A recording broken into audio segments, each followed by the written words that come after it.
Derek Hunt takes a seat on a rooftop edge, casually watching the sunset over the city.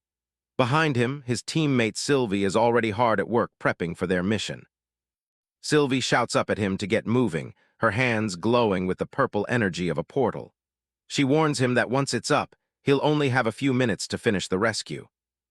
Derek just takes a slow gulp of his drink, looking completely unbothered by the rush. He brushes her off with a casual, yeah, clearly having heard this lecture 1,000 times.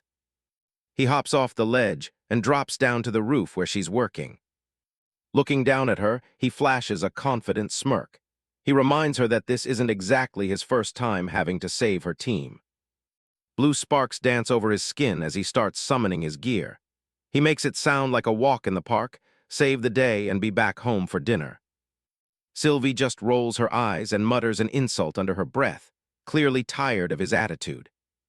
The air ripples as the portal finally stabilizes, flooding the rooftop with a blinding purple light. Derek manifests his heavy plate armor and dual-bladed weapon, looking every bit the top-tier warrior. With a final "it's go time," he readies himself. He steps forward and vanishes into the swirling center of the vortex. Suddenly, the scene shifts to a literal hellscape. The ground rumbles and the air is thick with ash as the remnants of a battle struggle to breathe. One warrior lies battered and bloodied on the ground, his armor shattered as he gasps for air in the middle of the fire. Massive, demonic beasts roar in the background, their forms silhouetted against the glowing lava as they close in. The wounded soldier is drenched in sweat and blood, staring down the monsters with a look of pure exhaustion. Nearby, Derek curses his luck, his voice cracking as he watches the mission fall apart. Surrounded by a literal army of monsters in a world of fire, he's a long way from that confident guy on the rooftop. Years, or maybe even decades later, Derek sits alone in the vast emptiness of the void. In this endless darkness, the memory of that day still plays on loop in his head. He meditates in the silence, his body now covered in glowing, web-like marks. What was supposed to be a quick job became a permanent exile. Now sporting a beard and a much harder expression, he stares into the dark.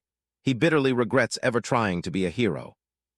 Images of the past flicker through the darkness, Sylvie screaming for him to reach the portal before it's too late. He remembers the faces of the teammates he tried to protect as the monsters closed in. Back then, he was one of the strongest system users alive. In the present, he groans and shuts his eyes tight. He really thought he could save everyone. The memory of his desperate final moments comes back, fighting off a horde just to create a small opening for the others. He grits his teeth, calling himself an idiot for the choices he made that day. He sees himself again, dragging a wounded soldier toward the light and promising they'd make it. They were so close to the exit, just a few more steps until they reached safety. The present Derek whispers, "Liar," disgusted by the empty promise he made to his friends. In the memory, a monster suddenly lunges and tears through the person Derek was trying to save. The younger Derek looks on in pure shock, his eyes wide as he realizes he's failed.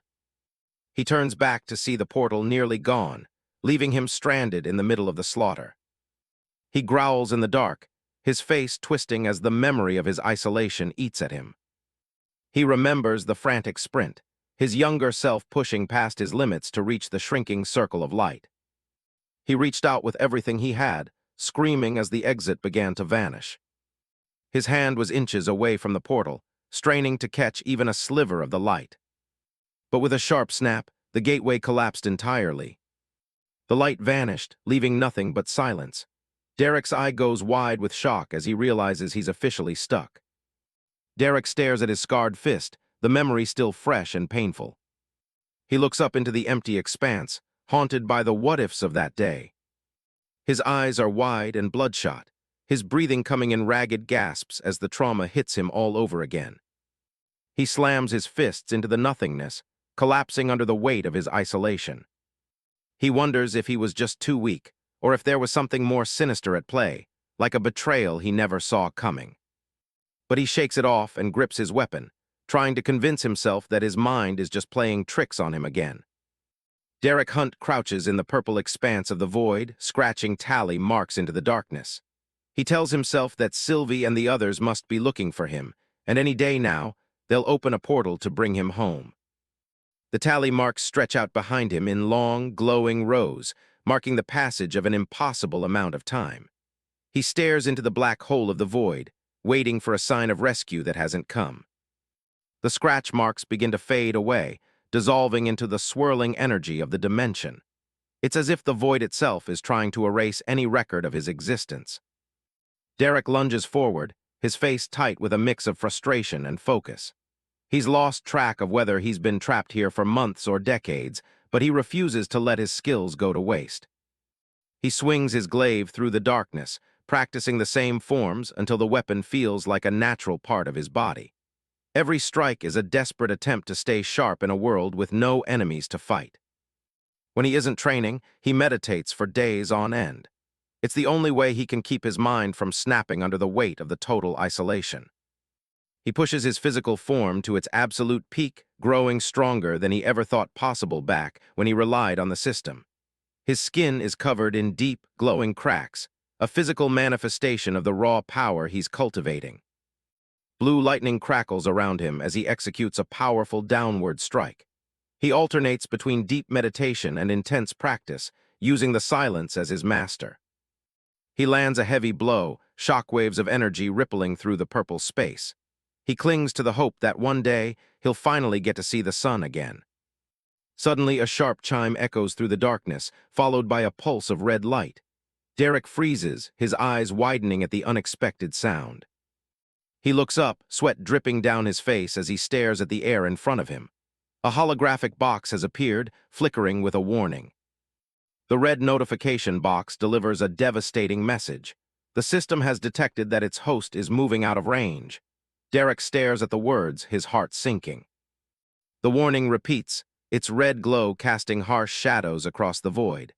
It's a formal confirmation of his worst fear. He's drifting too far away to ever be found. Multiple error messages flood his vision as the connection begins to fail. Derek panics, pleading with the interface as if it could actually hear his desperation. The notifications warn him to move back into range immediately, but there's nowhere for him to go. He watches as the last link to his former life starts to dissolve. He grabs at his head, his face contorted as the final box appears. The connection is lost and the system, his only companion in the dark, is gone. Tears stream down his face as he looks up into the empty purple sky. He begs the darkness not to take the system away, but there's no response. He slams his hand into the ground, a burst of energy shattering the surface. The realization hits him like a physical blow. There really is no escape from this place. Derek looks at his hands, watching as his own vitality works to stitch his cracked skin back together. He realizes that in this place, his high stats are both a blessing and a curse. Flickering images of his past self and his former comrades appear like shards of a broken mirror.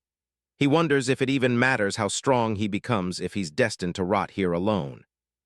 The cracks in his skin continue to spread, glowing with a faint purple light. He watches as the manifestations of the void slowly fade away into the distance. Derek stares with blank, tired eyes as he finally reaches his breaking point. He whispers to the silence that he's giving up and just wants to die. He floats aimlessly in the cosmic soup, his weapon drifting alongside him. He's felt himself losing his grip on reality once before, and he can feel it happening again. The screen goes black as he slips quietly into the deep darkness of his own despair. A jagged bolt of purple energy tears through the void, looking like a crack in the very fabric of space.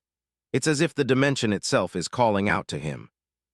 Derek snaps out of his stupor, his eyes wide as he looks toward the source of the light. He feels a sudden, jarring pull back to consciousness. He answers the call, focusing his gaze on the glowing rift in the distance. It's the first time in years that anything in the void has changed. A massive crack splits the purple sky, spiderwebbing out from a central point. Derek watches with bated breath as the sound of tearing space echoes through the dimension. Derek looks up at the rift, sweat beading on his forehead as he wonders if he's just hallucinating. He can't believe what he's seeing. His eye catches a faint gleam coming from the center of the crack. It's a spark of real, physical light that doesn't belong in the void. He breaks into a manic grin, realizing that the crack isn't reforming like everything else in this place. This is the opportunity he's been waiting for. He summons his armor and weapon, blue energy swirling around him with newfound intensity. He's decided right then and there that he's getting out, no matter what it takes. Derek spins his glaive, built-up energy crackling along the blade. He doesn't care where the rift leads. Anywhere is better than here. He lets out a wild laugh and slams his weapon into the rift, the impact sending shards of space flying. He's officially done with staying in his prison. He swings again, his blade biting deep into the edge of the crack.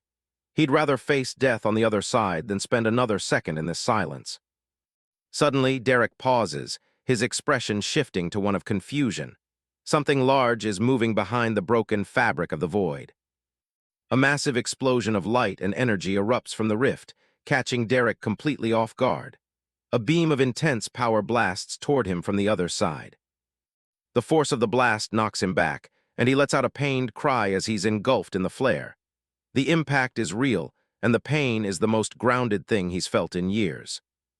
Derek shakes his head, trying to clear the spots from his vision as he looks at his armored arms. He realizes this definitely isn't another hallucination. A monstrous, multi-eyed creature lets out a deafening roar as it forces its way through the hole in the void. It's a massive predator of the darkness, and it doesn't look happy about the intrusion. Derek watches as the void beast claws its way further into the dimension, its red eyes fixed on him. He dryly notes that this isn't exactly a friendly greeting. The beast lets out a low, menacing snarl barring rows of razor-sharp teeth. Its eyes glow with a hostile red light, and it readies itself to lunge. Derek Hunt stares at the creature with a sharp, cracked smile, his eyes glowing with an intense blue light. He challenges the beast, mockingly offering to teach it some manners as he readies himself for battle. He lets out a low chuckle, his gaze fixed on his opponent. Without the system to guide him, he is eager to see just how strong he has truly become after decades of solitary training. With a powerful whoosh, Derek is thrown back through the purple expanse, his body cutting through the void energy. He remains poised despite the chaotic movement of the dimension around him. The monster lets out a low growl as a sphere of searing orange energy forms within its massive maw. It prepares a devastating point-blank attack aimed directly at the intruder. A massive shockwave erupts as the energy blast connects, a smash sound effect marking the point of impact. The void is briefly overtaken by a blinding white-pink flare that consumes the area. Derek's face is etched with pure focus, his blue eye shimmering with a dangerous red glint. He remains undeterred by the massive explosion he just weathered, his resolve hardening. The monster unleashes another torrent of energy, the blast tearing through the space with a loud VOOM. Vibrant pink trails of power spiral out from the creature's mouth in a destructive wave. Derek moves with blinding speed, a series of dashes and dodges allowing him to navigate the deadly energy field. He weaves through the beams as they carve paths through the darkness, his instincts perfectly sharp. He realizes he won't be able to avoid the next impact in time and grinds his teeth in frustration. He tenses his muscles and prepares to take the full force of the coming blow head-on. A thunderous kaboom rings out as the energy detonates directly against his arm. The force of the blast creates a massive, jagged cloud of purple and white light that engulfs him. Derek is sent tumbling through the air, groaning from the sheer impact of the attack as he lets out a pained "gah." He struggles to regain his footing while floating through the swirling white mists of the explosion. The monster looms over the fallen warrior, its presence suffocating and menacing. Derek stares back with a defiant expression, calling the creature a big ugly bastard as he slowly rises. He lets out a pained groan as he gingerly touches his face, feeling the sting of the encounter. He admits to himself that the beast is far too tangible to be a mere hallucination. Derek's expression shifts to one of surprise as he looks down at his gloved hand. He notices something that has been absent for an impossibly long time in this void. He stares at his palm, realization dawning as he sees the fresh blood staining his hand. He whispers to himself that he is actually bleeding, a physical sensation that confirms his reality. A dark, satisfied grin spreads across his face as he laughs to himself. He decides that the presence of real blood makes the creature's existence a complete and welcome certainty. The mental fog that had plagued him for decades suddenly lifts, leaving his mind sharp and focused. The despair that once held him is replaced by a cold, clear determination. Blue lightning crackles around Derek as he stands tall, his glaive held firmly. He remarks that death would be as good an escape as any other, his eyes glowing with a powerful, renewed intensity. A deep rumble vibrates through the air as the monster's core pulses with a malevolent pink light. The energy continues to build within its massive frame, shaking the surrounding space. The monster raises its clawed hand, channeling the building energy for another massive strike. It prepares to crush the human once and for all with its overwhelming power. With a sharp crunch, Derek's boot finds purchase on a fragment of floating rock in the void. He uses the makeshift ground to pivot and prepare his final counterattack. Derek launches himself into the air with incredible force, his cape fluttering behind him. He reflects on the decades of isolation he has endured while he dives toward his foe. The monster releases a deafening roar, its multiple red eyes glowing with predatory rage. It charges its energy for a final, desperate blast to stop the warrior's advance. Derek descends like a comet, a brilliant trail of light following his every movement. He thinks back on the sanity and the will to live he nearly lost in this dark prison. He plummets toward the monster's open mouth, completely unbothered by the beam of energy firing upward. He is a blur of motion and raw, uncontrolled power. His face is a mask of pure determination as he pushes his body far beyond its previous limits. He offers a simple ultimatum to the beast: either it kills him or it falls. A gargantuan explosion of pink and white light fills the void with a deafening doom. The force of the impact shatters the reality around the two combatants as they clash. Derek stares through the blinding glare, his voice steady as he demands the monster get out of his way. His white-hot eyes burn with an intensity that rivals the massive explosion. A catastrophic kaboom marks the end of the struggle as the energy ripples outward in jagged waves. The force of the detonation tears the void asunder, creating a path to the outside. The dimension rumbles as pieces of reality crumble and drift away into the darkness. A massive plume of smoke and light signals the finality of Derek's battle. Derek leaps across the remaining debris with fluid, powerful movements as he nears the center of the rift. He knows that the moment of his departure has finally arrived. He looks ahead with a grim, focused expression, the blue lightning still dancing across his armor. He has finally reclaimed his purpose and is ready to leave the darkness behind. With a final, explosive surge, Derek breaks through the barrier of the void dimension. He flies toward the brilliant light of the new world, leaving the monster and his prison behind. He bursts through the rift with a triumphant shroom, the light of a real sun illuminating his form. The air of the world beyond the void finally touches his skin as he emerges. Derek laughs wildly, the sound echoing through the air as he finally sees the sun once more. He has escaped the endless night and reclaimed his freedom at last. He floats high above a vast, lush forest, the sunset painting the sky in vibrant shades of orange and pink. He lets out a jubilant shout of freedom, savoring the sight of the world. A short while earlier, a jagged crack splits the sky above the serene forest with a loud KRRACKK. Lightning dances around the rift as it begins to open in the clear air. Thomas runs through the dense undergrowth, gasping for breath as he flees from an unseen threat. He looks back over his shoulder, wondering if he has finally lost his pursuer. The sound of rustling leaves follows him as he pushes through the branches, his heart racing. He curses his luck for wandering so far away from the safety of his village. He trips near the edge of a rocky ledge, his foot catching on a loose stone as he tries to keep his pace.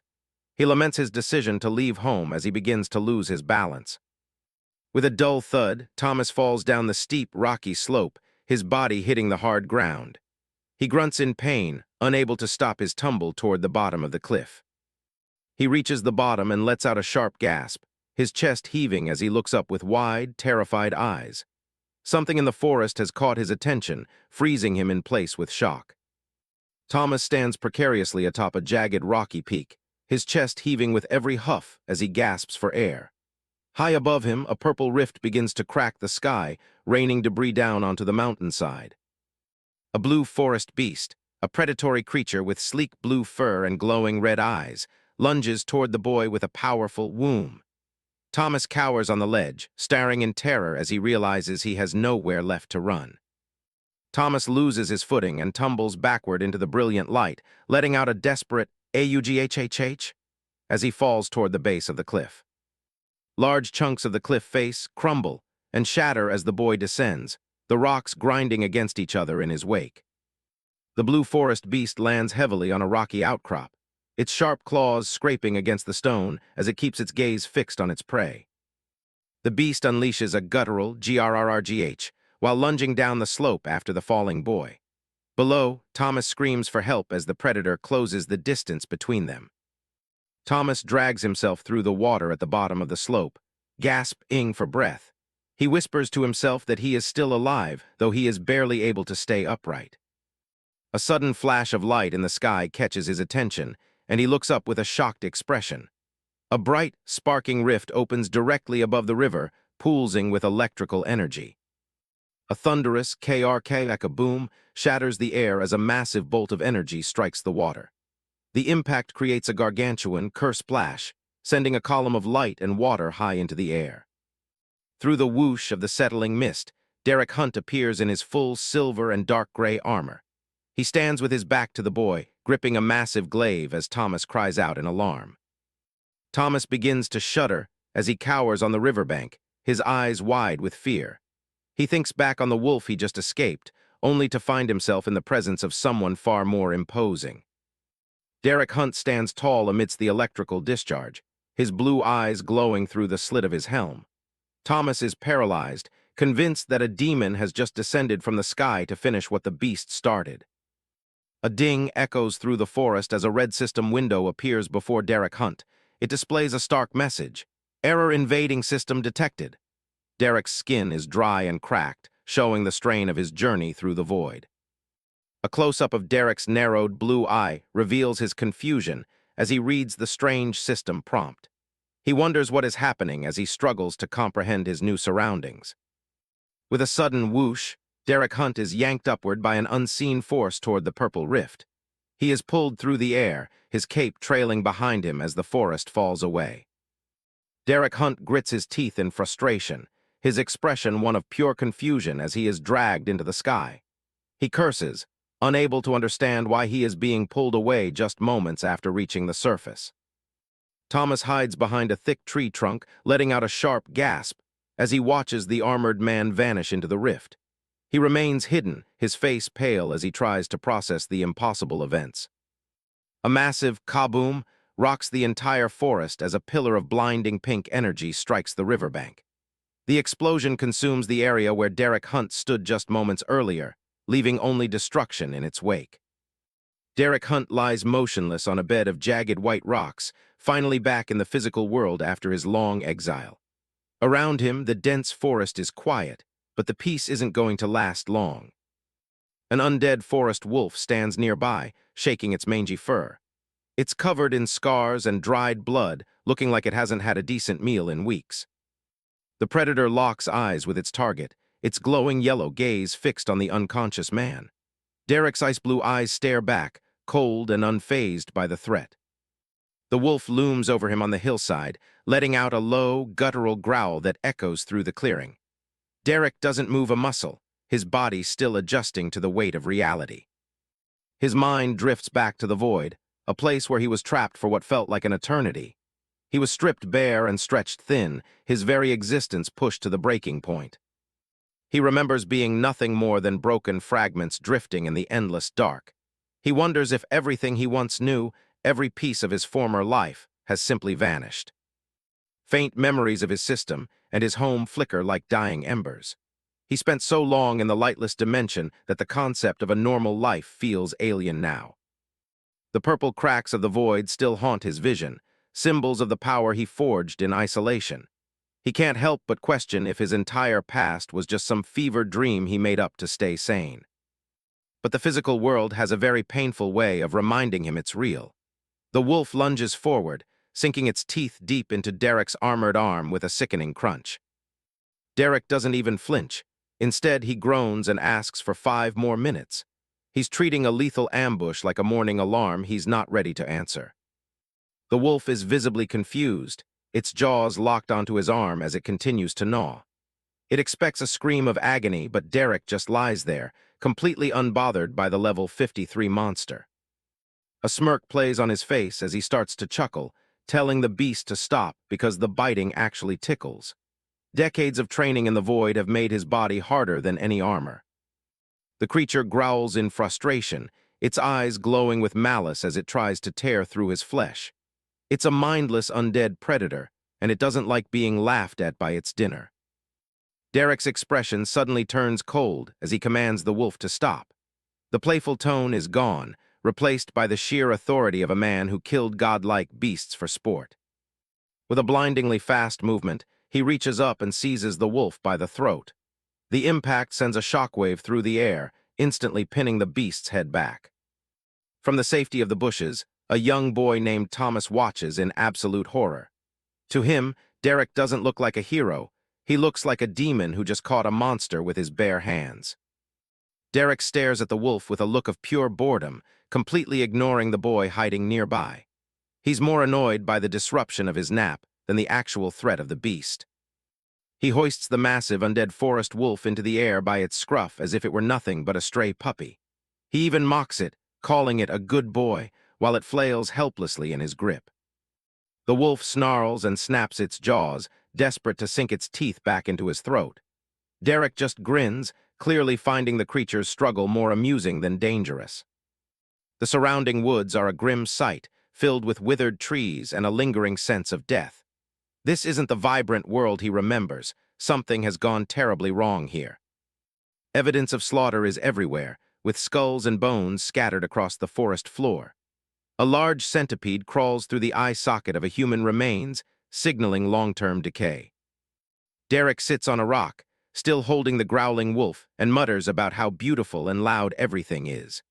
The sensory input of the physical world is overwhelming after so much silence. He looks at the wolf again, coming to the realization that this isn't a dream after all. The weight of the air and the smell of the forest prove he's finally made it back.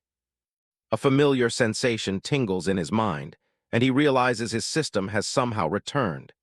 He's confused, wondering why it would manifest now after abandoning him for decades. He opens his status window and is shocked to see he's back at level 0. Despite the low level, his base stats are astronomical, reflecting the raw power he gained in the void. Derek tries to summon a weapon, hoping his old skills are still tucked away in his memory. He grabs a makeshift spear and prepares to test his abilities on the surrounding trees. He swings with all his weight, trying to trigger an energy slash. But nothing happens. The spear just cuts the air, and his old system seems completely offline. Derek stands there in stunned silence, the wolf behind him looking just as confused as he is. He's a god-tier warrior who can't even pull off a basic beginner skill. In a fit of frustration, he starts swinging wildly, shouting the skill name over and over. He's like a glitching character in a game, trying to force a command that the world won't recognize. Suddenly, a sharp pain lances through his head, and purple lightning sparks around his body. He clutches his face, his teeth gritted as two different powers fight for dominance within him. A red error window flashes in his mind. Invading system detected. It seems the world's great system has recognized him as a foreign threat that needs to be neutralized. Derek wonders if his original power from the void has somehow merged with this new world system. He's an anomaly, a level 0 with the stats of a final boss and no working skills. He sits back down, holding the wolf like a pet, as he tries to process his situation. He has no idea where he is or how he's supposed to navigate a world that thinks he's in error. The sound of a snapping twig breaks his concentration. Someone is nearby, and they're moving through the brush with a lot of noise. Derek spins around, his gaze sharp and dangerous as he looks for the source of the sound. The wolf snarling on his arm only adds to his intimidating appearance. Thomas stumbles out into the clearing and immediately drops to his knees, begging for his life. He thinks he's just walked into a demon's den and expects to be eaten on the spot. Derek just looks at the kid with a confused expression, completely baffled by the reaction. He doesn't realize that to a normal person, He looks like a monster playing with its prey. Thomas sniffles, his voice trembling as he asks if Derek really isn't a man-eating demon. He's seen what the undead can do, and this strange man is even scarier than them. Derek stands up, gesturing to himself and the mangled wolf still biting his arm. He asks what part of this scene makes him look like a demon, genuinely unaware of how insane he appears. The undead forest wolf chooses that moment to bark aggressively at Thomas, scaring the poor boy half to death again. It's still trying to exert some dominance even while being carried. Derek shakes the wolf like a disobedient pet, telling it to be quiet while Thomas watches in disbelief. The kid is now convinced that he hasn't just met a demon, he's met a total lunatic. Derek Hunt reaches out a hand, apologizing for the scare while introducing himself. Thomas is still a bit shaken, but he manages to get his own name out. Derek asks the boy what level he is, confused about why he's so terrified of a monster he's casually holding in one hand. He clearly doesn't realize how dangerous the beast looks to anyone else. Thomas admits he's still level 0 since he hasn't reached the age of 13 yet. In this world, the system doesn't just hand out power to everyone from birth. Derek is stunned to learn about the age restriction. Thomas explains that you have to turn 13 and then kill a creature just to finally unlock your system. The requirement to kill a creature to unlock the system weighs on Derek's mind. It's a brutal entry fee for a world that claims to be orderly. He looks down at the undead forest wolf, realizing that for a kid like Thomas, a beast like this is a death sentence, not an initiation. With a sharp, sickening crack, Derek snaps the wolf's neck like a dry twig. He's finished playing around with the little guy now that he has the information he needs. Thomas is horrified by the sudden violence, asking why Derek killed it after treating it like a pet for so long. Derek just reminds him that it was a monster, not a toy. The wolf lies dead in the dirt, its glowing eyes finally extinguished. Derek stands over it, unfazed by the kill. He calls the boy naive, pointing out that at level 0, the wolf would have torn Thomas to shreds the second Derek let go. He needs a moment to process what happens next. A blue system window flashes with a massive reward.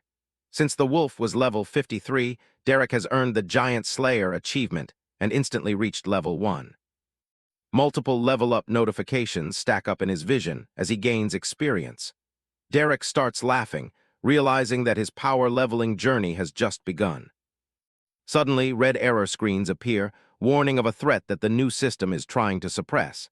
Derek's expression shifts to one of curious surprise. The blue system window confirms that the threat has been suppressed for now. Derek watches the digital battle for his soul with interest. He realizes his original void-forged system is still there, hiding under the surface. The New World system simply wasn't strong enough to delete it. A dangerous smirk spreads across his face as he comes to terms with his new reality. He doesn't just have a system, he has two of them running in parallel. A loud grumble from Thomas's stomach breaks the silence in the forest. The kid is clearly at his limit after running for his life. Thomas blushes with embarrassment, looking down as his hunger betrays him in front of the powerful stranger. Derek asks if he's hungry, and the boy admits he's absolutely starving. It's time for a proper meal before they continue their journey. A fire roars to life in their camp, casting long shadows against the surrounding trees. The warmth is a welcome change from the cold forest air. Derek roasts a massive leg from the wolf over the open flames, while Thomas watches from the side. He even hands the boy a glowing bottle of water to help him recover. Thomas gulps down the water like his life depends on it. Derek watches him carefully, warning him to slow down before he makes himself sick. The kid stops mid-gulp, looking up at Derek with a bashful expression. He's starting to realize this demon might actually be a decent guy. Derek finishes his own drink, his mind already working on his next move. He needs to find a way to access the full power of his original system. He decides to try buying a skill from the great system to see if it triggers anything. He focuses on meditation, a skill he already mastered decades ago in the void. He spends his one skill point and clicks yes on the interface. He's hoping that the two systems will finally start to sync up. A massive pulse of energy echoes through his mind as the system detects his dormant void skill. The process of merging the two different versions of meditation begins instantly. A bolt of ethereal energy strikes Derek, making him gasp in pain. Thomas is terrified, thinking his new friend is choking on the water he just gave him. The blue system window confirms that the skills have been successfully merged. The reaction is violent, but the results are already showing. Derek is left gasping for air, clutching his head as the pain starts to recede. He manages to tell the boy he's fine, though his skin is still shimmering with residue power. The merger was more successful than he ever imagined. His meditation skill has instantly jumped to level 20 and evolved into greater meditation. He realizes that his old skills are still there, just buried under the surface of the new system. Buying similar skills from the new system is the key to unlocking his true power. The red error windows continue to flare up as the system tries to suppress the threat of his evolving soul. Derek just watches them with a cold, analytical eye. The suppression notification flashes again, but Derek isn't worried. He's already figured out the cheat code for this world's rules. A confident grin spreads across his face as he looks toward the future.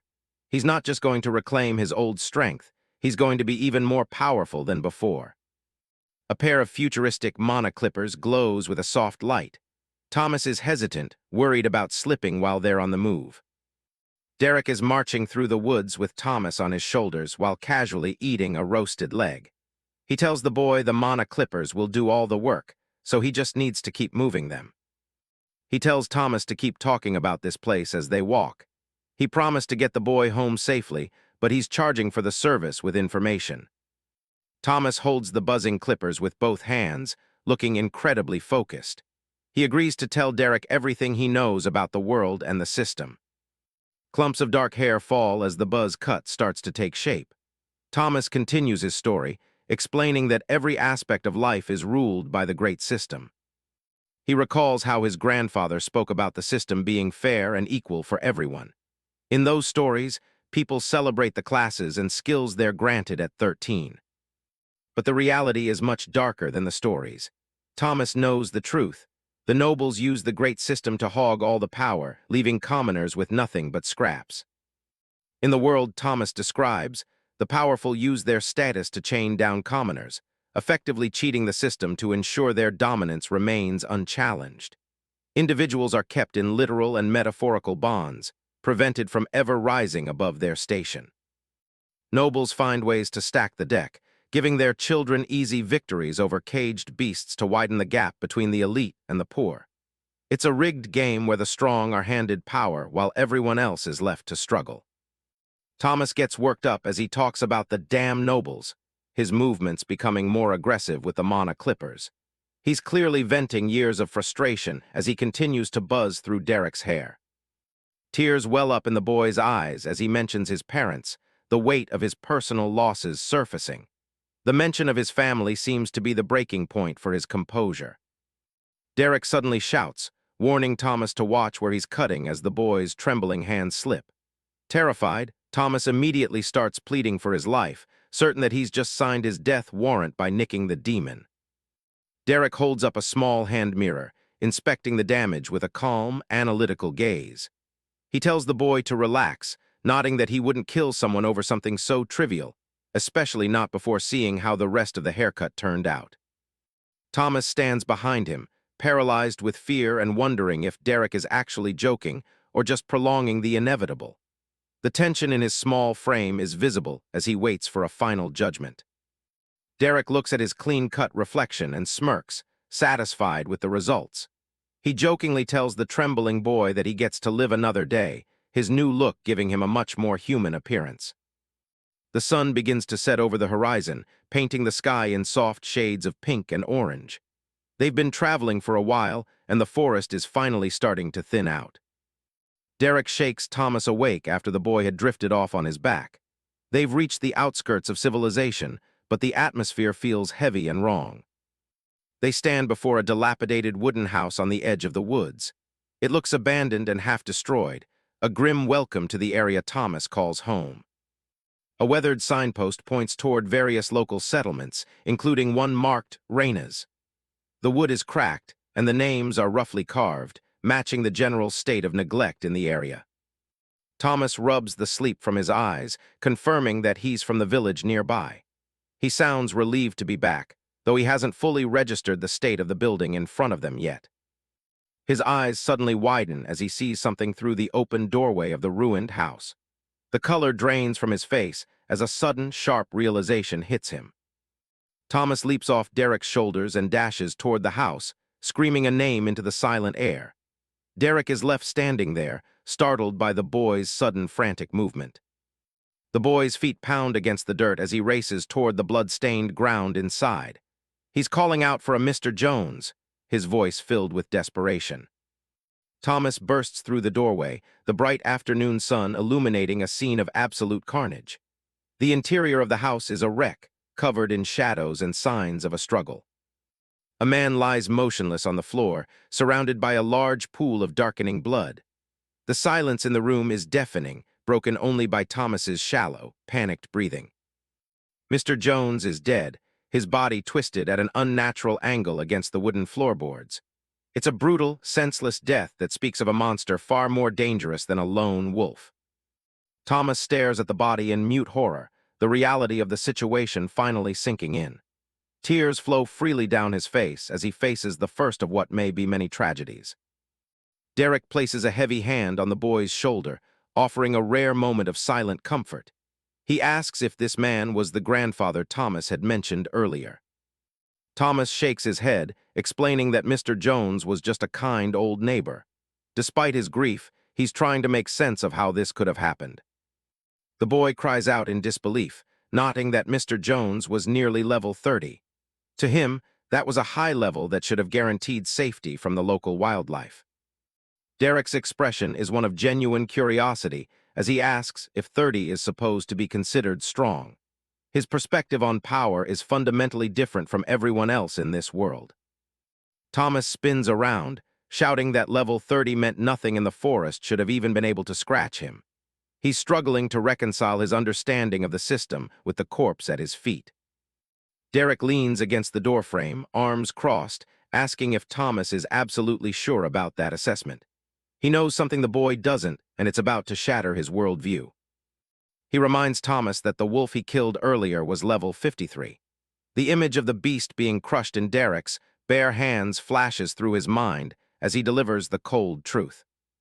Thomas is stunned, whispering that such a thing should be impossible.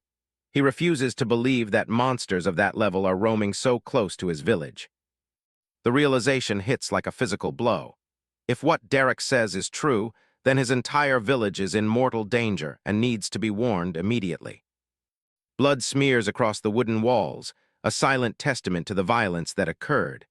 The fading sunlight through the door only makes the stains look more gruesome. Derek looks out at the darkening forest, wondering if the boy even has a home left to return to. The scale of the destruction suggests this wasn't an isolated incident. Deep within the twisted woods, a strange green orb pulses with an eerie, rhythmic hum. It hangs in the air, casting a sickly light over the tangled branches and gnarled roots. Another undead forest wolf creeps through the shadows, its yellow eyes fixed on the glowing orb. The creature seems drawn to the source of the unnatural power. The wolf sniffs at the orb, its movements cautious and predatory. It sensed the immense energy radiating from the small, floating object. The wolf's ear twitches as a new presence enters its territory. Something massive is approaching through the thick undergrowth, moving with a heavy, purposeful gait.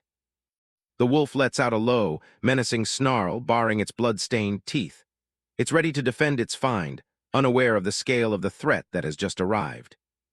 A towering figure draped in shadows looms over the wolf, its presence radiating a cold, green aura.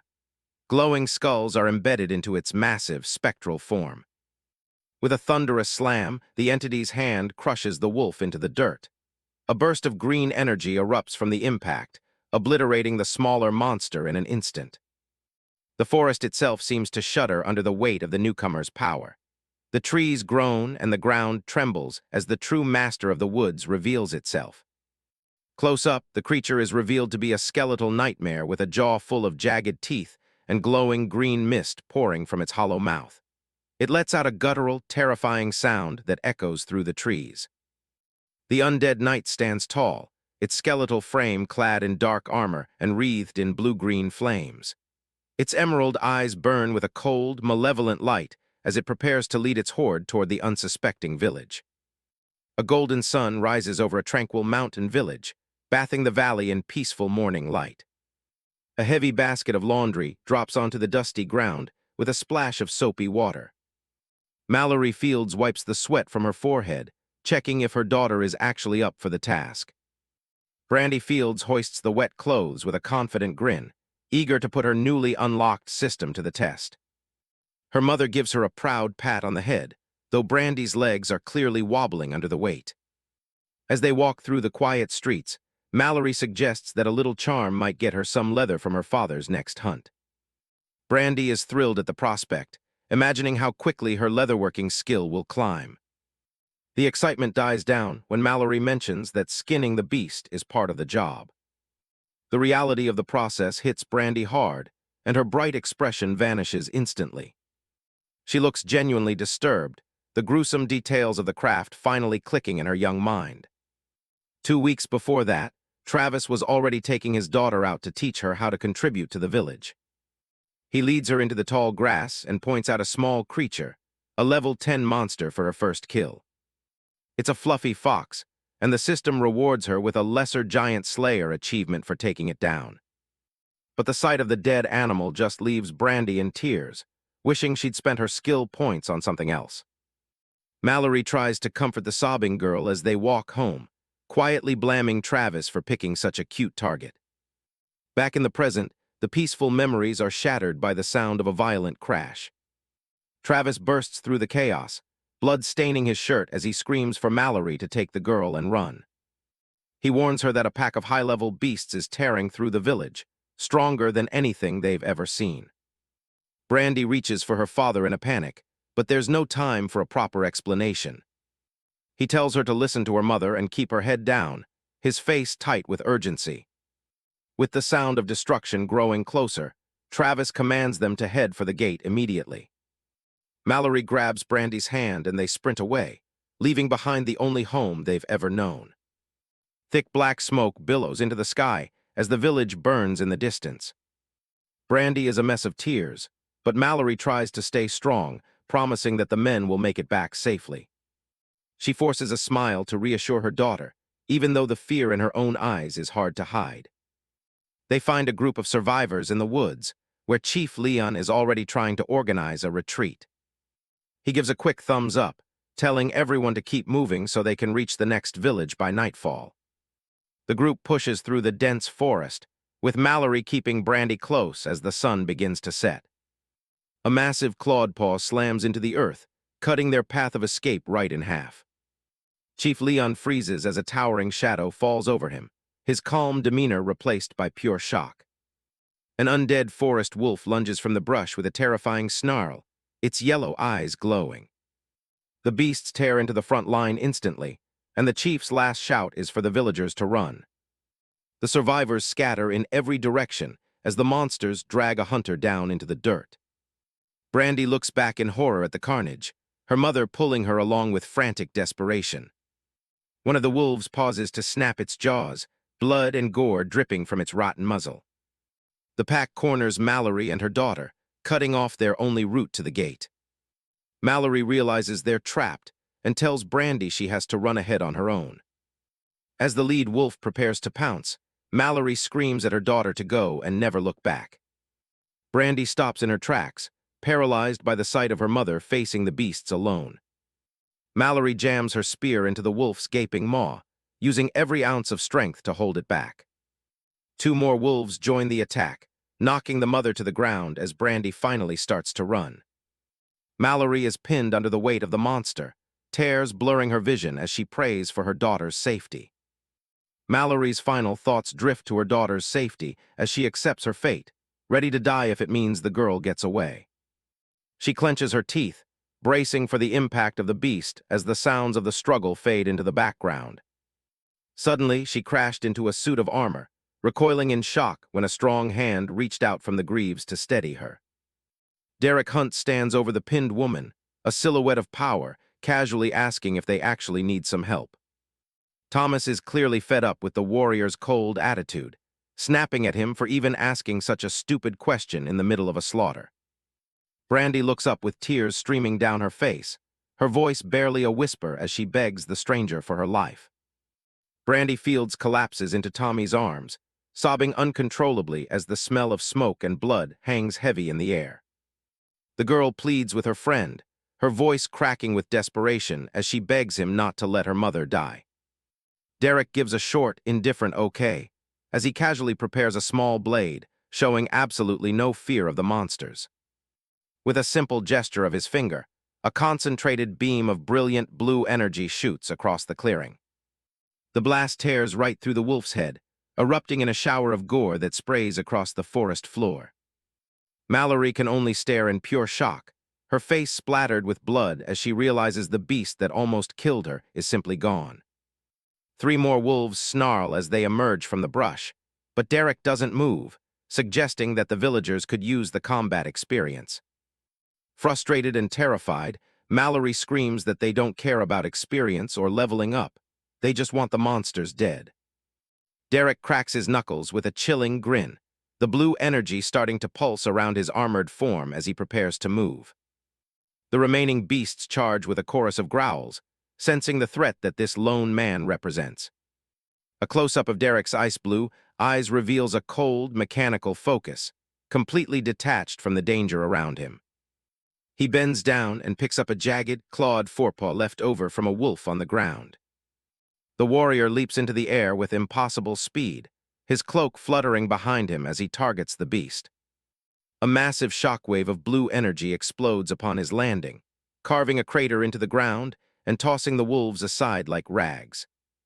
Derek's expression never changes, his face a mask of indifference even as he prepares to deliver the final killing blow. Using the wolf's leg as a makeshift weapon, he unleashes a powerful swing that strikes with devastating force, shattering its ribs as fresh blood stains the dry leaves red. Spinning through the air, he creates a whirlwind of destruction that leaves nothing but broken bodies in its wake. The final wolf is caught in a burst of energy, its form silhouetted against the blinding light as Derek ends the fight. As the smoke begins to clear, the warrior's glowing blue eyes are the only thing visible through the haze of the battlefield. He looks around at the carcasses with a look of genuine disappointment, realizing the fun he was looking for was over too quickly. Derek sighs, casually mentioning that these wolves were far too weak to even be worth the effort. Brandy runs to her mother, the two of them clutching each other tightly as the reality of their survival sinks in. Mallory tries to soothe her daughter's shaking, promising that Travis is just as strong and will surely find them. But as she watches Derek, she knows the truth. There isn't a single warrior in all the surrounding villages who can match this man's power. Still trembling, Mallory asks the savior who he is, unable to reconcile his terrifying strength with his casual demeanor. Derek Hunt gives Tommy a condescending pat on the head, introducing himself as just a guy helping a useless guide find his way home. Tommy's eyes wide with worry. He tries to remind Derek that the rest of the village is still in grave danger. The warrior shuts him down instantly, reminding the boy that their deal was only to get him home, not to save everyone he knows. He adds a harsh dose of reality, stating that by now, the village is most likely a pile of ash and corpses anyway. One of the survivors asks if he was sent by the Gracefall authorities to investigate the strange activity in the forest. Derek's response is a flat, emotionless no, showing he has absolutely no connection to the local politics or power structures. Refusing to give up, Tommy grabs Derek's arm and tries to pull him toward the village, begging him to reconsider. Derek Hunt looks down at the boy with a piercing gaze, emphasizing that the one doing the actual work would be him, not we. He makes it clear that Tommy is asking for a favor he can't possibly repay, drawing a hard line between their goals. Standing tall, Derek reminds the boy that he already saved his life and fulfilled his part of their contract. He leans in, asking Tommy if he understands that his survival depends on looking out for himself, not risking everything for strangers. Derek explains that his survival is a result of self-reliance, having long since abandoned the hope that anyone would ever come to his aid. He maintains a cold, detached expression, stating flatly that he refuses to risk himself for the sake of being a hero. Shattered images of his past trials haunt his mind, reinforcing his belief that sticking his nose into other people's business only leads to tragedy. Tommy grits his teeth in frustration, his small hands clenching as he struggles to accept the warrior's heartless worldview. The boy explodes in anger, shouting that Derek Hunt's immense strength means he has a duty to protect those who cannot protect themselves.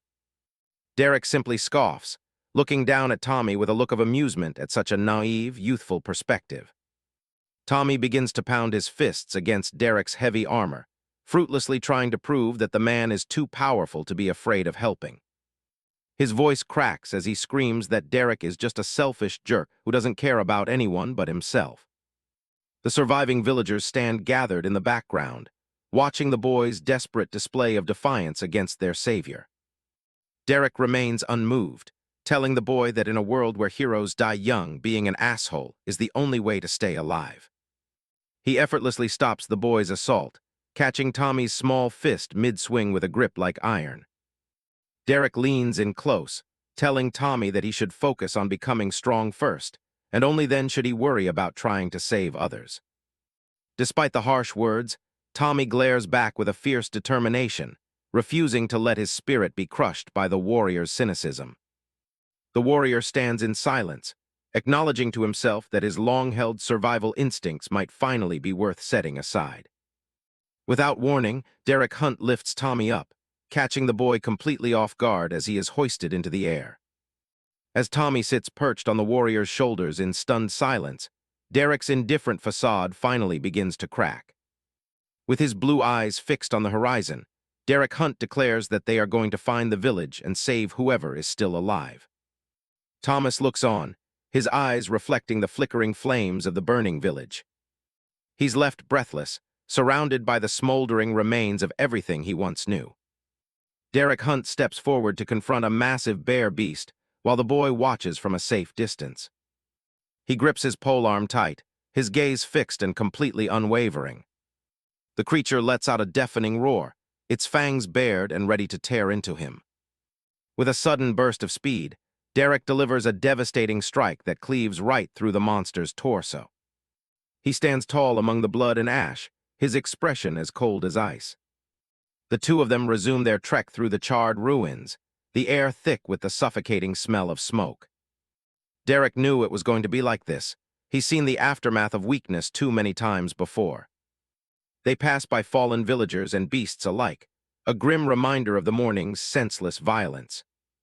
He glances back at Thomas, asking if the harsh reality of their world has finally sunk in yet. This was never about a hero's rescue. It was a cold, hard recovery mission from the very start. Derek holds a hand up, signaling for silence as he senses something buried in the wreckage nearby. A faint, pained groan from beneath the collapsed roofing catches their attention. Derek narrows his eyes, focusing on the slight movement under the heavy debris. They find Chief Leon trapped and bleeding, but miraculously still clinging to life. Thomas doesn't wait for permission, dashing toward his father despite the shifting rubble. Leon looks up, shock and relief washing over his battered face as he sees his son is safe. Thomas notices another familiar figure nearby, his heart sinking as he realizes who it belongs to. Chief Leon looks on with a heavy heart, knowing that some wounds are far beyond their simple help. Travis lies nearby, a jagged piece of wood buried deep in his chest as his life's blood pools around him. Leon scoffs at the idea of a healer, knowing no one powerful enough would ever bother with their tiny backwater village.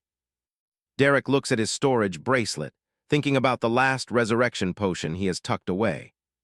He quickly hardens his heart, deciding that a rare potion is far too valuable to waste on a total stranger. Thomas points toward the dying man, his eyes pleading for a miracle that he knows isn't coming. Derek tells them to take their time. At the very least, they should be able to say their final goodbyes.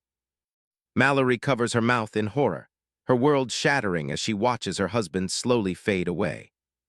Brandy falls to her knees, her voice a desperate whisper as she begs her father not to leave them. Travis reaches out one last time, his trembling, blood-slicked hand searching for a final connection. He manages a faint smile, telling Brandy to stay strong for her mother after he's gone. The light leaves Travis's eyes, leaving a hole in the family that can never be filled. Brandy's grief spills over, her cries for her father echoing through the silent, burnt-out streets. She lets out a gut-wrenching scream, her face twisted in pure, unadulterated agony. Just a few yards away, a stream flows peacefully, indifferent to the tragedy unfolding on its banks. Derek leads the survivors away from the smoke, warning them that the forest is still crawling with threats. Thomas follows with his head low, the grim reality of his new world finally starting to set in. Derek tells him bluntly that he'll get used to the loss eventually, but his words lack any real empathy. Chief Leon grabs Derek's arm, his voice low and dangerous as he tells him to watch how he speaks to a grieving child. The chief pokes a finger into Derek's chest, demanding to know who this mysterious stranger really is.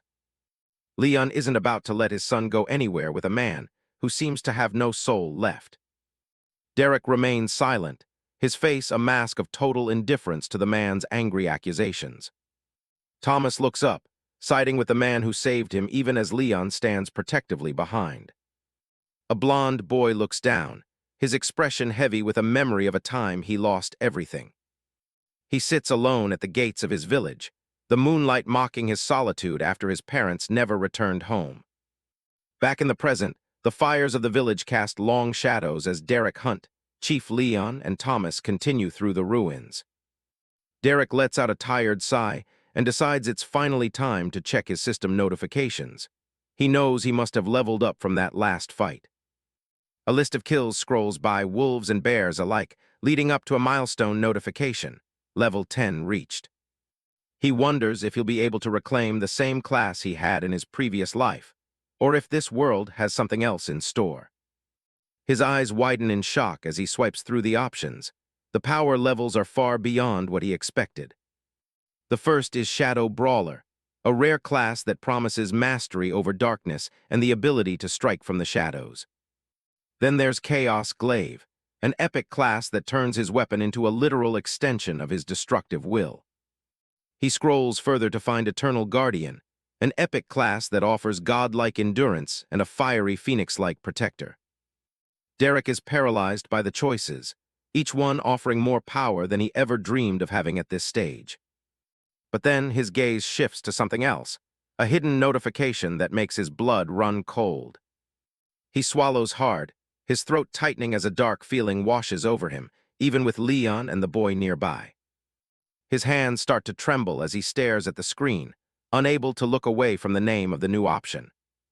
Champion of the Void, an epic class for those who have survived the crushing emptiness of the abyss itself.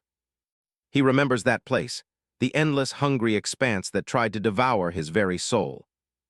It wasn't just some trial or a mentor, it was a torture chamber that broke everyone who entered it.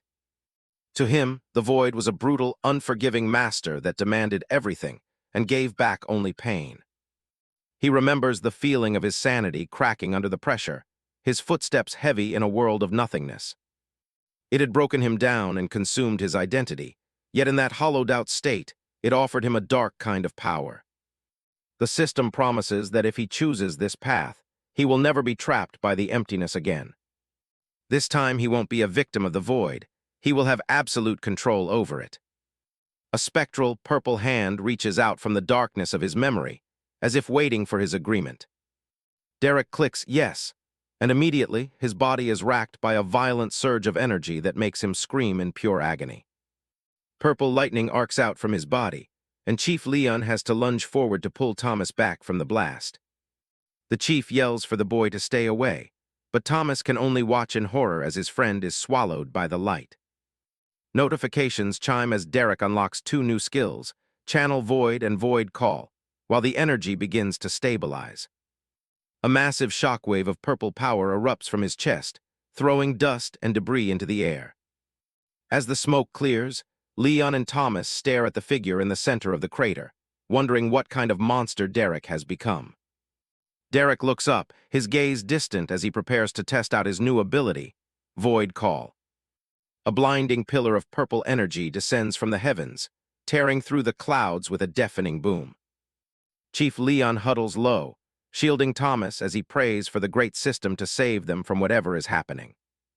Derek stands at the center of the storm, his body thrumming with a strength he's never felt before. His eyes glow with a fierce pink light, and a dark, exhilarated smile spreads across his face as he realizes the sheer scale of his new power. Suddenly, a sharp crack echoes through the air, and a jagged rift in space begins to open directly above them. Leon and Thomas look up in absolute terror, realizing that Derek didn't just gain power, he opened a door. From across the village, Brandy and her mother look at the sky, their grief momentarily replaced by a new, paralyzing fear. A wide shot of the village shows the massive energy beam piercing the sky, a beacon for something that should have stayed hidden. Even Derek looks shaken, sweat beading on his forehead as he realizes he might have called something he can't handle. A gargantuan, clawed hand reaches through the rift, followed by the monstrous head of a void beast that hungers for their world. Derek Hunt stares up at the swirling purple vortex in the sky, completely mesmerized. He can hardly believe the power that's being unleashed right in front of him. Standing behind him, Chief Leon raises a hand to shield his face, his features etched with pure shock and disbelief. In sheer astonishment, he asks Thomas where on earth he managed to find someone with such earth-shattering power. Meanwhile, in a destroyed village nearby, a mother pulls her young daughter close. The child is terrified, asking her mother what's happening to their world. Back at the battleground, Derek Hunt has a wide grin on his face. He's actually managed to bring forth his very own summon. A massive pillar of purple energy slams into the rocky earth. Out of the blinding light, a towering, monstrous figure slowly begins to rise. The beast is a nightmare of purple scales and multiple glowing red eyes. Derek Hunt takes a good look at his new creation and decides to call it Asher. He stands there casually with his hand on his chin, evaluating the monster. It's a bit smaller than the previous one he saw, but he thinks he can make it work. Thomas and Chief Leon watch from a distance, completely stunned by the sight. Leon can't tell if the man is a genius or if he's just completely lost his mind. Derek Hunt walks right up to the massive nightmare and treats it like a house pet. He calmly asks Asher if it can sit down for him. He points a finger and repeats the command, but the beast has no intention of obeying. Instead, it lunges forward with a violent, crushing strike. The creature's massive hand slams into the ground right where the man was standing just a second ago. Derek's body is sent flying through the air, slamming hard into the dirt as clouds of dust instantly erupt around him. Thomas screams out in horror, reaching for Derek Hunt.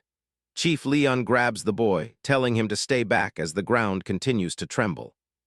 Suddenly, a blue glow erupts from the center of the impact as a heavy, armored hand punches through the rubble. Derek Hunt emerges, now encased in a suit of glowing blue battle armor.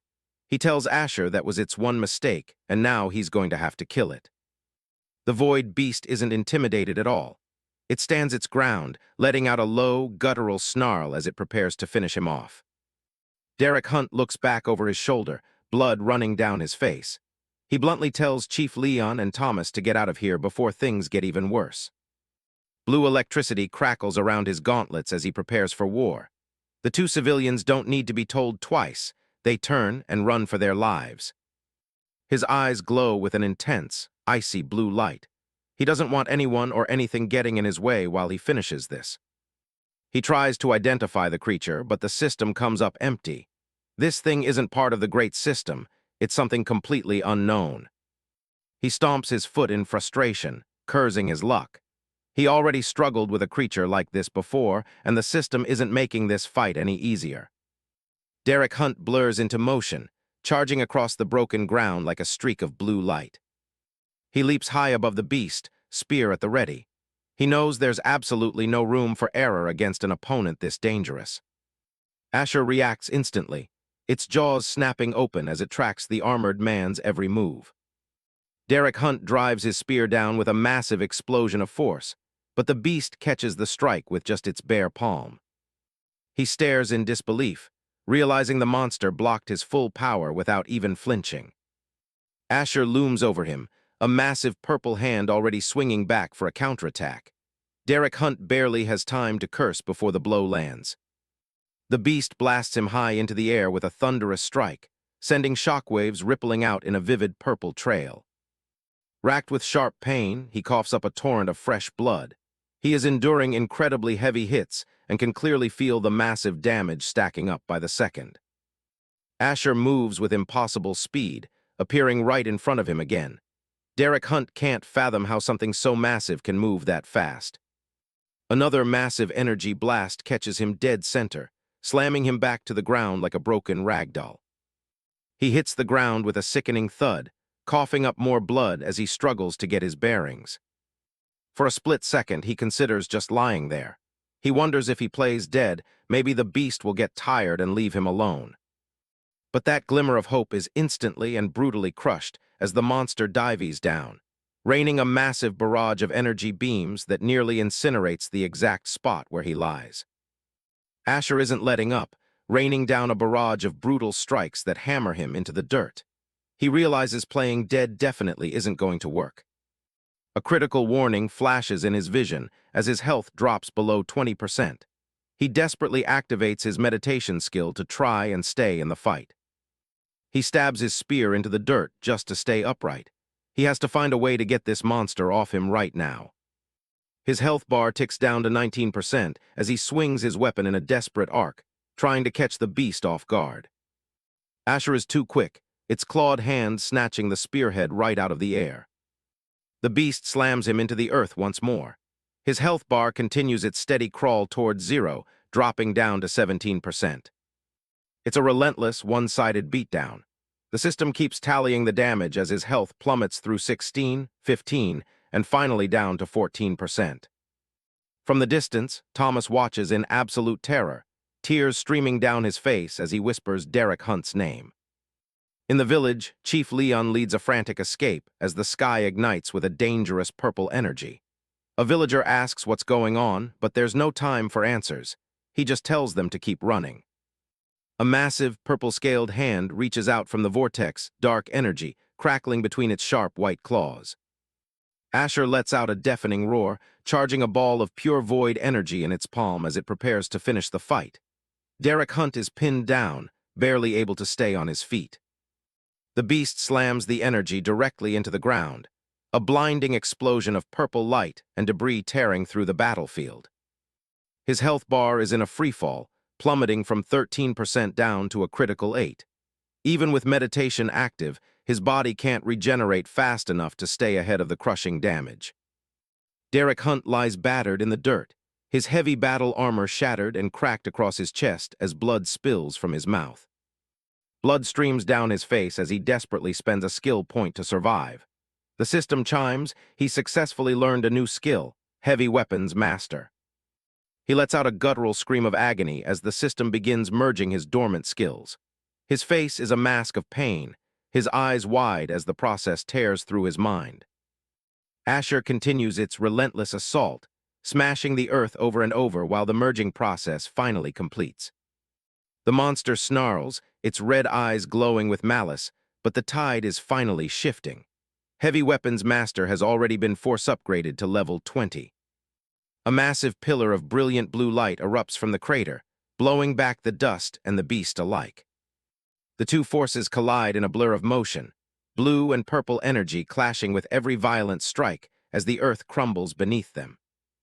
Derek Hunt leaps into the air, his spear wreathed in a swirling aura of blue power as he prepares to strike back. His face is caked in blood, but his eyes burn with a new, fierce intensity as he roars in defiance.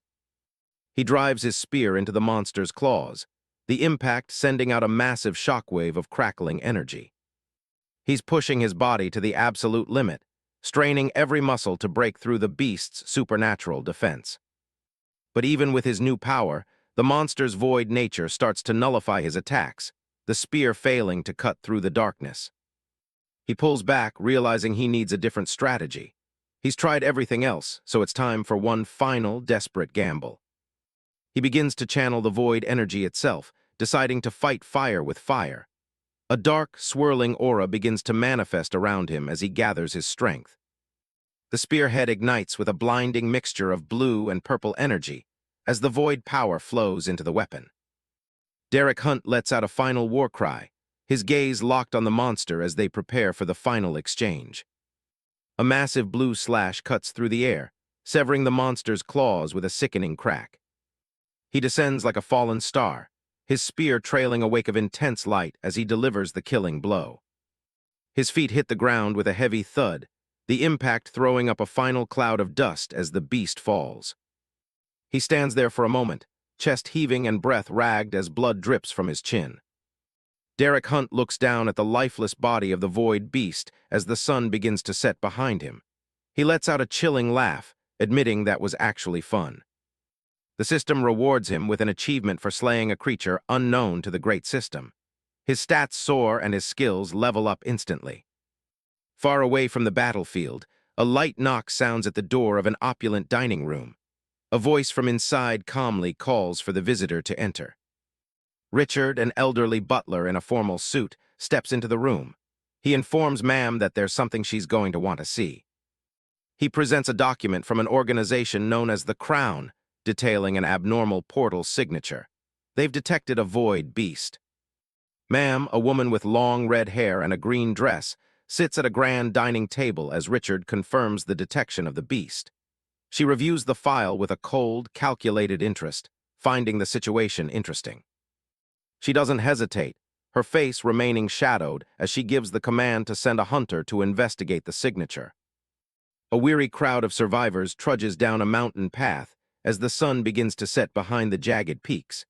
Their shadows stretch long across the dusty trail, highlighting the group's slow and painful progress. The crowd of villagers suddenly freezes in their tracks as they spot a figure trudging toward them from a distance. Chief Leon leads the group, looking like he's barely holding it together. His fur-trimmed armor is heavily stained with blood, and his face is a mask of exhaustion and grief.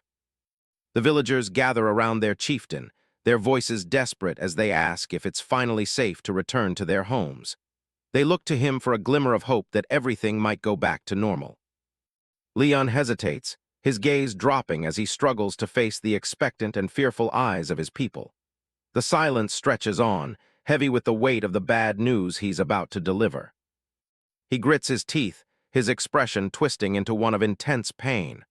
The physical wounds are nothing compared to the guilt etched into the lines of his face. A single tear escapes and rolls down his cheek, cutting a clear track through the grime and dried blood.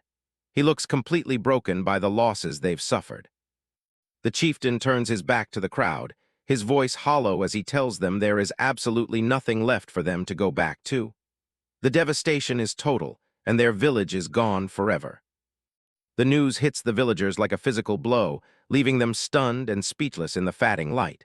Faces that were once hopeful are now masks of pure shock and despair. Leon stands alone in his grief, admitting his failure as their leader and wishing he had died alongside the others. Around him, the survivors look on in a daze, their world completely shattered. The somber silence is broken when young Thomas cries out in joy, spotting a familiar face in the distance. He can hardly believe his eyes as he shouts Derek's name. It really is Derek Hunt, and the boy doesn't waste a second before sprinting forward and throwing his arms around him in a desperate hug. Derek looks remarkably unscathed compared to everyone else. Thomas clings to him, admitting he was terrified after hearing Leon's grim descriptions of the monster. He looks up at Derek with a mix of relief and lingering fear in his eyes. Derek gives a casual greeting as he approaches Mallory and little Brandy. He offers a quiet word of sympathy, acknowledging the tragedy they've just endured. He gestures to the storage bracelet on his arm, explaining that he managed to recover Mallory's husband's body before the village was lost. He tells her she can give him a proper burial once they find safety. Mallory and Brandy are left speechless, stunned by the unexpected kindness. The fact that he went back for her husband's body amidst a massacre is a gesture they never expected. Tears well up in Mallory's eyes as she softly thanks him. The grief is still there, but his actions have clearly provided her with a small, vital sense of closure. Derek simply gives a solemn nod, his ice-blue eyes remaining calm and unreadable. He doesn't linger on the moment, turning his attention back to the road ahead. Night falls over the dense forest, the moon hanging full and bright in a sky filled with shimmering stars. The air grows cold, and the silhouettes of the trees loom like silent giants. The survivors set up a makeshift camp, huddled around several crackling fires for warmth and light. They stay close together, the orange glow of the flames highlighting their tired, haunted faces. Leon warns everyone to stay close to the light, noting that the world beyond the camp is far from safe at night. He keeps a watchful eye on the surrounding darkness. An owl perched on a high branch watches the camp with unblinking golden eyes. Below it, the campfire spits and crackles, the only sound in the otherwise quiet forest. Leon sits by himself on a wooden crate, hunched over and staring deep into the heart of the fire.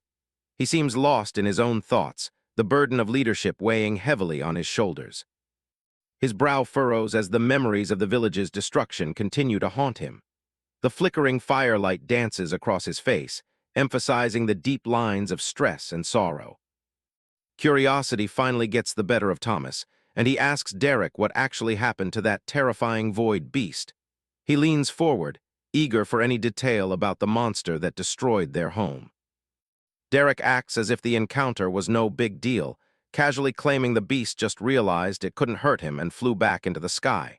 He continues eating his meal with total indifference. Thomas isn't buying the story, pointing out that his grandmother's tales described these things as unstoppable forces of nature. He looks at Derek with a skeptical and confused expression.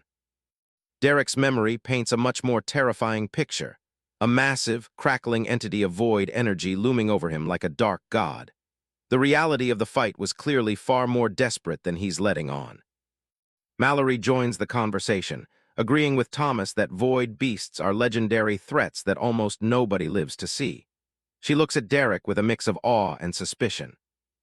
Derek just shrugs it off, suggesting he probably just got lucky and summoned a weak one by mistake. He keeps his tone light to avoid any more difficult questions. He jokes that he certainly won't be using that particular skill again for a very long time.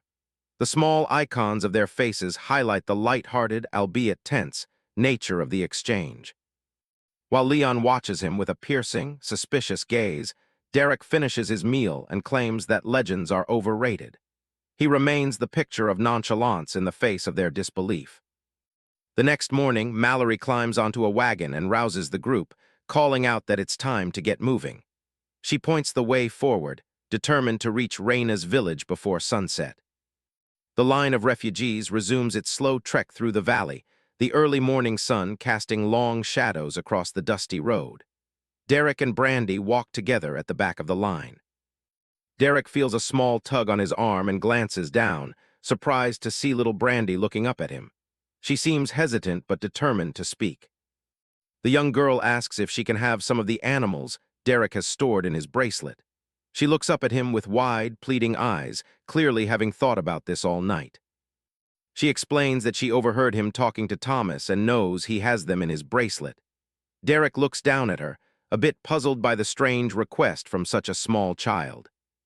He decides there's no harm in it and summons a small, dead creature from his storage with a burst of blue energy.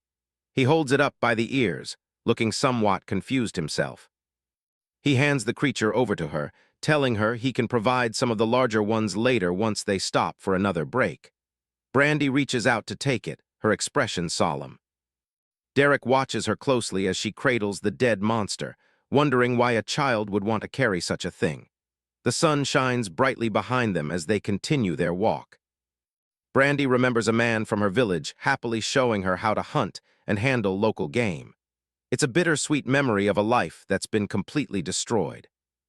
With tears streaming down her face, Brandy explains that she put her skill point into leatherworking. She wants to use the creatures to make armor so she can protect what's left of her village. As Brandy shares her dream of protecting her people, a bright memory of a happier time flashes through her mind, a time when her family was whole and full of laughter. Derek Hunt listens in silence, his expression unreadable as he contemplates the heavy weight of his own existence and how one even begins to piece themselves back together. Standing against the backdrop of a fading sunset, Derek looks down at little Brandy and promises her she can have all the creatures he has stored in his bracelet. Watching her walk ahead, Derek has a rare moment of introspection, wondering if maybe he can't actually do everything entirely on his own after all. The scene shifts to the village gates, where a gloved hand taps impatiently on a wooden ledge, while a dismissive voice declares for the 12th time that they don't care about the refugees. Wallace Gracefall, an arrogant young noble, complains loudly about being stuck in what he calls a pigsty, and how he can't even get a decent scented bath. Looking down from the gatehouse with a sneer, Wallace tells the desperate survivors that he can't let them in without proper identification, regardless of their plight. Mallory Fields is at the front of the crowd, her face twisted with a mix of frustration and growing anger at the man's blatant indifference. The massive wooden gates loom over the displaced villagers, adding to the pressure. Derek urges Chief Leon to speak up and help them. Leon looks utterly defeated, wondering how he can still call himself a chieftain when he failed to protect his village and his people. Mallory continues to plead at the gate, her voice small against the towering walls as she cries out that they have lost everything they ever owned. Wallace just crosses his arms and smiles condescendingly, citing a graceful decree as the reason he won't lift a finger for them. The atmosphere suddenly shifts as Derek steps forward, his eyes crackling with an icy blue light that cuts through the dimness. Up close, the protagonist's face is a mask of cold fury, his glowing gaze fixed on the arrogant noble as he asks what would happen if he simply broke the decree. Mallory watches him with wide, terrified eyes, wondering if Derek is actually prepared to kill a noble right here in front of everyone.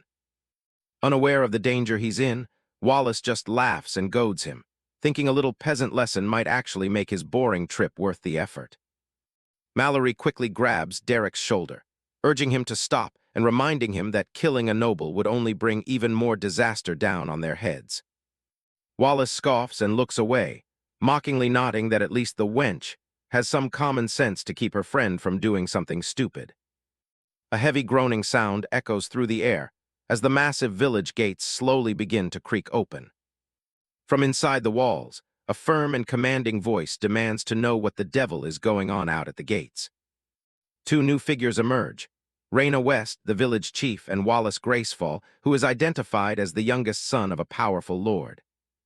Raina spots the survivors and immediately recognizes Mallory, asking what happened and nodding that her hunters reported seeing smoke in their direction.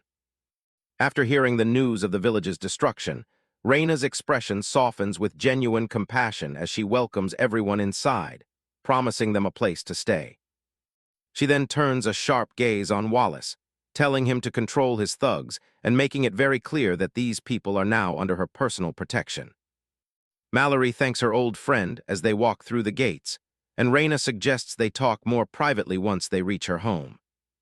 As they walk, Raina leans in close to whisper a warning to Mallory, telling her to tread softly because there's a different manner of beast now prowling within their walls. Chief Leon follows the group into the safety of the village, his head hanging low as he carries the heavy burden of his lost home and people.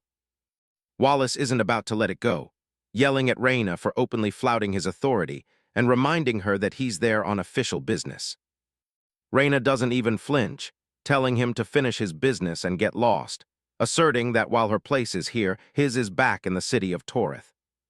Losing his cool entirely, Wallace clenches his fists and threatens to squash her and the entire village like bugs, claiming the law won't protect them. Raina just stares him down, asking if he really wants to bring even more shame to his house and what his father would think of his behavior. The threat of his father's disapproval hits home, and Wallace stands frozen with a look of pure shock and fear on his face. Watching the exchange from a distance, Derek realizes his contract to bring Thomas home is complete and starts to wonder if he should stick around for a while. He decides to stay, rationalizing it by telling himself he'll learn more about this world here than by just wandering alone through the woods. Raina calls out to him, noticing the stranger and inviting him in as well, stating that any friend of Leon and Mallory is welcome in her village. Derek pauses for a moment before looking back and calmly agreeing to take her up on the offer.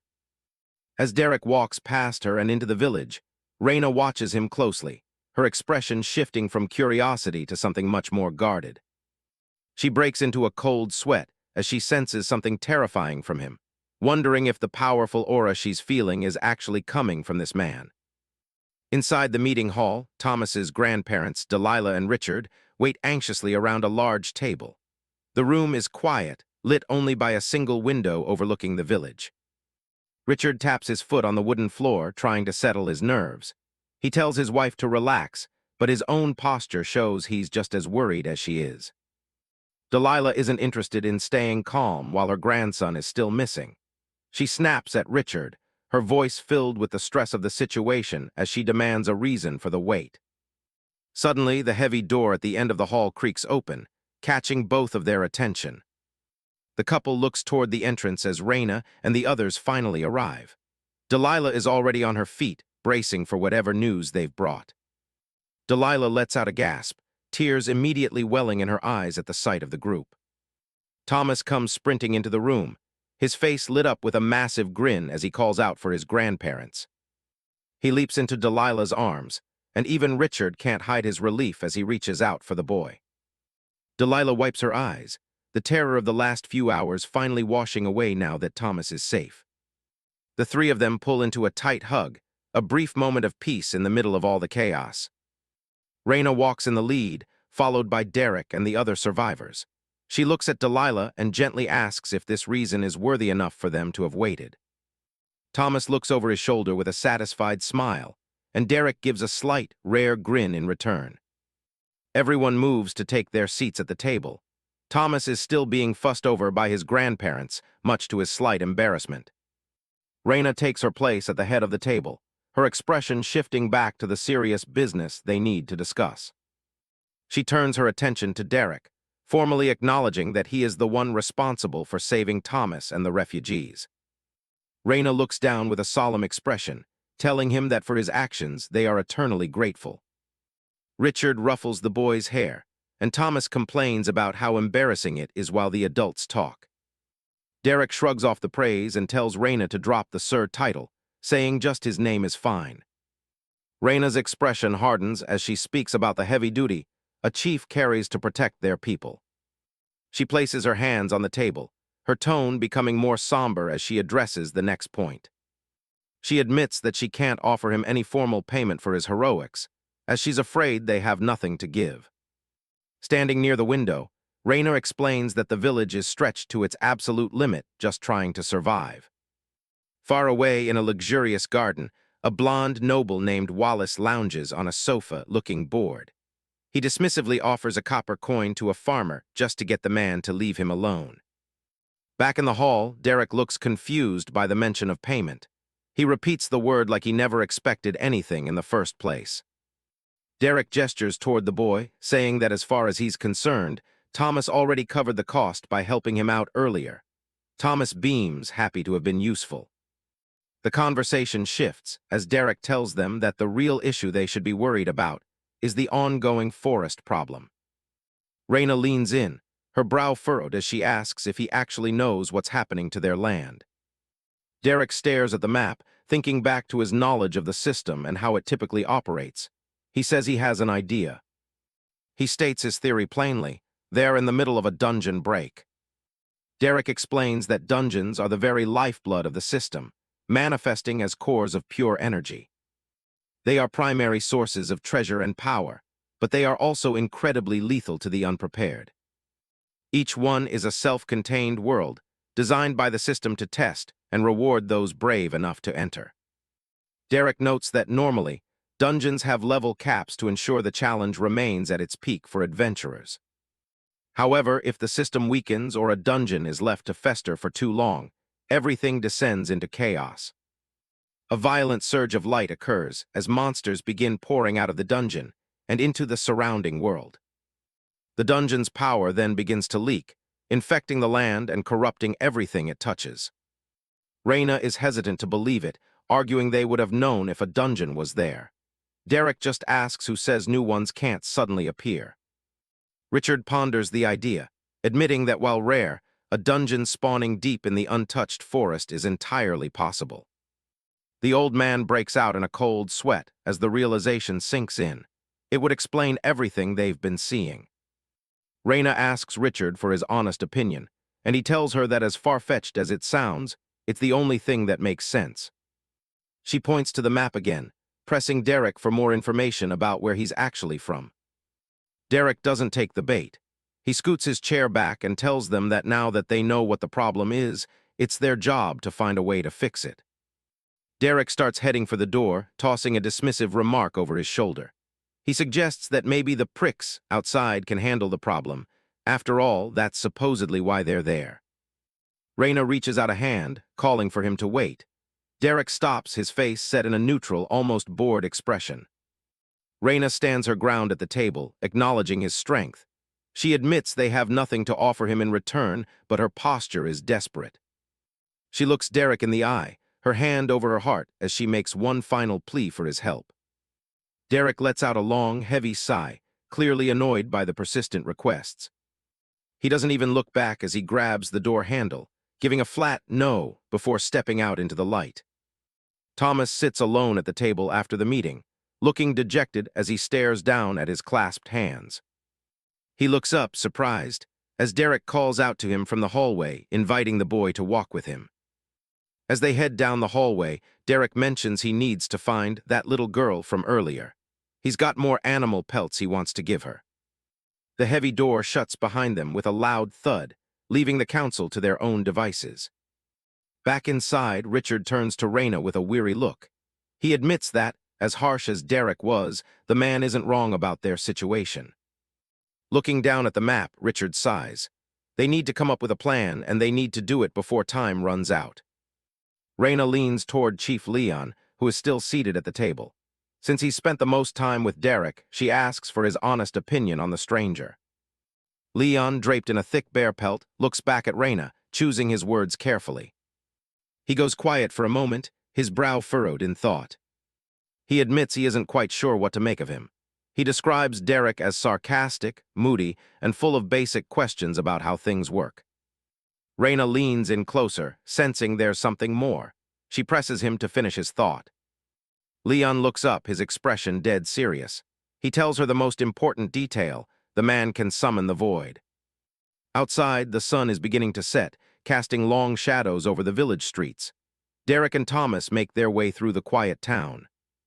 Derek looks around, realizing the place isn't that big. He asks Thomas where the girl is, but Thomas admits he hasn't seen her yet. Derek stops at the mouth of an alleyway when he hears a sharp, aggressive voice shouting. Someone is calling a child a mangy little rat. A woman in noble military gear is aggressively tugging a large animal pelt away from a little girl. She sneers that a peasant has no business with such a high-level item. The woman yanks the pelt free and smirks at the girl's helplessness. She seems proud of herself for taking what she wants. The girl is left sitting on the ground, reaching out for her property. The bully tells her that Wallace has been looking for an excuse to teach their chief a lesson anyway. Smugly holding the stolen pelt, the woman turns to walk away, satisfied with her catch. She walks straight into a solid wall of a man, Derek. The impact is hard enough to make her head snap back as she starts to bark an insult. Derek doesn't move an inch. He starts his demand in a low, dangerous tone that makes the woman begin to tremble. Derek towers over her, his eyes glowing with a cold, blue void energy. He finishes his command, telling her exactly what to do with the pelt. A sword slams into the dirt with a heavy thud. Wallace is fuming, refusing to let this go without a fight. The noble stands with his group, demanding justice for Derek's actions. He can't believe a commoner like him dared to touch a noble. Wallace glares at the village leader, telling her to step aside before things get bloody. Raina West doesn't budge. She makes it clear that she won't allow any fighting within her village. Raina is already losing her patience. Derek hasn't even been here a full day, and he's already brought a noble's wrath to her doorstep. She realizes Chief Leon's warning was spot on. This guy is nothing but trouble. Tommy clings to the gift Derek gave him, fighting back tears as the situation escalates. Wallace draws his blade, done talking. He's ready to force his way through. Before he can even swing, Derek grabs one of the noble's guards and tosses him aside like a sack of grain. He throws the man back toward Wallace, telling the noble he can have his lackey back. Derek turns to the crowd, casually mentioning that he was planning on leaving the village anyway. Tommy's face drops. He didn't expect his new mentor to actually go. Derek gives the kid a small smile, promising he'll be back soon. He tells him to train hard and listen to his grandparents while he's away. He hands Tommy a set of clippers, telling him to practice using them while he's gone. As Derek starts walking away, he gives one last instruction: don't unlock the system until he returns. Wallace tries to get the last word, shouting that Derek is lucky he's leaving before things got serious. Derek stops him cold, turning around with a look that kills the noble's momentum instantly. He leans in close, making sure the idiot understands exactly what's at stake. If Wallace even touches a single person in this village again, Derek is going to kill him. Plain and simple. The guards freeze. Just the weight of his presence is enough to choke the air out of their lungs. Reyna and the villagers watch in silence, feeling the sudden shift in the atmosphere. To them, he looks like a monster.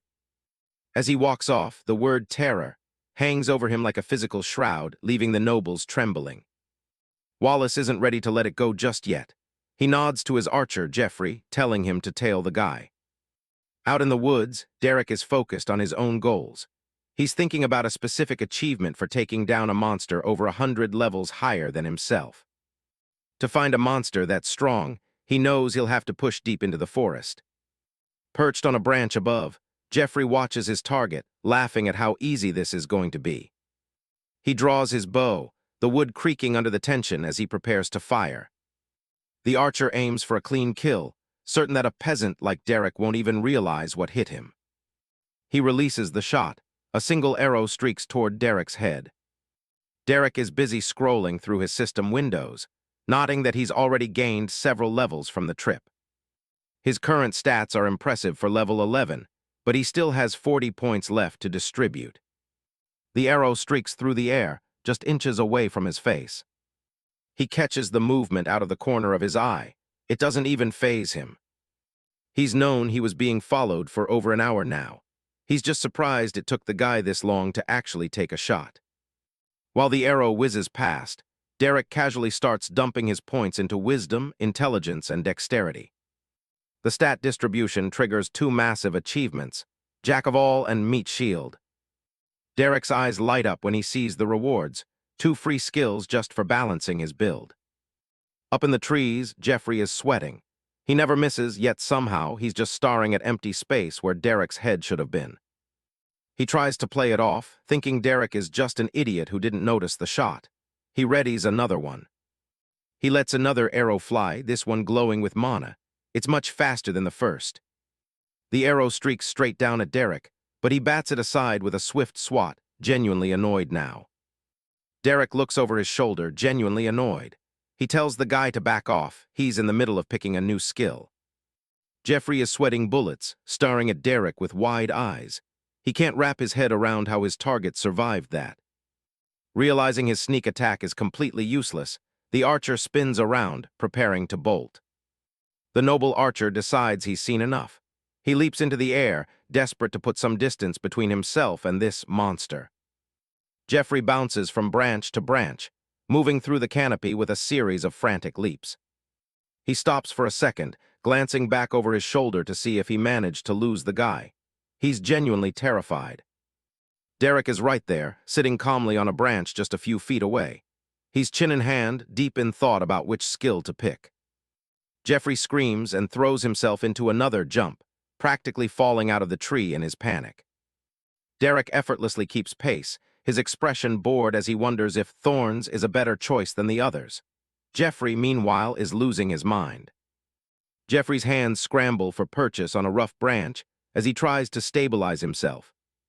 He manages to land on a thick limb, looking around frantically for any sign of his pursuer. Running out of options, he prepares his most powerful move, Deadeye's Barrage. He's putting everything into this last stand. Dozens of magical arrows rain down from the sky toward Derek. Derek just watches, unimpressed that the guy is actually shouting the name of his attack. A massive explosion of light and splinters erupts as the barrage hits the tree. The impact is enough to shatter the upper half of the trunk. Jeffrey clings to a nearby tree, gasping for air and hoping that he finally took the guy down. Smoke and debris fill the air around the destroyed tree. It's a total mess. Derek's voice comes from right behind him, dry and mocking. He says it was a good effort, but he'd already chosen magic resistance. With a swift thwack, Jeffrey is knocked out of the tree. He falls toward the forest floor, completely defeated. As twilight settles over the village, a trembling foot limps forward, dragging its battered body toward the gate. Jeffrey stumbles through the gate, leaning heavily on the wooden fence as he groans in pain. Wallace rushes over, demanding to know what happened and if the target is dead. Jeffrey is a complete wreck. The archer looks up, his face covered in bruises and blood. He admits with a trembling voice that he couldn't even scratch him. Wallace is speechless. He can't believe his best hunter was broken so easily. The noble realizes they're in over their heads. He orders everyone to pack up. They're heading back to Torith immediately. One of his followers is shocked, asking if they're really fleeing from a single commoner. Wallace's expression is grim. He clarifies that it's not a retreat, it's a tactical withdrawal to get reinforcements. He's not letting this go, but he's not stupid enough to stay. As the sun sets over the forest, the noble group clears out, leaving the area in a tense silence. Deeper in the woods, Derek is walking along a small stream, surrounded by ancient, moss-covered trees. He continues his practice, repeatedly using his identify skill on everything he sees. He's determined to level it up. His system highlights objects like rocks and trees as he analyzes them. A notification pops up. His identify skill has leveled up. Something moves in the underbrush, catching his attention. He turns and points his finger, calling out, "Identify," one more time. A small, white rabbit with a single purple horn on its forehead hops out. It's a level 54 horned rabbit. Derek crouches down, his expression softening. He asks the little fella what it's doing out in such a dangerous place. The creature just stares at him with big, innocent eyes. It looks completely harmless despite its level. Derek chuckles, telling the rabbit it's actually pretty cute. He even considers letting it live, even if it met his level requirement for the achievement. Suddenly, the rabbit's innocent look vanishes. It lunges forward with surprising speed, its horn glowing as it aims straight for Derek's head. Looks like the little guy is more aggressive than he thought. Despite his surprise, Derek Hunt's eyes remain locked onto a white blur streaking through the forest. He leans back just enough for the void rabbit to whistle past his face, the air from its speed ruffling his hair. "What the hell?" he says, genuinely surprised by the little creature's sudden burst of aggression. The rabbit doesn't stop, slamming headfirst into a tree trunk with a bone-jarring crunch that cracks the wood. Derek barely manages to dodge the next pass, the rabbit moving like a living projectile. It skids across the grass, kicking up dirt as it turns back for another round. The creature looks absolutely livid, its tiny body huffing with every breath as it glares at its summoner. Derek smirks and wipes his mouth. "All right, fine, you wanna go." He settles into a combat stance as the rabbit tenses up, ready to strike again. A blue light flares as the rabbit launches itself with explosive power. Derek moves through a series of fluid dodges, the rabbit becoming a blur of energy as it tries to pin him down. In a split second, he times it perfectly and snatches the tiny beast right out of the air. He holds the rabbit firmly, watching it squirm. "You're a little daredevil, aren't you?" The rabbit responds by sinking its teeth into his hand with a sharp bite. A system notification pops up showing he took 26 damage. He chuckles, thinking the number is laughably small compared to his total health. His smile fades as he considers the math. 26 damage is nothing to him, but for a normal person, it's a serious wound. He has a flash of memory showing Thomas, realizing the boy would have been in real danger from a simple bite like that. He holds the rabbit up, realizing that his pet is actually a lethal weapon he needs to be careful with. "I'm just gonna leave you right here," he decides, placing the rabbit back on the ground. He waves it goodbye, calling it a psycho-murder bunny, and telling it it's not worth the effort to kill. The rabbit stays behind, looking thoroughly annoyed by being dismissed so easily. As he walks deeper into the woods, Derek Hunt summons his status screen to look for a restorative skill. He ponders the choices, knowing he needs a way to sustain himself without relying on others. 3 options appear: Cure Toxin, Life Leech, and Rejuvenation. He mutters about the system being stingy. He quickly passes on Cure Toxin, figuring he can handle a little poison on his own. Life Leech seems useful for solo combat, healing him based on the damage he deals to enemies. Then there's Rejuvenation, which provides a targeted heal. It's a classic support skill. He weighs the benefits of healing himself versus having the ability to help others, looking deeply conflicted. He finally makes his choice, tapping the screen to finalize the skill selection. The system confirms he's learned Rejuvenation. He tells himself it's just a backup in case he needs to heal someone else, as memories of his former teammates resurface. He immediately regrets the thought, sighing at his own hypocrisy. Why did he bother leaving if he's still worried about people? He stands alone in the dark forest, wondering why he's acting so strange after years of isolation. He grits his teeth, the memory of his past failures and the danger he poses to others weighing heavily on him. He convinces himself that being alone is the only way to keep people safe from the trouble he brings. He stares into the distance, his resolve hardening as he prepares to continue his solo journey. Without warning, something slams into his back with a heavy thwack, catching him completely off guard. "What the hell?" he snaps, spinning around with a glowing blade of energy already in his hand. He's stunned to see the Void Rabbit has followed him all this way, looking just as grumpy as before. "You're still following me?" he asks, wondering if the creature has a grudge against him. Before he can argue, an undead forest wolf leaps out from the trees, its body a mess of rotting flesh and exposed bone. The rabbit glares at the intruder, its eyes glowing with a predatory intensity. A spray of blood fills the air as the wolf is torn apart in an instant. Derek Hunt looks on in shock as the little rabbit makes quick work of the monster. Derek Hunt looks down at the blood-soaked rabbit, completely baffled. "I thought bunnies were herbivores," he mutters, clearly having a hard time squaring his knowledge of biology with the carnage before him. He watches the rabbit hop around playfully after its kill. "This bunny is a psychopath and an idiot," he adds, realizing he's stuck with a very dangerous, very small companion. The Void Rabbit sits perfectly still, its white fur stained with crimson. Despite its cute appearance, those purple eyes hold a level of predatory focus that doesn't belong on a house pet. Derek Hunt finally gives in with a shrug and a thumbs up. "All right, fine, tag along, but you better not slow me down," he warns, though he seems more amused than annoyed now. The two continue their journey through the woods, with Derek Hunt leading the way and the rabbit following close behind in a series of energetic hops. As night falls, they set up a small camp. Derek Hunt huddles by the fire, cooking a piece of meat on a stick, while the rabbit watches the flames with curious, unblinking eyes. The rabbit isn't just for show, as it later intercepts a massive, tusked boar. It strikes with such force that a huge gout of blood erupts from the beast's side, ending the threat instantly. Back at the camp, Derek Hunt gives the murder bunny a rare bit of affection, scratching it behind the ears. The rabbit looks thoroughly unimpressed but doesn't pull away. The next morning, Derek Hunt wakes up feeling refreshed, lying by the dying embers of the fire with the rabbit curled up nearby. They get back on the trail, but the rabbit quickly gets bored of walking and whizzes past him in a blur of white fur and energy. Derek Hunt lets out a long yawn, stretching his arms high above his head to work out the stiffness from sleeping on the ground. He looks down at his companion and whistles. "Come on, Murder Bunny, let's go," he says, ready to see what else the day has in store. But when he looks back a few minutes later, the rabbit has stopped in its tracks, sitting small and solitary in the middle of the path.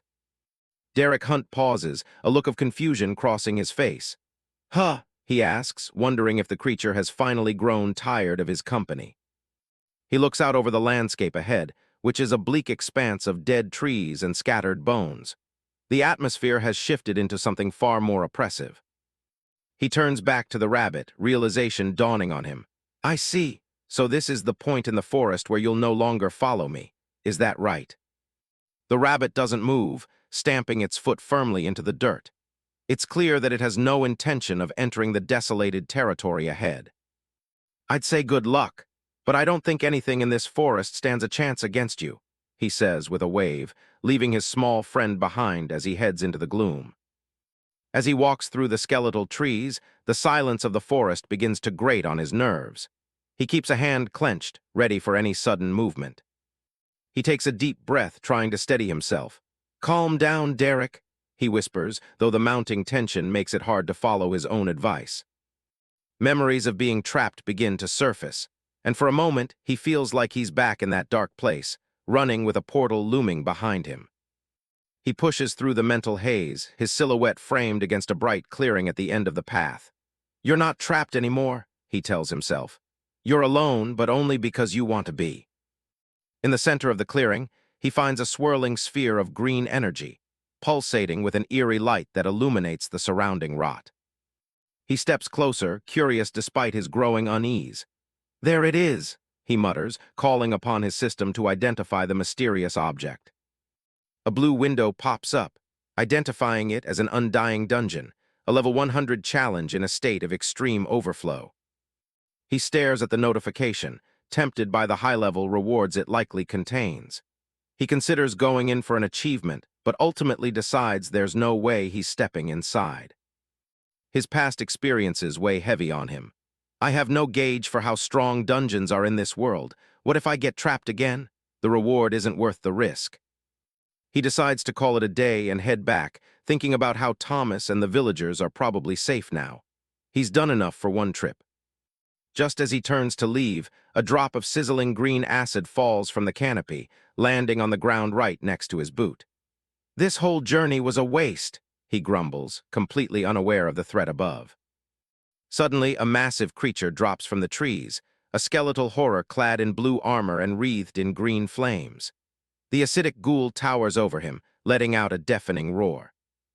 Instead of panicking, Derek Hunt wipes a smudge of acid from his cheek, a sharp, dangerous grin spreading across his face. "Ah, hello there." The system identifies the monster as an acidic ghoul, level 115. It's exactly the kind of challenge he was hoping to avoid, yet exactly what he needs. He looks up at the monster, his eyes gleaming with battle lust. "You're exactly what I've been looking for." Derek Hunt wipes a smear of blood from his cheek, looking completely unfazed as he greets his target. Standing before him is an acidic ghoul, a level 115 nightmare radiating a toxic green glow. Gripping his spear tight, he admits he's been looking for something like this to vent some serious frustration. The undead horror lets out a distorted screech, its long tongue dripping with corrosive slime. Blue energy starts crackling around Derek as he shifts his weight, getting ready to launch into action. The monster lunges forward with incredible speed, its bone-like claws reaching for its prey. He dances around the attack with practiced ease, his silhouette trailing faint wisps of light. With a precise swing, he severs one of the beast's massive, glowing limbs. The guy just smirks, finding the creature's speed to be a bit of a disappointment. Just as Derek scoffs that he expected way more from a level 115 monster, the beast's severed arm suddenly regenerates at an alarming speed. Even worse, the monster is one step ahead. It snags his body, and the acid immediately starts eating through his protective armor. The beast slams him into the earth, the sheer force creating a massive crater beneath them. His clothes sizzle as the green liquid melts through the fabric, burning the skin underneath. Derek manages to flip away, just in time to avoid a follow-up bite from the snapping jaws. He skids across the clearing, resetting his stance while finally giving the monster some credit for its power. Despite the blood and burns on his face, his eyes stay ice-cold and focused on the kill. Summoning a new set of armor with a wave of his hand, he mutters to himself that a bit of a struggle actually makes the game way more entertaining. He rockets forward like a bullet, aiming his weapon right for the center of the ghoul's chest. The monster swings its claws frantically, trying to swipe at him again, and its sheer speed catches even Derek off guard.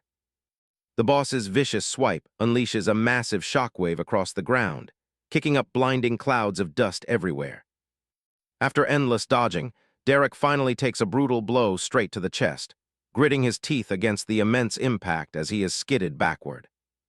A violent swirl of blue and white energy begins to condense around Derek's form. As Derek fires a concentrated beam of magic directly into the boss's torso, a world-shaking explosion of power rocks the entire forest, its blinding light dazzling every creature in the vicinity. The ghoul lets out a final, pained roar as the energy starts to tear its skeletal body apart. But this boss is no pushover. It rapidly regenerates and lunges forward to retaliate. Derek mocks the thing as it hisses acid everywhere, asking if this is really what passes for strength in this system. The acidic fumes have turned his shirt into a tattered mess, the cloth literally melting off his shoulders. He looks down at his opponent with a mix of boredom and disdain, clearly over this little dance. Derek's grip tightens until his knuckles turn white, and a strange, dark void energy begins to crackle. A manic grin spreads across his face as his eyes start to glow with a terrifying, otherworldly light.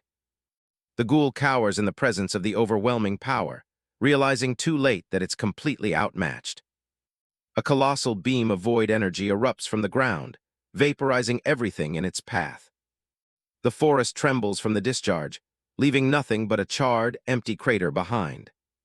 Standing amidst the wreckage, Derek exhales slowly as the glow in his eyes begins to fade. System windows start popping up in rapid succession, detailing the massive experience gain and multiple level-ups. He even unlocks a rare achievement for slaying a monster over 100 levels above his own. The quiet returns to the woods as the dust settles around the victorious hunter. He stares down at the steaming patches of acid on the ground, clearly annoyed by the collateral damage. His armor is ruined beyond immediate use, the metal plates warped and corroded by the monster's blood.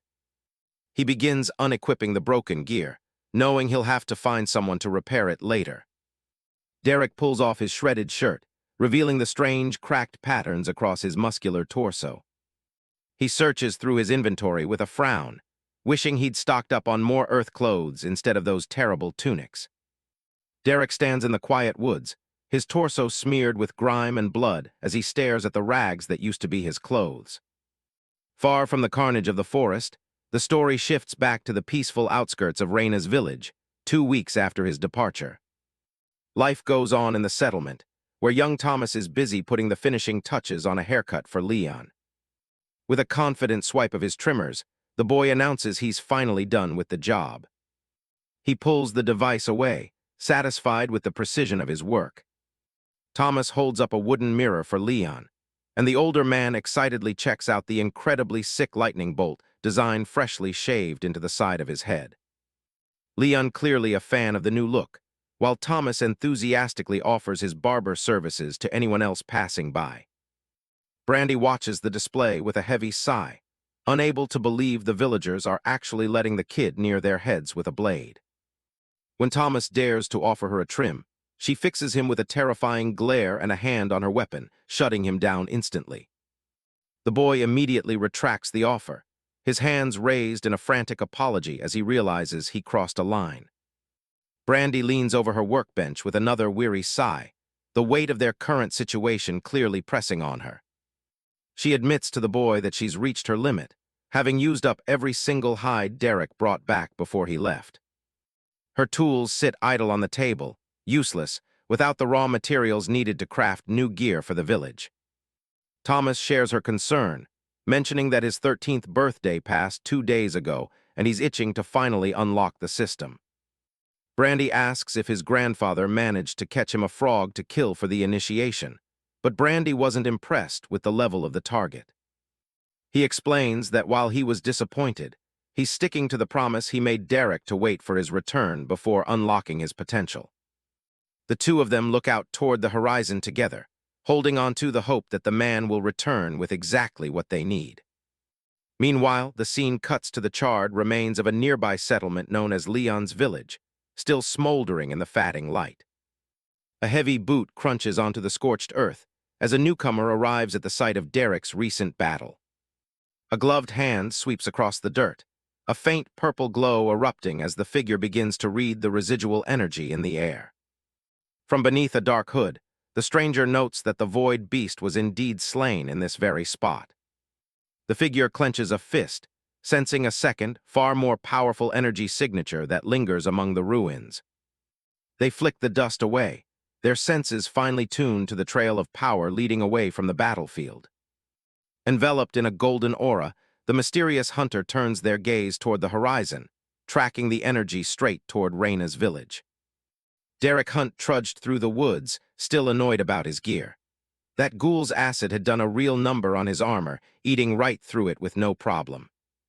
He figured clearing the rest of the dungeon was going to be a massive headache. Just as he was complaining to himself, he heard something behind him and spun around. He froze, eyes wide, as a cold sweat broke out on his forehead. Something was definitely tracking him. Standing right there on the path was that strange rabbit, just staring him down with its single horn. It clearly wasn't planning on letting him leave. The creature gave the ground a solid thump, looking surprisingly intense for a little fluffball. It seemed to be making a point. Derek couldn't help but smirk at the sheer audacity of it. He started wondering if this thing actually liked him, or if it was just looking for a chance to finish the job. Before he could finish the thought, the rabbit launched itself like a rocket.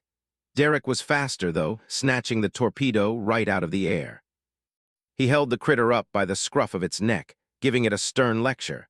He'd promised someone he'd bring back a high-level monster to kill, and this little menace was making things difficult. A wicked grin spread across Derek's face as he leaned in close. He told the rabbit it was currently looking like the prime candidate for that hit list. The threat clearly landed, leaving the rabbit wide-eyed and shaking in his grip. It wasn't looking so tough anymore.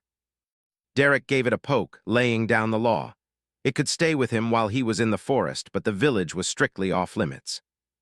He didn't trust the thing not to turn every villager into a target the second it saw them. He asked the dazed creature if it actually understood a word he was saying. With a heavy sigh, Derek finally gave up on the interrogation. Trying to reason with a rabbit was proving to be a waste of energy. He set the rabbit back on the ground, deciding he'd dealt with enough for one day. On GI letter 1EDDI, it finally stayed put. He waved for it to follow along, calling it an idiot as he started walking again. It hopped right after him without hesitation. But as they moved, Derek started to reconsider. He was getting pretty tired of just calling it bunny or idiot all the time, so he decided it was time for a real name.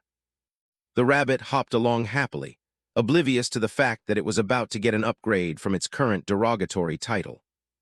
Later that night, Derek lay by the fire with the rabbit curled up asleep on his chest. He threw out a few options like Snowball or maybe Bella. His train of thought came to a screeching halt the next time they encountered a monster. Those names just didn't feel right for what happened next. The rabbit had absolutely shredded a level 59 undead forest bear, leaving nothing but a bloody mess. Derek realized those cute names didn't fit a literal psycho. Standing on a cliffside at sunset, he kept brainstorming. Dingbat felt too weird and Beelzebunny was just a mouthful, then he hit on something perfect. He finally had it. A grin spread across his face as he realized he'd found the perfect name for his murderous little companion. He took a knee and made it official, declaring that from now on, the bunny formerly known as Idiot would have a real title. He named her Sylvie. The rabbit looked up at him, her eyes practically sparkling with the recognition of her new name. Derek stood back up and gestured for Sylvie to come along. After all, there were plenty of other things in the forest that needed a good head-butting. A week passed as the duo continued their trek. Eventually, the trees began to thin out as they approached the outskirts of civilization. Derek stopped at the edge of the woods, looking down at Sylvie with a toy in his hand. He knew this was as far as she could go. He explained that he couldn't let her into the village. With her temper, it would turn into a total massacre in minutes. He told her to stay put in the forest and promised he'd be back in just a few days. Sylvie just stared up at him, looking unimpressed. To keep her occupied, he dangled a squeaky chipmunk plushie in front of her. Sylvie's eyes locked onto it with a terrifying, predator-like focus. Derek gave the toy a little rub, admitting that despite all the chaos, he was actually going to miss her. Then things took a turn. Sylvie's response was to immediately launch herself at a nearby tree. The impact sounded like a bomb going off, nearly knocking Derek back. The tree snapped like a toothpick, leaving Derek yelling at her to stay in the woods. He was starting to think he was traveling with a total psychopath. He walked away across the wooden bridge, still clutching the level 50 woodland chipmunk. He grumbled about how they were having a moment and she had to go and ruin it. Reaching the massive wooden walls of the village, Derek waved up at the sentry post. He was finally home. The guard immediately shouted for him to halt, demanding to know who he was. Derek just casually introduced himself, saying he was just getting back. Instead of waiting for them to open the gates, Derek dropped into a low squat on the dirt path. He launched himself into a massive leap, soaring right over the sharpened logs. The guard could only watch in pure shock as Derek flew past. The sudden surprise caused the poor guy to lose his footing and slip right off the platform. He went tumbling through the air. Derek caught him by the arm midair, stopping his fall before he could hit the ground. Talk about a close call. He told the guard to be careful and even threw in a compliment about his haircut. The guy was too stunned to do anything but stare. With a final leap, Derek touched down inside the village walls, leaving the bewildered guard thanking him from above. Mission accomplished.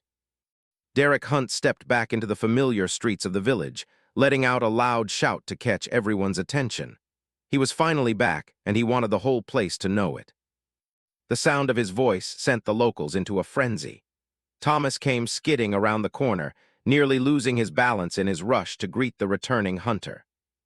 Brandy Fields wasn't far behind, nearly colliding with a villager carrying a load of hay.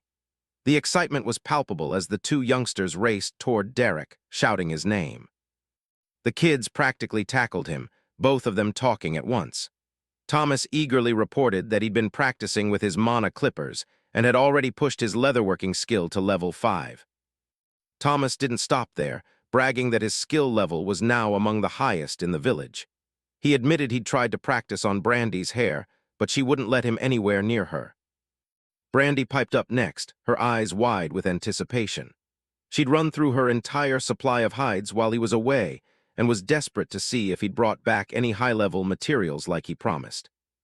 She practically bounced on her heels, asking if he had a knife she could use.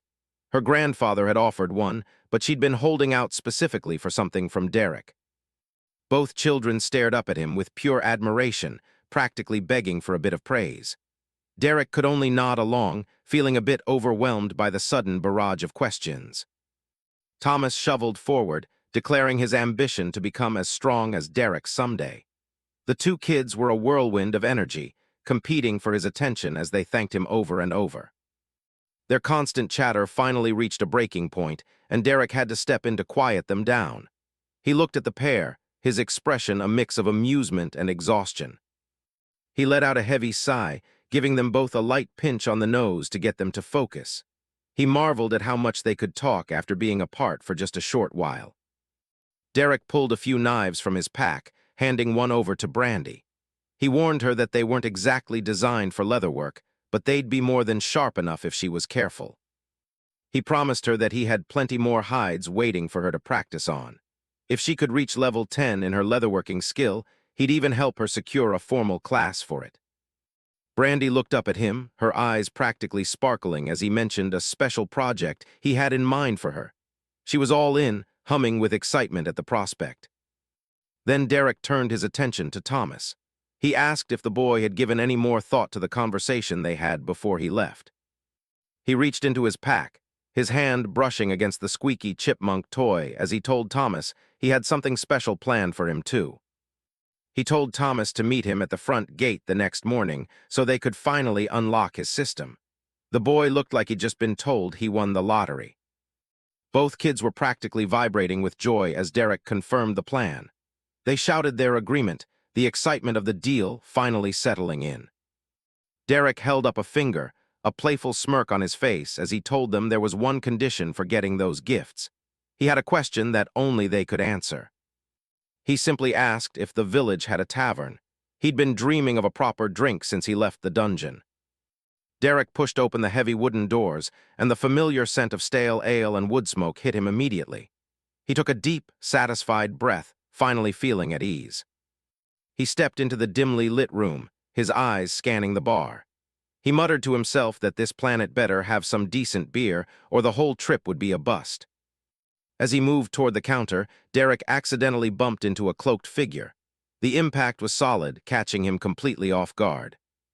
He instinctively stepped back, letting out a surprised "whoa" as he tried to regain his balance. The tavern air felt heavy all of a sudden.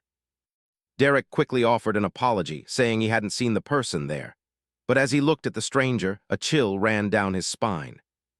He felt a familiar, powerful surge of energy radiating from the cloaked figure. His eyes widened as he realized he felt this void energy once before.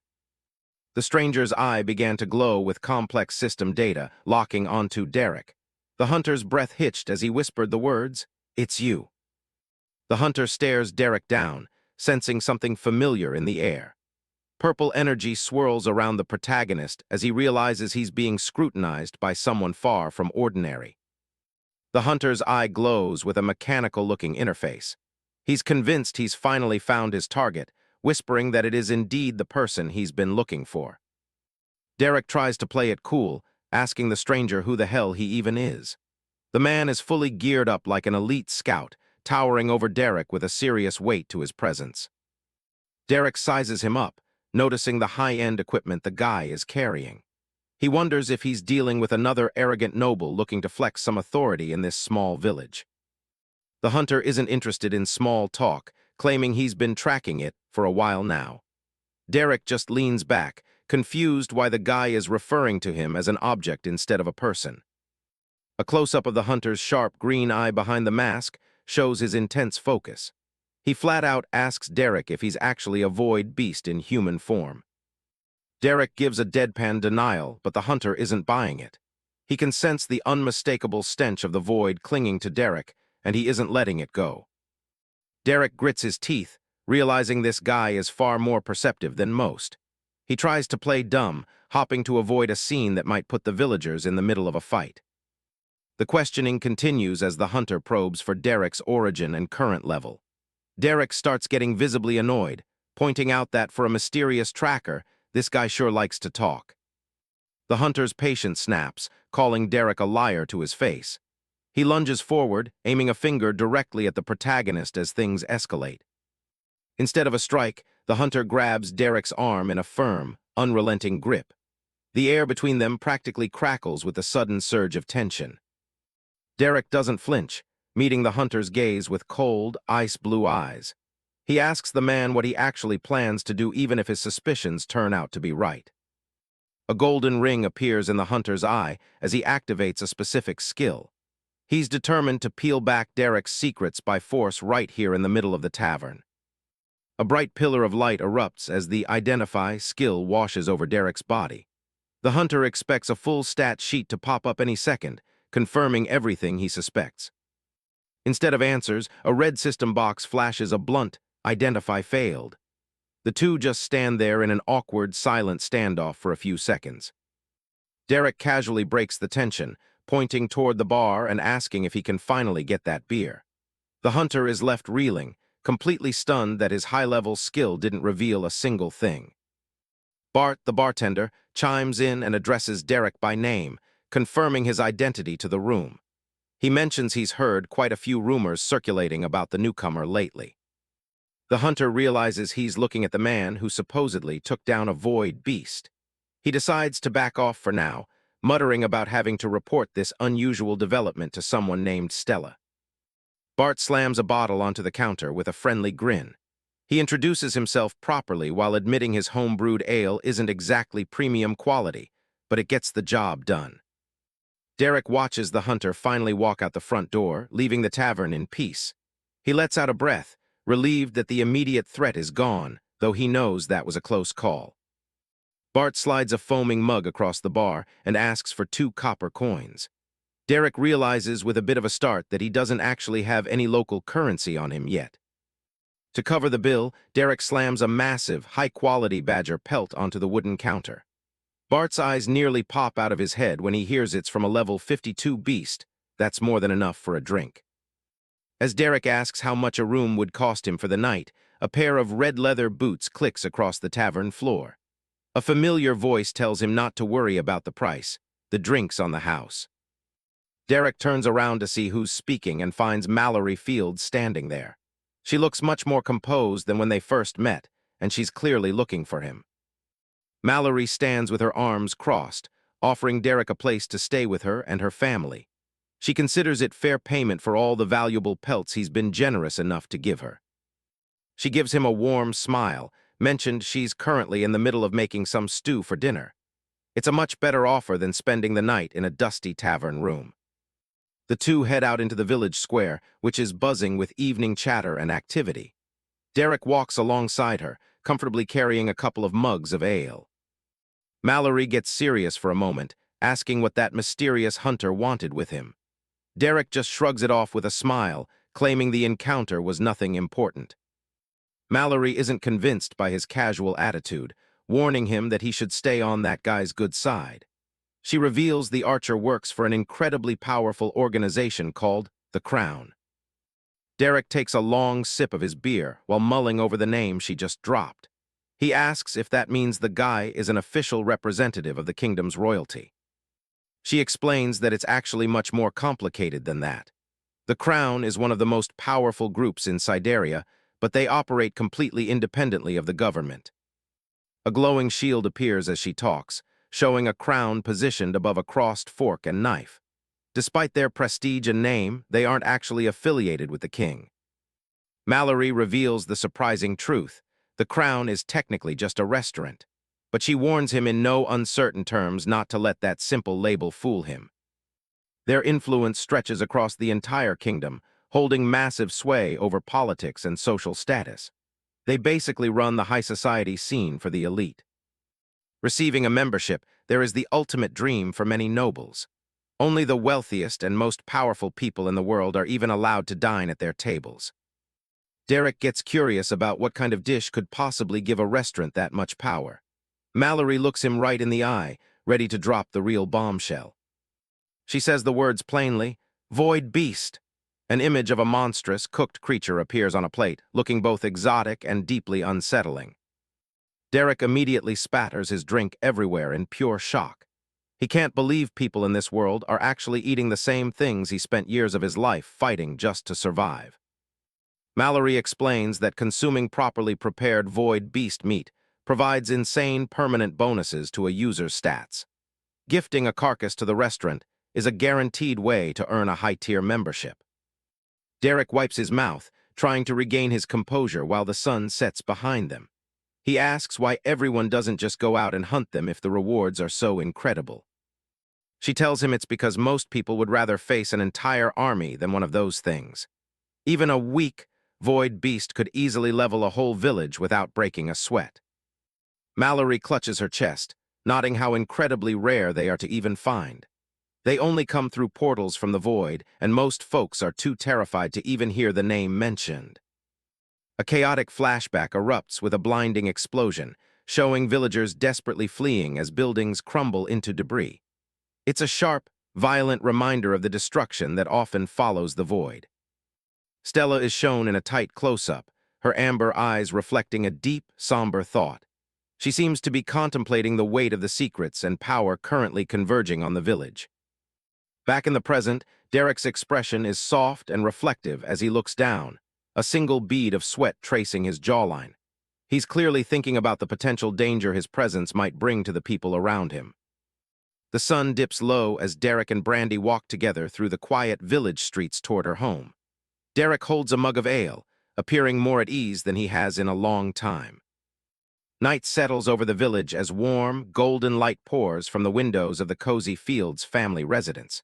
The sounds of distant laughter and friendly chatter drift through the cool evening air. Inside, Derek is absolutely burying his face in a bowl of stew, taking a massive gulp with an appetite only years of survival could produce. The simple pleasure of a hot meal is clearly something he hasn't had in ages. He slams his hand onto the table after finishing his portion, letting out a satisfied shout.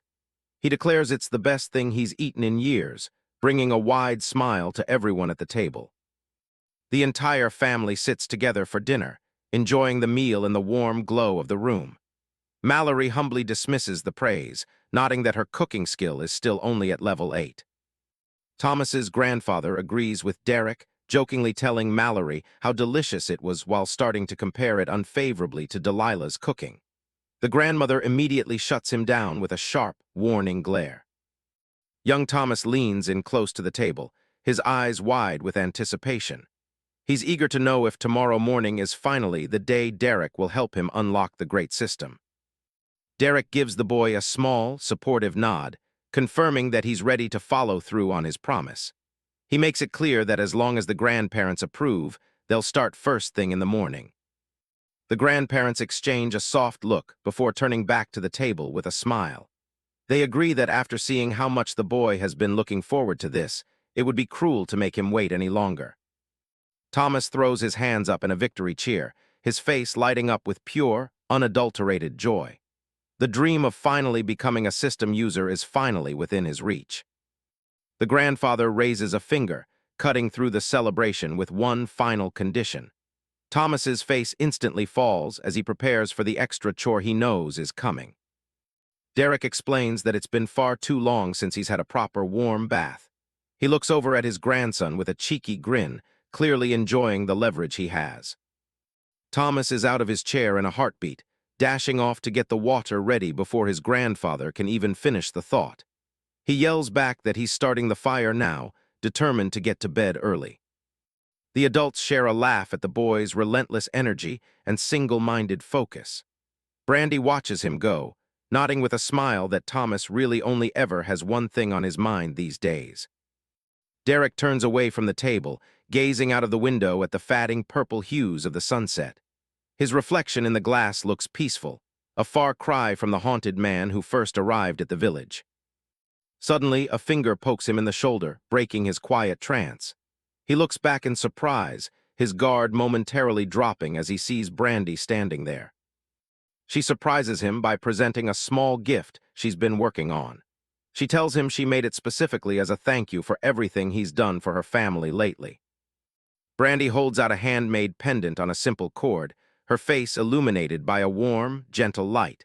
She hopes the small token shows just how much his presence has meant to them. A flashback shows Brandy and Mallory by Travis's grave. She tearfully shares that losing her father left her completely broken, but working with Derek's hides helped her heal and move on. Derek looks down at the pendant resting in his palm, his expression one of quiet, genuine gratitude. He thanks Brandy softly, clearly touched by the meaning behind the simple gift. In the background, Thomas's voice booms through the house as he shouts about needing more wood for the bath. The rest of the family continues their dinner, the home filled with a warm sense of belonging. Derek clutches the necklace to his chest, a soft smile playing on his lips. He thinks to himself that for the first time in a very long time, he isn't alone in the world. The final shot shows the village nestled safely behind its walls as the sky turns dark over the mountains. Derek reflects that he has finally, truly escaped the emptiness of the void. Derek and Thomas blast through the countryside, leaving a massive plume of dust in their wake as the sun begins to set. Derek has Thomas tucked under his arm. The boys face a blurred mess from the sheer velocity of their travel. Skidding to a halt, Derek kicks up a cloud of dirt and announces they've found the perfect spot. Thomas hangs limp, looking like his brain is still several miles back. Derek sets him down, but the kid's world is still spinning. He can barely manage a coherent response while his eyes swirl in his head. The dizziness vanishes the moment Derek asks if he's ready to unlock the system. Thomas is practically glowing with excitement. Derek hands over a sharp, silver dagger, warning him to be careful with the edge. Thomas takes it with both hands, looking at the ornate blade in awe. Reaching for a sack at his waist, Derek tells him it's time to get started. Something inside the bag is squealing and thrashing around. Derek holds the struggling sack aloft with a calm, almost predatory smile. He gives Thomas a simple, brutal instruction: kill it. Thomas takes a steadying breath and nods, tightening his grip on the dagger. He's nervous, but the look on his face shows he's ready to do what needs to be done. A massive pillar of blue energy erupts from the boy as he completes the task. A system notification pops up, confirming that Thomas Stewart has officially unlocked the great system. Derek takes his dagger back, the blade now stained red. He casually checks in on the kid, asking how the experience felt. Thomas is in total shock, staring at his hands as he tries to process his new status. He's just received an achievement for killing a level 50 creature and can't wrap his head around how he pulled it off. Derek looks at the glowing weapon in his hand. He explains that the knife was made by the same master smith who forged his own glaive, making it the sharpest blade he owns. The atmosphere turns serious as Derek points a finger at the boy. He tells Thomas there's a vital question he needs to ask before they go any further. Derek acknowledges Thomas's desire to leave the safety of the village and grow stronger. His usual cocky grin is gone, replaced by a rare moment of sincerity.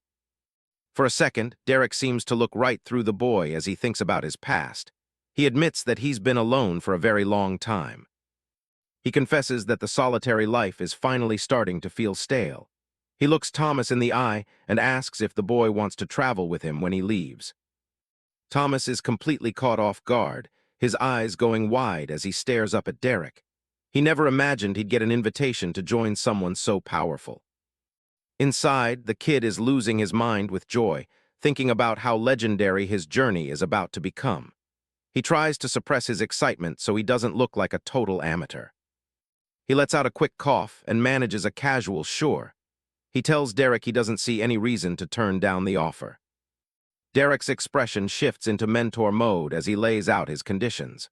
First, traveling with him means Thomas will learn his secrets, and he can never share them with anyone. Thomas adopts a grim, determined expression and vows to protect those secrets with his life. Derek thinks the "guard them with my life" part is a bit much, but he appreciates the spirit. The second rule is all about self-reliance. Derek promises to keep him safe, but only if Thomas commits to a brutal training regimen so he stops depending on anyone else. Holding up 3 fingers, Derek delivers the final rule: absolute obedience. If he gives an order, Thomas follows it instantly without asking a single question. Thomas looks a little unsettled by the intensity of the gaze. He asks for clarification, wondering if that really applies to anything. Derek raises his hands in a reassuring gesture, explaining that he isn't evil, just pragmatic. Every command he gives will have a logical reason behind it. With a determined shout and 2 clenched fists, Thomas makes his choice. He tells Derek he's all in and wants to travel the world with him. Derek reaches out and they share a firm, celebratory handshake. He welcomes the kid to the team as the twilight settles over the hills. A bit later, the two are lounging in the tall grass under a bright sky. Derek gets down to business, asking Thomas how many skill points he has to spend. When Thomas says he has 3, Derek tells him he's only going to have 1 left. Thomas is stunned by the news, but Derek just tells him to follow orders. Following the plan, Thomas puts his points into meditation and identify. Glowing icons appear as the system confirms the skills have been learned. Derek notices the kid's slumped shoulders and tells him not to feel bad. He promises that while they aren't flashy, these are actually some of the most powerful skills a user can have. He breaks down the benefits, explaining that high-level meditation allows for health and mana recovery even during combat. Meanwhile, high-level identify protects his own data from prying eyes. Thomas imagines a warrior meditating and a mysterious eye peering out. He still thinks the skills are incredibly boring compared to what he was hoping for.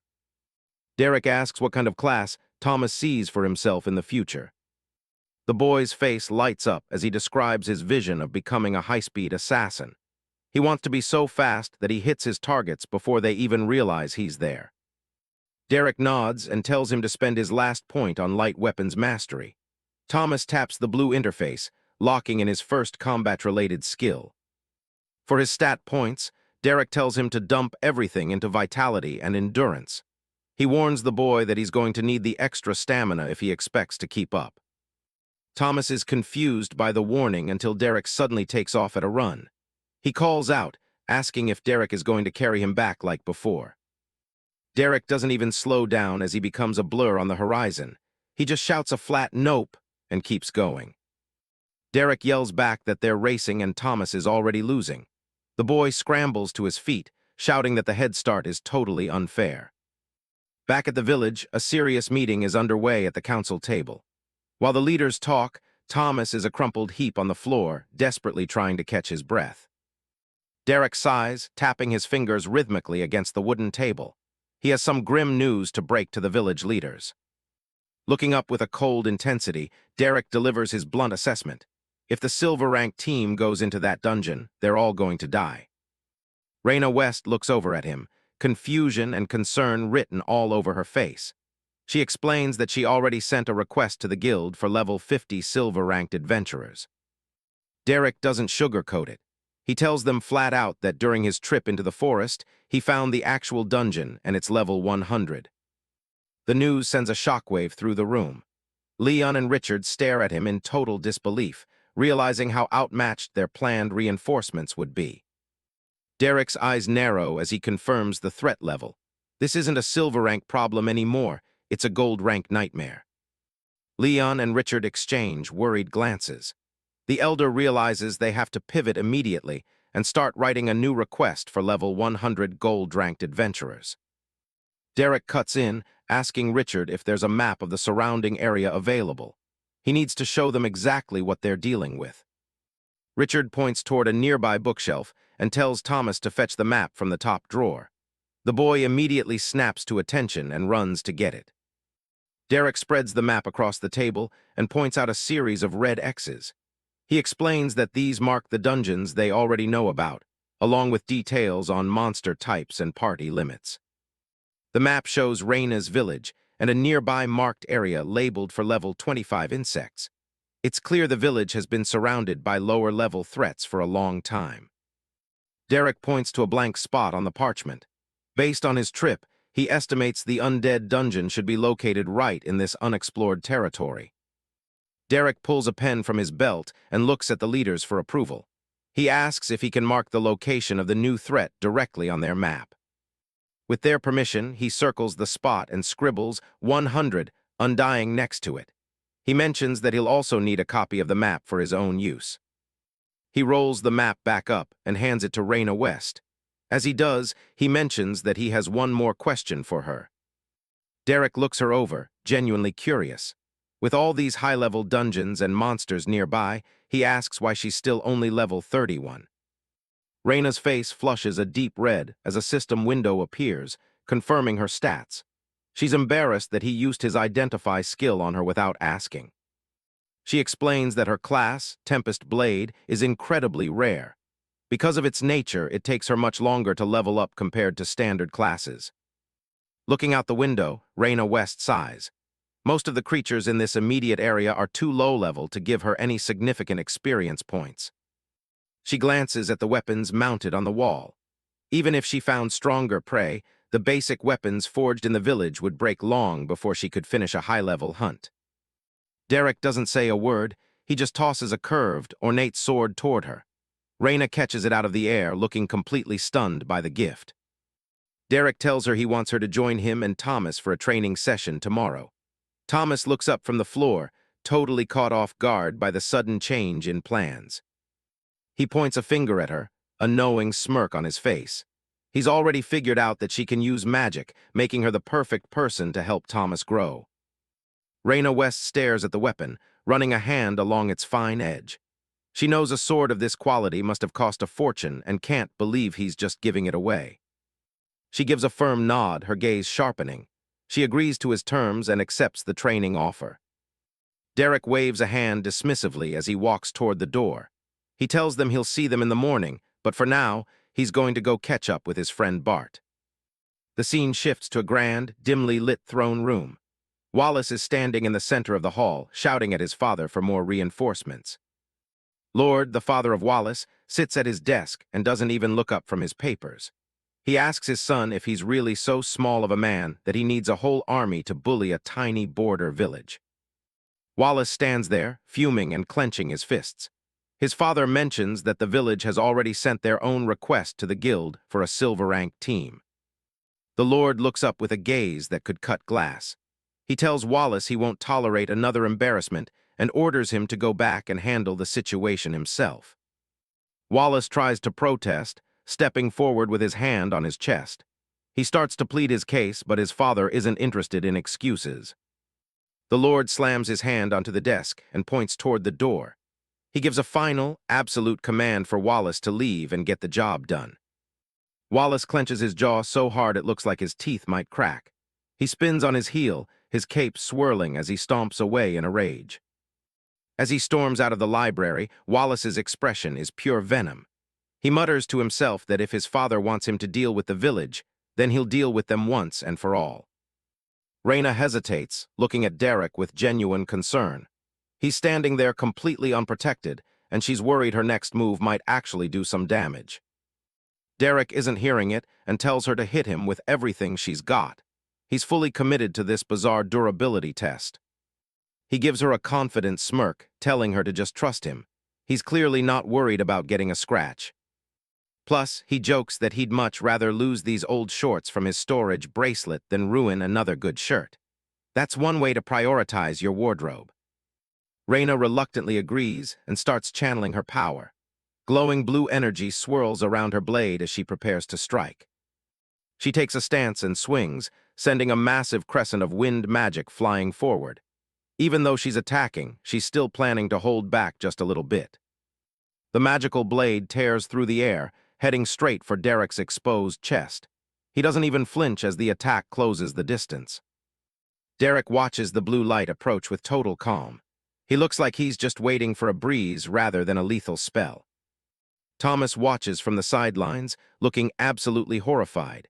He's starting to wonder if traveling with this guy was actually a good idea.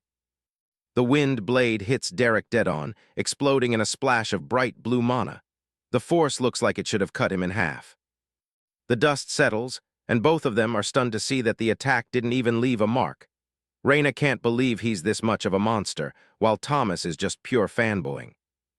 Derek casually brushes off his shoulder, looking completely bored. He tells Reina it wasn't bad, but next time she better not hold back. Reina gets a look of intense focus in her eyes. The kid gloves are officially coming off. She leans into a massive overhead swing, promising she won't hold back this time. A huge vortex of mana erupts around her as she goes all out. 10 minutes later, the training session comes to an abrupt halt. Reina is slumped over, completely drained of mana after throwing everything she had at him. Derek checks on her and tells her to start meditating until she's recovered. He's not done with her yet, but now it's someone else's turn. He calls Thomas over, who's been busy trying to pick out a weapon from the pile on the ground. It's time for the boys' training to begin.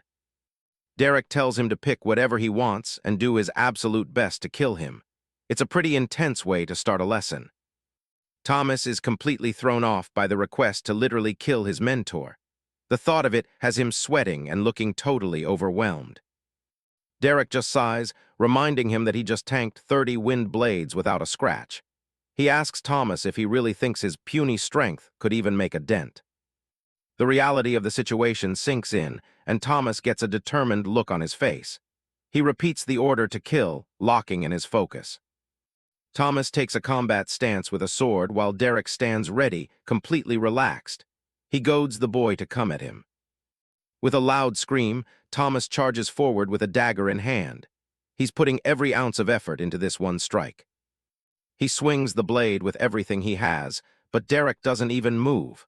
The dagger just whistles through the empty air right in front of him.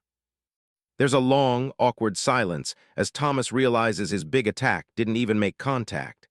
Derek just stands there looking completely unimpressed. They both just stand there for a moment, the silence stretching out between them. It's a pretty embarrassing start for the aspiring fighter. Derek can't believe it and points out that Thomas somehow missed a target that wasn't even moving. Thomas is mortified, stammering out a quick apology. Derek isn't interested in apologies and tells him to be better instead. Thomas gets fired up, vowing that he'll never miss a strike again. He tries again with another desperate swing, but it's another total miss. The blade doesn't get anywhere near Derek. Derek rubs his eyes in frustration and suggests they try a different weapon. Thomas is immediately defensive, insisting that he really wants to use daggers. Derek shuts down the argument, reminding him that he has to do as he's told. He orders Thomas to pick up a spear and try again. This routine becomes their life for the next several days. Training starts early and goes late out in the fields. Reina keeps blasting Derek with her wind magic, which is a win-win. Her skill levels up, and his magic resistance keeps climbing. Derek just stands there and takes the hits to grow stronger. The only problem is Thomas, who is still absolutely struggling to get the hang of daggers. Derek looks at the minor scratches on his chest, sighing at the slow progress. It's frustrating for Derek to watch. He knows Thomas is putting in the work, but it's just not clicking with that specific weapon. Oddly enough, Thomas is actually pretty impressive with a sword or a spear. Between sessions, Derek takes him out to hunt beasts so the boy can get the final kills and level up. Derek also makes sure to bring back plenty of hides for Brandy to practice on. He's becoming a bit of a provider for the group. When night falls, the group returns to the village to share dinner with the locals. The atmosphere is warm and full of laughter as they relax after a long day. One of the village elders chats with Derek, admitting that Thomas can be a bit stubborn. He suggests Derek go a little easy on the kid, mentioning that Thomas's father also used daggers. Thomas is nearby, excitedly telling Brandy how much better he's getting at training. He's clearly proud of his progress, even if it's slow. The elder explains that the boy just wants to be like his dad. It's more about legacy than logic for him. Finally, the big day arrives.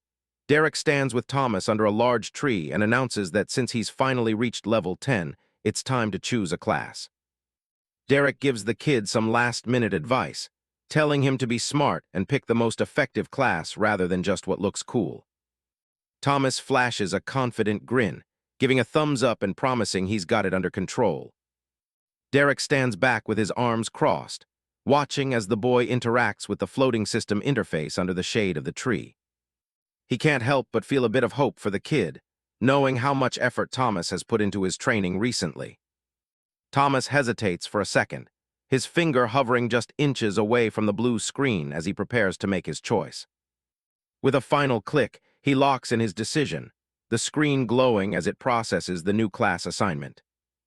Green mana swirls around Thomas in a violent rush of energy, signaling that the system has officially recognized his new path. A dagger flips through the air, glinting in the sunlight as Thomas tests out his new equipment. He catches the blade with a smug look on his face, clearly satisfied with how things turned out. Derek isn't sharing the enthusiasm, narrowing his eyes as he senses something might be off with the boy's choice. Thomas jumps for joy, excitedly announcing that he chose the rogue class simply because it was what his father used to be. The mentor's face darkens as he asks if there really weren't any better options, like a rare or growth-type class. Derek rubs his temple in frustration, questioning if Thomas really threw away a better future just for some sentimental attachment to his dad. Thomas looks down at his dagger, his guilt plain to see as he admits there actually were some rarer options available to him. He stares at his own reflection in the steel, remembering how legendary his father seemed when he was younger. Derek's patience snaps, standing over him and bluntly stating that his dad is dead and that Thomas is objectively terrible with daggers. Tears start to well up in Thomas's eyes as Derek wonders aloud if he should even bother taking a child like him on the journey. Desperate, Thomas throws himself at Derek's feet and clings to his leg, begging to be taken along so he can grow strong enough to protect people. Derek looks down with a cold expression, asking how he's supposed to trust someone who ignores direct orders and can't be trusted with secrets. The boy is a complete mess now, sobbing and pleading for one more chance to prove his worth.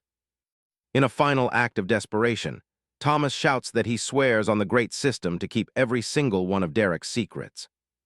A massive blue notification erupts between them, detailing a binding oath that will strip Thomas of everything if he ever breaks his word. Derek is genuinely surprised, noting that this is even harsher than the contract skills he remembers from his previous world. He asks why Thomas would ever do something so extreme, and the boy simply sniffles, stating he just wants to follow him. Derek gives him a final warning, telling him he has exactly one strike left before he's sent back home for his own safety. They start the walk back to the village, with Derek announcing they'll leave for a dungeon in a few days to see if Thomas actually meant his oath. Miles away, a pair of luxury carriages rattle toward a massive fortified city as the sun sets over the horizon. Inside one of the carriages, a group of elite system users is relaxing with glasses of wine in a very lavish interior. The woman beside him looks disgusted, complaining about having to return to what she calls a pigsty of a village. The man in the fancy hat grumbles in agreement, annoyed that he only just managed to get the rural smell out of his hair. The other woman fans herself with a bored expression, demanding a much better welcoming party than the pathetic one they got last time. A quiet man with tanned skin stares out the window, seemingly ignoring the petty complaints of his companions. The white-haired leader finally snaps, shouting at the entire group to just shut up and stop their constant whining. He leans back against the velvet cushions, promising them that this whole boring ordeal will be finished in just a few days. Derek, Hunt, and Thomas arrive at a grassy clearing where a green portal sphere hums with power. The air around the entrance ripples as they approach the dungeon. The man considers their progress, nodding they can only run a level 25 dungeon a couple of times. He needs to manage his level carefully to ensure they get the maximum benefit from the training. The glowing orb pulses with a steady green light, ready to transport them into the depths. Derek explains that this run will give the boy plenty of much-needed experience before they face anything more dangerous. Thomas stares up at the portal, his expression filled with confusion and a hint of dread. He still hasn't grasped why his mentor chose this specific location for their next lesson. Derek gives him a confident, sharp grin that doesn't do much to ease the kid's nerves. He simply states that they're here to conquer the dungeon, making it sound like a walk in the park. Thomas scratches the back of his head, looking completely lost. He points out that this is a level 25 dungeon and wonders how a low-level pair like them is even supposed to survive inside. The mentor reminds his pupil about the secrets he's sworn to keep, his tone shifting to something more serious. He tells the boy he's about to see the first one in action. Derek places his hands near the glowing core, and a blue system screen flickers to life between them. The display lists the participants, revealing that he is only at level 18. The status window provides more details, confirming the dungeon is filled with insect-type monsters and is currently stable.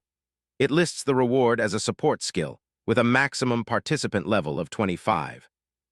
Thomas's jaw drops as he stares at the level readout, his face pale with shock. He can't wrap his head around how someone as terrifyingly strong as Derek is only at level 18. The kid starts to sweat, the gears turning in his head as he processes the information. He realizes that this level gap shouldn't be possible given what he's seen. Thomas suddenly bursts into a grin, clenching his fists with newfound excitement. He figures that with Derek's unnatural strength, they'll be able to breeze through every lower-level dungeon without a hitch.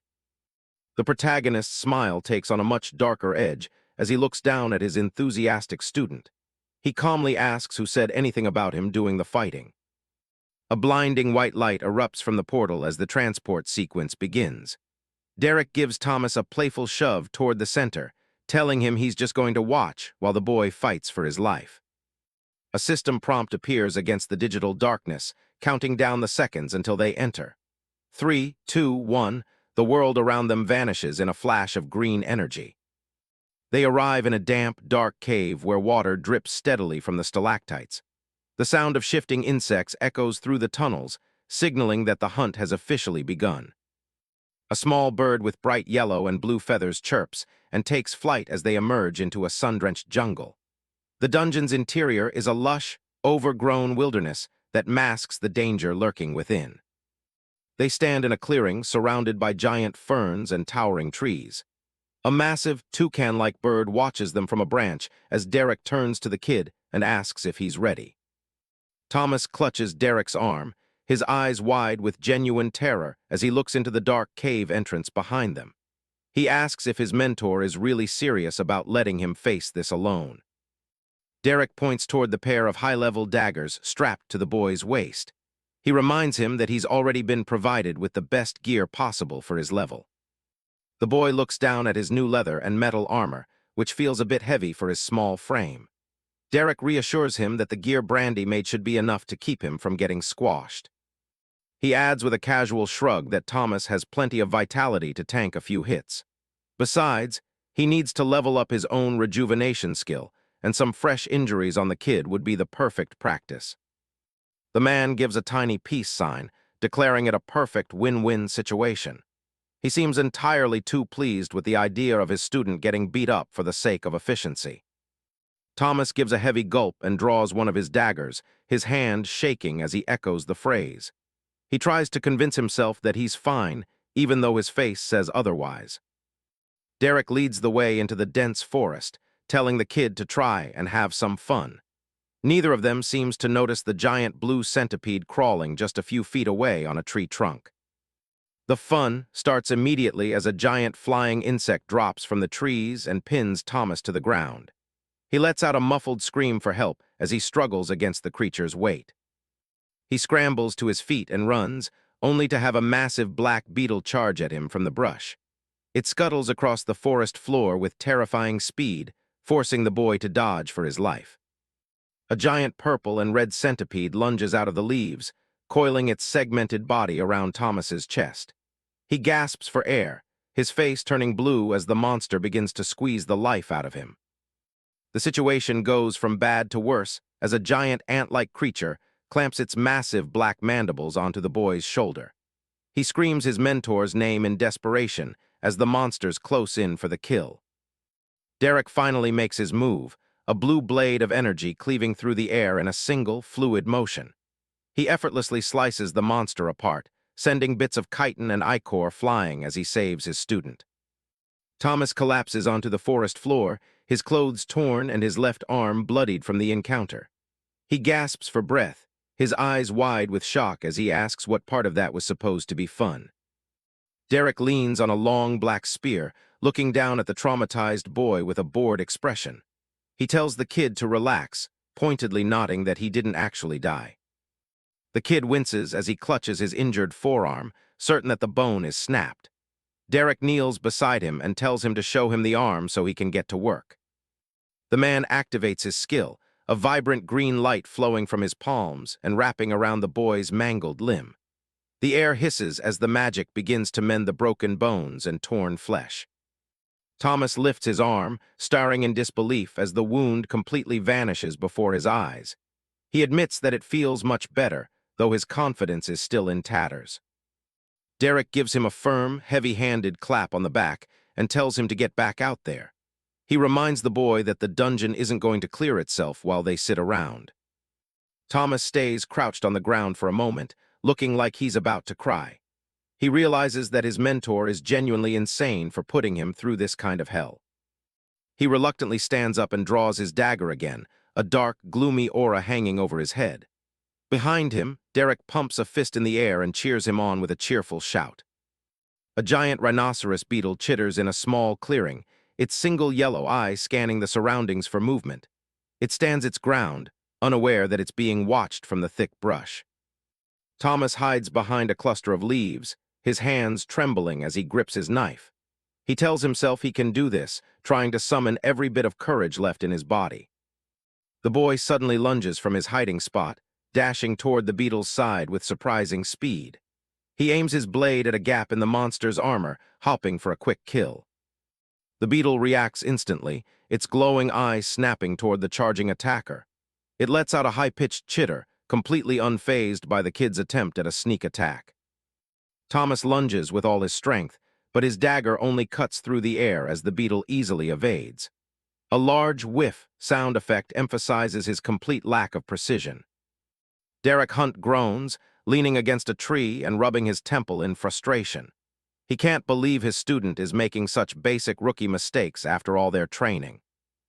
The monster retaliates instantly, slamming its massive horn into the boy's chest.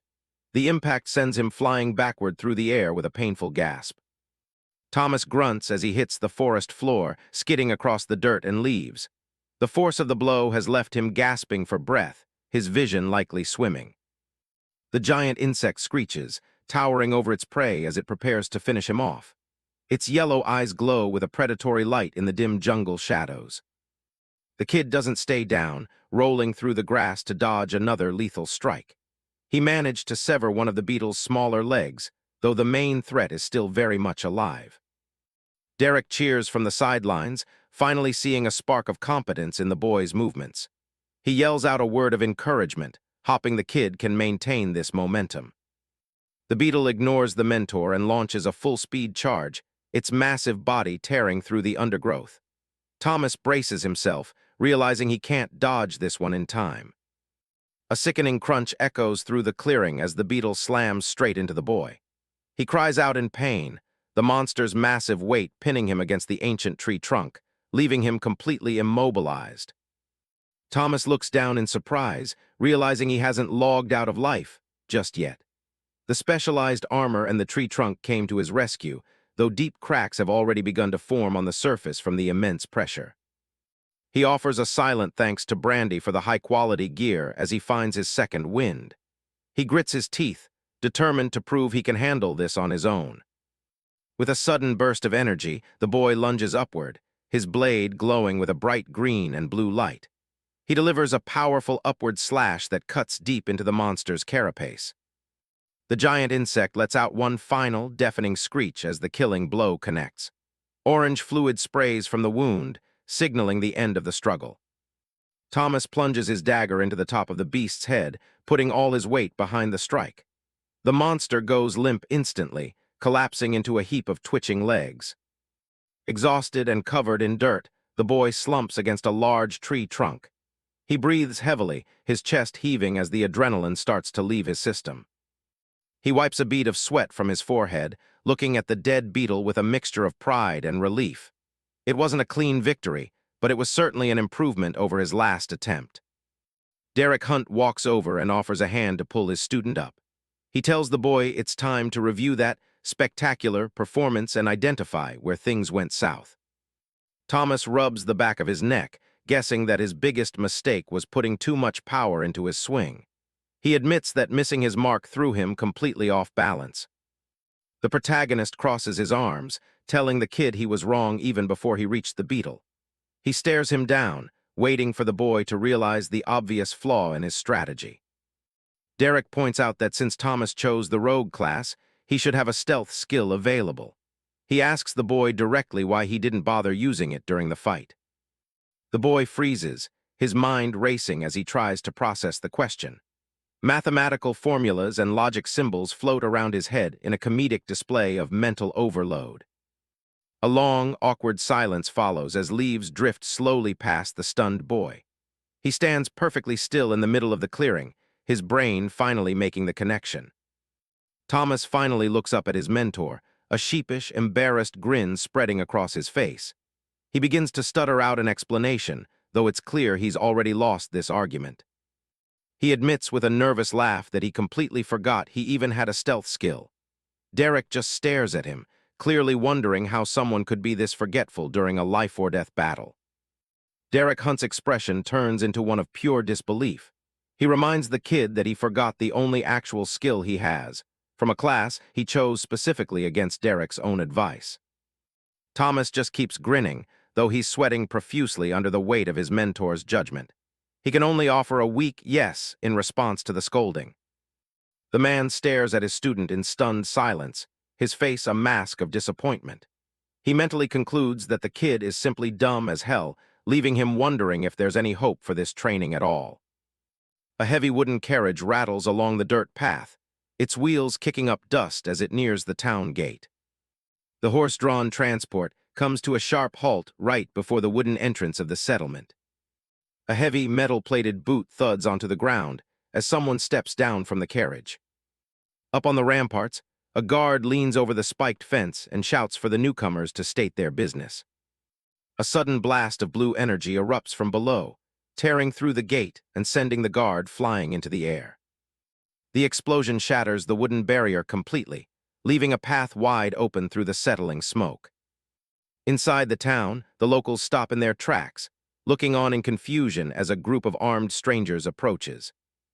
Gracefall leads his team through the debris, loudly announcing that the city lord of Torith has sent them to end the town's dungeon troubles. Gracefall flashes a smug, predatory grin, his red eyes glowing as he tells the peasants they're here to save them. Reyna isn't buying the act and draws her blades, blue energy swirling around the steel. The frost from her magic begins to hiss against the wooden fence, showing just how much power she's channeling. Reyna stands her ground with her daggers ready, making it clear they don't want or need Gracefall's kind of help. With a swirl of magic around her, she flat-out orders the noble to turn around and leave the town. Gracefall just stares back at her, his expression twisting into a menacing scowl as his eyes flare bright red.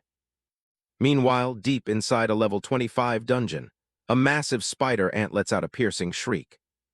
Thomas ducks under a pair of sharp, glowing red pincers, having spent the last few days fighting for his life in these tunnels.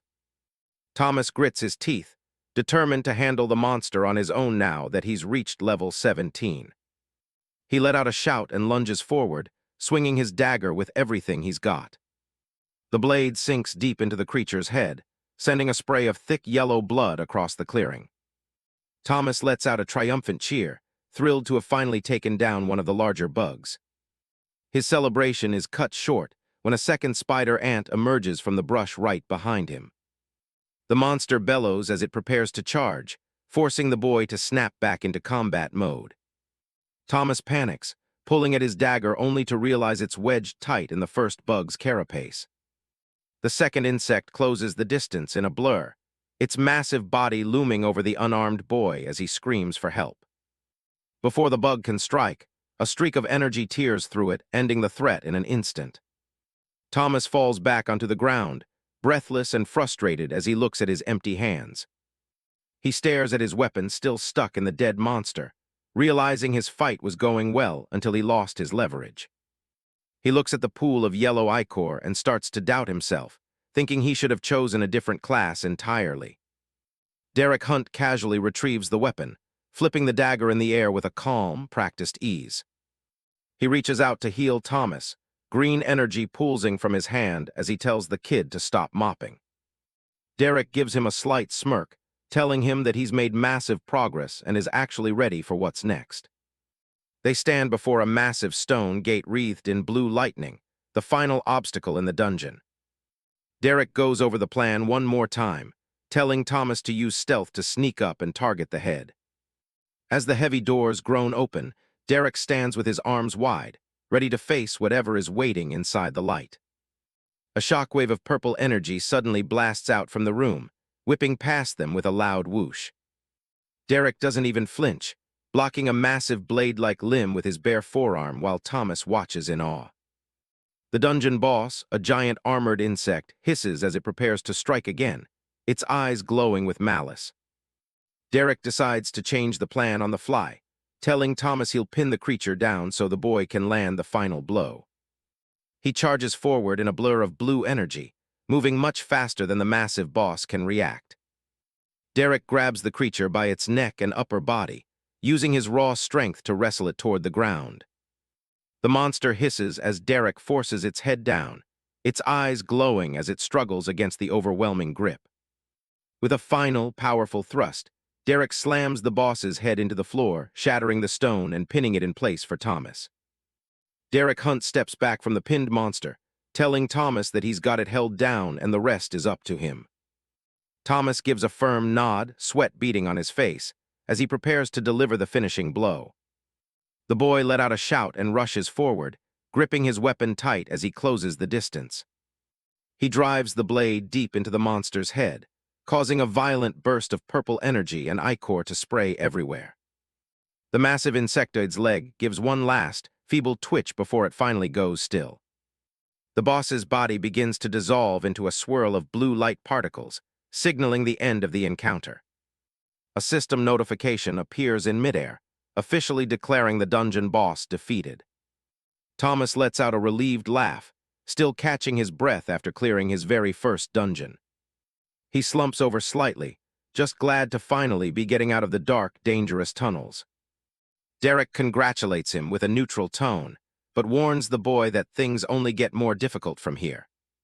He adds that they took a bit longer than he expected, and Thomas's grandmother is probably getting worried. Thomas stays behind for a second, tugging at the weapon still wedged into the dissolving corpse. Derek looks down with a curious expression, wondering what on earth is going through the kid's mind. Derek speaks up and asks what Thomas is planning to do, noticing the boy just standing there while he prepares to head out. Frustrated that his knife is still stuck, Thomas gives the dead monster a hard kick with a loud thud. A new window pops up, rewarding him with the Cure Toxin skill for completing the dungeon. The system explains that the skill can remove toxins and infections from himself or others at the cost of one skill point. Another notification flashes, granting him an achievement for finishing his first dungeon crawl. As a lesser dungeon explorer, Thomas earns an additional 2 skill points to bolster his abilities. Derek asks if he's ready to head back, and the boy gives a quick confirmation. They walk through the hills toward the town at sunset, with Thomas admitting he wants to change his class once he hits level 25. Derek tells him he has a high-quality spear he can have, since its previous owner has no more use for it. Suddenly, Derek's expression shifts and his eyes sharpen as they reach the outskirts of the settlement. He notices the town gate is completely abandoned and sees several high-end carriages parked near the entrance. A look of grim realization crosses Derek's face as he realizes something has gone horribly wrong. He takes off at a sprint, moving so fast he leaves a trail of dust and debris in his wake. Derek rushes into the ruined town square, shouting for Raina and Mallory amidst the wreckage. He finds Brandy Fields unconscious on the ground, a system window labeling her status as critical. Panning over to Mallory Fields, the display screen shows she is at level 18, flashing a red alert that she only has a mere 13 minutes left to live. Thomas finally catches up, gasping for air as he asks Derek what happened to everyone. Derek kneels and casts a powerful healing spell, green light washing over Mallory and Brandy Fields to stabilize them. He places a steadying hand on Thomas's head and tells the boy to stay exactly where he is. Thomas looks at him with wide, trembling eyes, asking where his mentor is going. Derek walks off toward the center of town, purple lightning and shadow beginning to ripple around his body. Nearby, Raina is forced to her knees, blood running down her face as a sword is held to her throat. Gracefall stands over her, telling her that since she won't cooperate, she's brought this execution on herself. In front of the remaining villagers, he formally sentences her to death by beheading for disobedience. The executioner raises a massive blade high above Raina's head, the steel gleaming under the red sky. Suddenly, a crackling wave of purple energy interrupts the scene, making the nobles turn around in shock. Derek's face appears through the darkness, his expression cold as he warns them not to touch anyone else. A massive, demonic shadow looms behind him as he unleashes his full power, telling them plainly that he will kill them all. The noble leader looms menacingly over a fallen villager, ordering his subordinates to execute everyone. Derek Hunt steps in, his gaze cold as blood trickles down his forehead. He warns them that if they touch anyone else, things are going to get ugly. Derek stands tall, spear in hand, as a thick purple aura of void power swirls around him like a storm. The noble warrior points a trembling finger, shrieking for his men to kill the intruder right now. Derek doesn't even flinch as a female warrior charges at him from the side. The woman charges forward with her dual daggers, screaming for him to pay with his life as she closes the distance. With a single brutal swing of his spear, Derek sends her flying. The impact is so heavy it cracks the air itself. She hits the ground with a heavy thud, her body going limp instantly. The fire mage watches in horror, tears of rage stinging her eyes as she screams out in denial. She conjures a massive ball of flame, cursing Derek as a low-born peasant while preparing to incinerate him. She unleashes a torrent of fire, promising to burn him down to ashes. The blast is massive, engulfing everything in a sea of blinding orange flames and flying debris. An enormous explosion rocks the village square, forcing the crowd to shield their eyes from the heat. A thick plume of smoke and fire rises into the sky, leaving a trail of crackling embers behind. The mage stares into the inferno, breathing heavily as tears fall, hoping her sister has been avenged. The remaining nobles watch the devastation, wondering if the attack finally finished him off. The smoke begins to clear, revealing only flickering orange light and charred ground. Suddenly, two glowing purple eyes pierce through the fatting flames like a predator in the dark. Derek walks out of the fire, his clothes and skin completely untouched. He didn't even get singed by the blast. The noble warrior's jaw drops as panic sets in, and he starts yelling at his men to keep attacking. An arrow whistles through the air, aimed directly at the center of Derek's forehead. Derek doesn't even break his stride. He just reaches out and snatches the arrow right out of the sky. Up on the roof, the archer Jeffrey freezes, his hands shaking as he realizes his best shot did absolutely nothing. Terrified, he turns to run, shouting that he isn't about to die for Wallace's pride.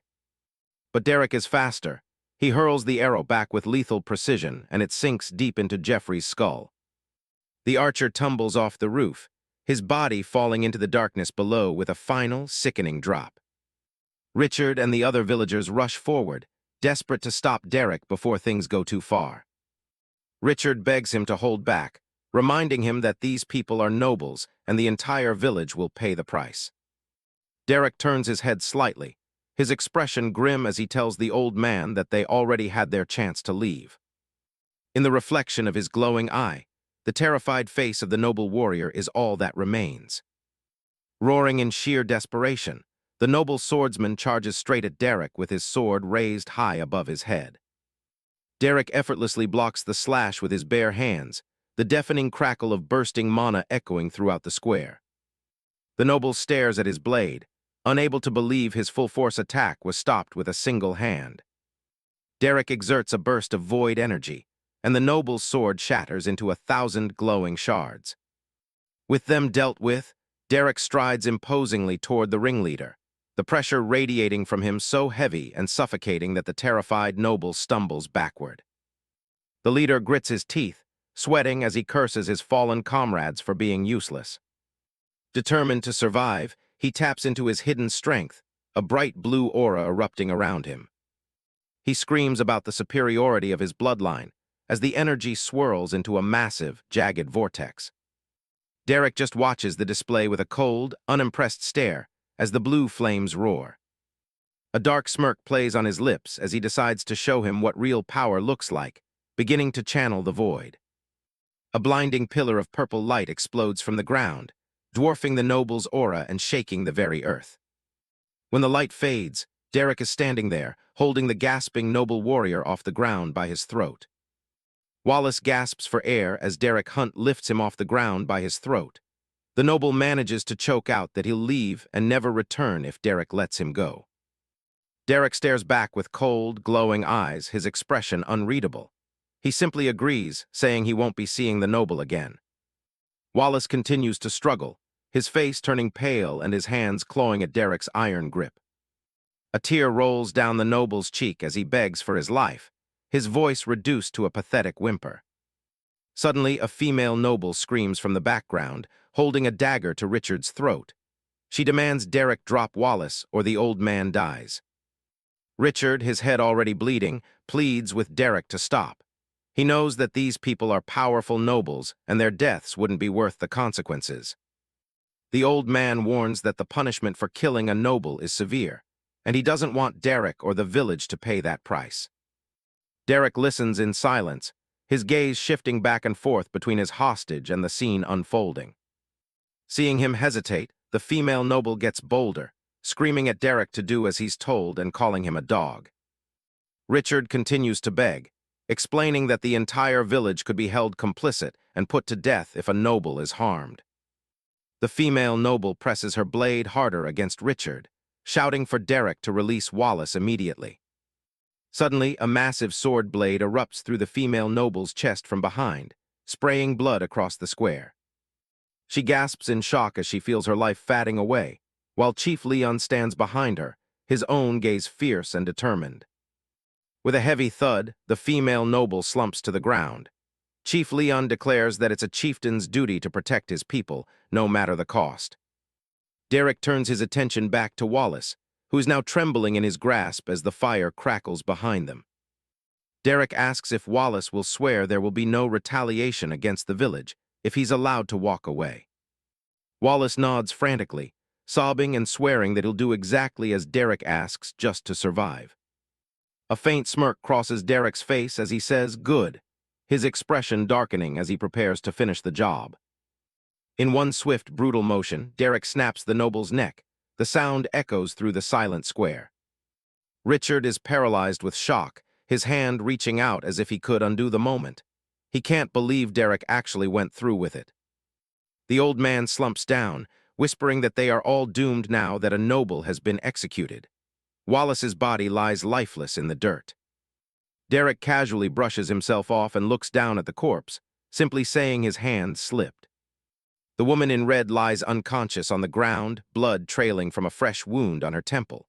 Embers and a strange golden light drift around her, the only remnants of the chaos. A hand reaches down to support her head, lifting her gently from the dirt. Derek Hunt carries the injured woman through the wreckage of the village, his expression unreadable as he walks past the burning debris. Villagers watch in silence as he passes, whispering amongst themselves as the smoke clears. The atmosphere is thick with shock and confusion. Chief Leon and Richard are still on the ground, reeling from what just happened. Derek tells Richard to get to his feet, but Leon can only stare, muttering that Derek has doomed every one of them.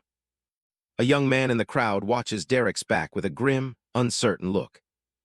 Derek carries the woman into a large building, his silhouette framed by the harsh light from the doorway. Chief Leon, leaning on Richard for support, shouts to the remaining villagers. He tells them there's no time to stand around, they have work to do. The recovery begins as people start sweeping the streets and clearing away the rubble. Everyone is trying to focus on anything other than the bodies. Across the village square, teams of people work to put out the remaining fires and haul away the wreckage. The cleanup is frantic and silent. Inside the village chief's residence, Derek sits by the fireplace, keeping watch.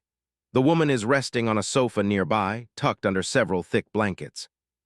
She's still unconscious, but her breathing has steadied. The blood has been cleaned from her face, leaving only the fatting wound on her temple. Derek watches her for a moment before turning his attention back to his own business. He knows things are about to get complicated. A series of blue system windows chime into existence in front of him. He lets out a heavy sigh as he scans the new notifications. The screens confirm he's leveled up significantly from killing the noble warriors. Most people would be thrilled, but Derek just looks annoyed. He groans and rubs his head, realizing this ruins his plan. He was supposed to clear low-level dungeons with Thomas, but now his level is way too high. The woman finally starts to wake up, weakly calling out Derek's name as she regains consciousness. She winces in pain as she tries to sit up, her first thought immediately going to the village. She needs to know if they're okay. Derek holds a hand out to steady her, calmly assuring her that the village is safe for now. She lets out a shaky breath and sinks back into the sofa, whispering a quiet thank you. The tension finally leaves her shoulders. Derek doesn't want the credit, telling her he didn't actually do anything. He casually claims the nobles just spontaneously died, and it was all very strange. She isn't buying his casual attitude. She grabs his arm, her eyes wide with fear as she reminds him that those were nobles he's talking about. She knows the stakes. If word gets out about what happened here, the entire village will be wiped off the map.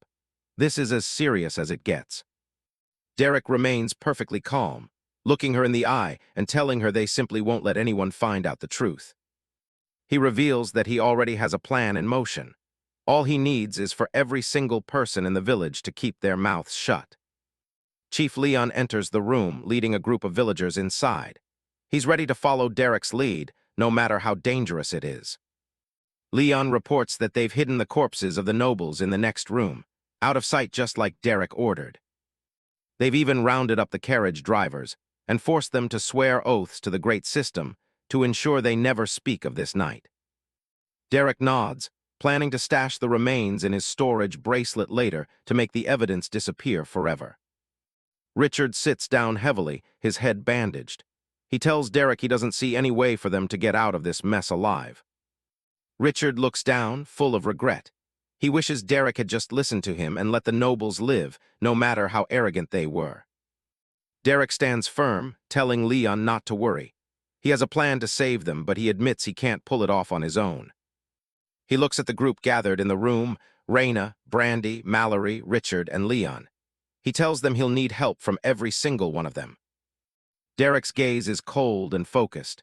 The reality of the situation is starting to sink in for everyone. There's no turning back now. Outside, the work continues as villagers clear the area. Derek's voice echoes the hard truth. This is going to require the cooperation of the entire village. Derek turns to Richard, asking for a realistic timeline. How long before a noble house or the guild comes looking for their missing people? Richard looks uncertain, telling him it's tough to say for sure. They could have days or they could have weeks. Derek considers this. He decides they'll have to hope they have a few weeks to make their cover story stick. Soon after, a village meeting is held. Derek insists that everyone needs to understand exactly what's at stake if they slip up. The woman and Chief Leon stand before the crowd, ready to sell the lie. The story they've concocted is simple. The nobles came for a map and then left immediately for the dungeon. She tells the villagers that the nobles were barely even in town. As far as the rest of the world is concerned, they simply disappeared into the dungeon and never came back. Back inside, Derek breaks the bad news to Richard. To make the story work, Richard has to lose his precious map. It's a small sacrifice to keep the village safe. Derek addresses the group, his tone serious as he drops the next bombshell. He tells them he needs every person in the room to swear an oath to the system. Richard stares back, skeptical and clearly not thrilled with the idea. He immediately asks what the purpose of such a thing would be. Derek explains that it's a simple vow to keep his secrets, the same one Thomas already took. In the background, Thomas gives a firm nod to show he's already on board. Richard isn't convinced, crossing his arms as he flat-out refuses to take part. He admits he knows Derek is honorable, but he's seen exactly what the system can do to people who break these oaths. Chief Leon sits nearby, looking tired and weary from the night's events. He says he'll do it if there's no other choice, but he'd much rather stay out of any magical contracts. From her bed, the injured woman looks up at Derek with a sharp, questioning gaze. She wants a guarantee. If she swears this oath, will he actually keep the village safe? Derek doesn't hesitate, his face hardening as he gives his word. He promises to protect them all to the absolute best of his ability. Mallory steps forward, leading the way for the younger group. She tells Derek she doesn't need an oath to keep a friend's secret, but she'll do it anyway just because he asked. Brandy Fields doesn't want to be left behind, shouting out her agreement. She figures if Thomas was brave enough to do it, then she can handle it too. Derek looks over the girls, giving them a small, appreciative nod. He quietly thanks Mallory, Brandy, and Raina for their unwavering trust. He turns back to the older men, acknowledging their hesitation without pushing them further. He tells Leon and Richard he understands their choice, but invites them to stick around and hear the rest of the plan. A sudden flash of blue light fills the room as the system processes the deal. A notification window appears, confirming that Raina, Brandy, and Mallory have sworn oaths that are now binding until death. With that troublesome magical business wrapped up, Raina pulled herself up slightly. She shot Derek a tired look and demanded that he finally reveal what this grand plan of his was really all about. Derek lets out a small, confident smirk as he looks back at her. He's clearly been waiting for this moment and is more than happy to explain.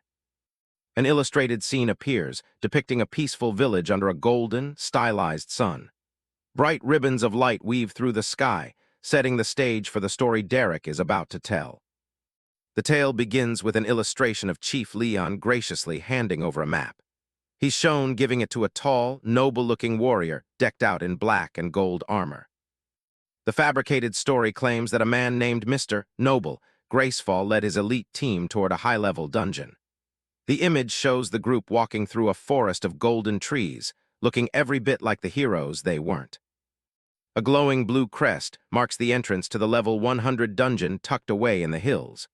This is the spot where Derek's fictional battle supposedly took place. According to the lie, the noble team fought valiantly against a horde of skeletons and flying monsters. Their efforts were said to be the only thing that stopped a dungeon overflow from wiping out the region. The illustration shifts to a darker tone as the team is overwhelmed by a massive skeletal boss. Graceful is shown taking a fatal blow from the creature's green, toxic breath during the climax of the fake battle. The story ends with Graceful supposedly escaping the dungeon, only to collapse under a tree in the moonlight.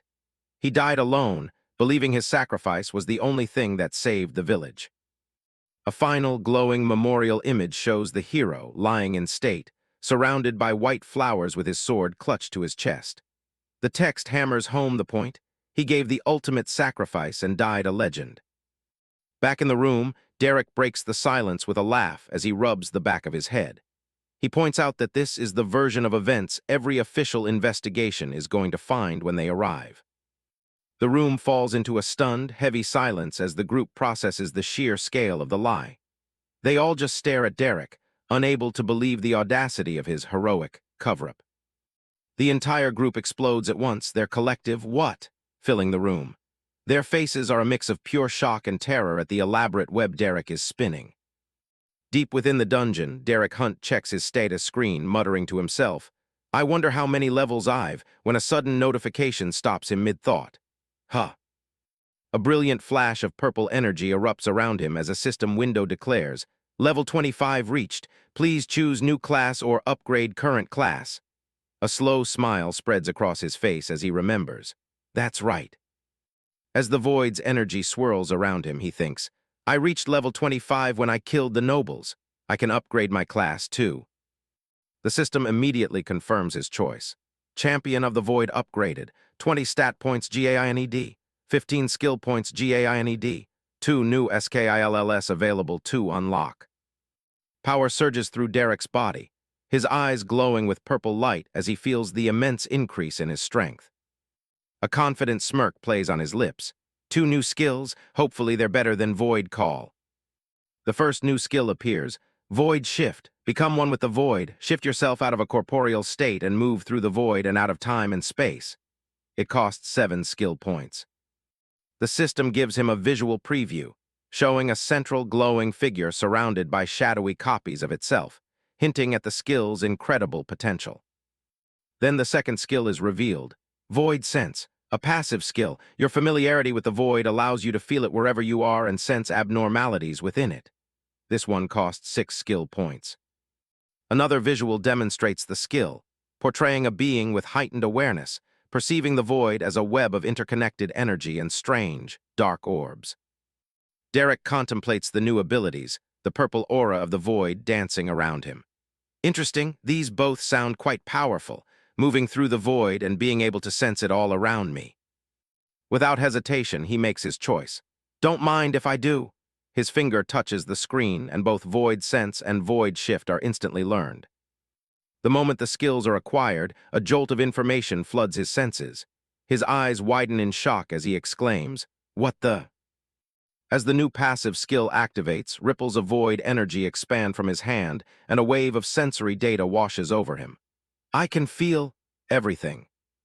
He clenches his fist, feeling an entirely new level of connection to the world. "It's like I've become connected to all of the space around me. This is incredible." He decides to be cautious with his new powers. "Though I think I'll wait to try Void Shift until I'm alone. Don't want another Void Call incident." He glances over at the villagers playfully sparring. A woman with her hair tied back grins, her arms crossed confidently. "Ready for Wave 2?" she asks. A young boy with a spear cheers enthusiastically, pumping his fist in the air. "Yeah!" The others around him look on with a mix of excitement and nervousness.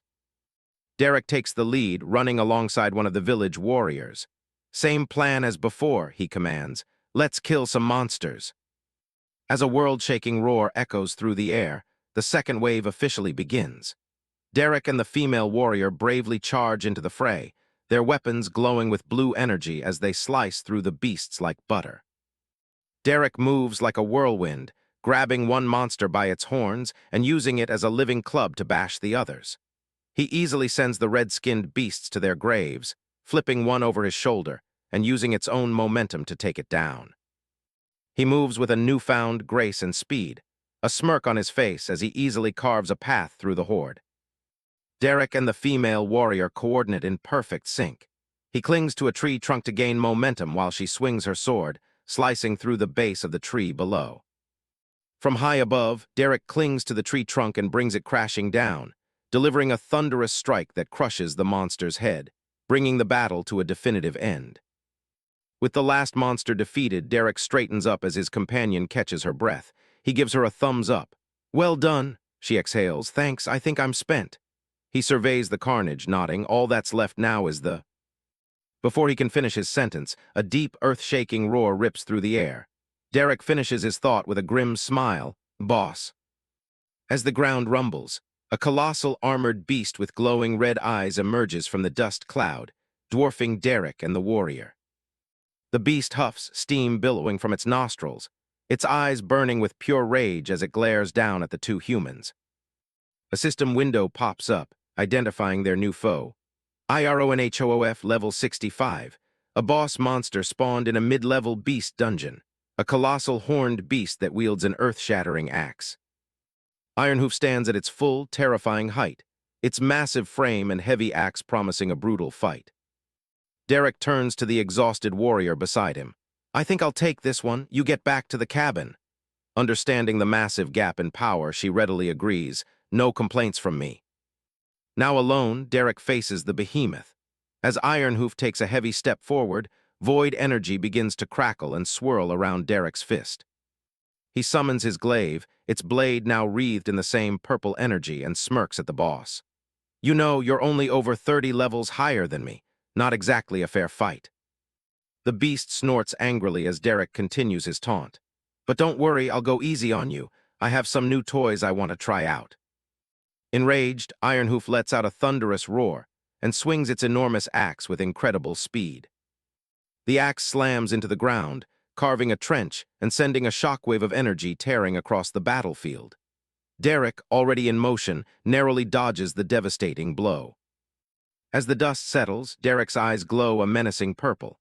A dark orb of energy forms below him as he activates his new skill, Void Shift. An explosion of void energy erupts outwards from Derek, and in an instant, the entire world seems to freeze around him. Debris from the axe attack hangs suspended in the air. He looks around in astonishment at the frozen landscape, tapping a floating piece of rock. Did my skill just freeze time?" He turns to the motionless boss. "Hey, buddy, you okay?" Ironhoof is caught mid-swing, a translucent blue phantom locked in place. Derek confirms his suspicion. Yeah, he's frozen all right. The boss's face is a perfect mask of frozen rage. Its attack halted just moments before it would have struck. Derek's attention is drawn to several glowing, swirling circles of energy floating in the air. "What is this thing? A portal?" he wonders aloud. Curiosity getting the better of him, he reaches out and cautiously pokes his finger into one of the strange portals. To his complete shock, his own hand emerges from another portal that opens up right behind his head and pokes him. "Ahhh," he yells, whipping around in shock, completely startled by his own disembodied hand. He stares at his hand and then back at the portals, the pieces slowly clicking into place. Wait a second. The full, insane potential of his new skill dawns on him. As his hand emerges from a portal in front of him, he bursts into laughter. Holy shit, this is awesome."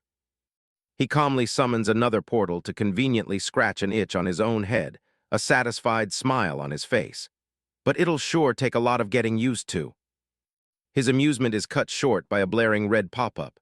"Warning, mana at 10%. He recoils in shock, exclaiming, "Ah, crap, this skill drinks mana." Realizing he can't stay in the void any longer, his mind flashes the command, deactivating Void Shift, and the frozen world around him begins to warp and rush back into motion. Derek reappears in the real world just as time resumes. Ironhoof's axe finishes its swing, smashing violently into the ground right where he had been standing moments before. The beast looks at the empty crater, letting out a confused grunt, MRR, completely baffled as to where its target vanished. Standing safely behind the monster, Derek gives a smug smile. "Missed me," he says, realizing the implications of his new power. "To everyone else, it must look like I just teleported. Man, this'll be fun." Letting out a furious bellow, Ironhoof spots him and charges forward, raising its axe high for another devastating attack. The axe swings in a deadly red arc, but Derek effortlessly leans back, the blade passing harmlessly in front of him. Ironhoof follows up with a lightning-fast horizontal slash, but Derek calmly raises his hand, halting the 1,000-pound blow with a deafening explosion. A brilliant green aura begins to flow around him, his expression turning serious. "Slow down, I'm not done yet." He closes his eyes, entering a state of deep focus as he activates another skill, meditation. The green energy intensifies, shimmering around him. Now refreshed and surrounded by a calming green glow, Derek faces the growling beast and smirks.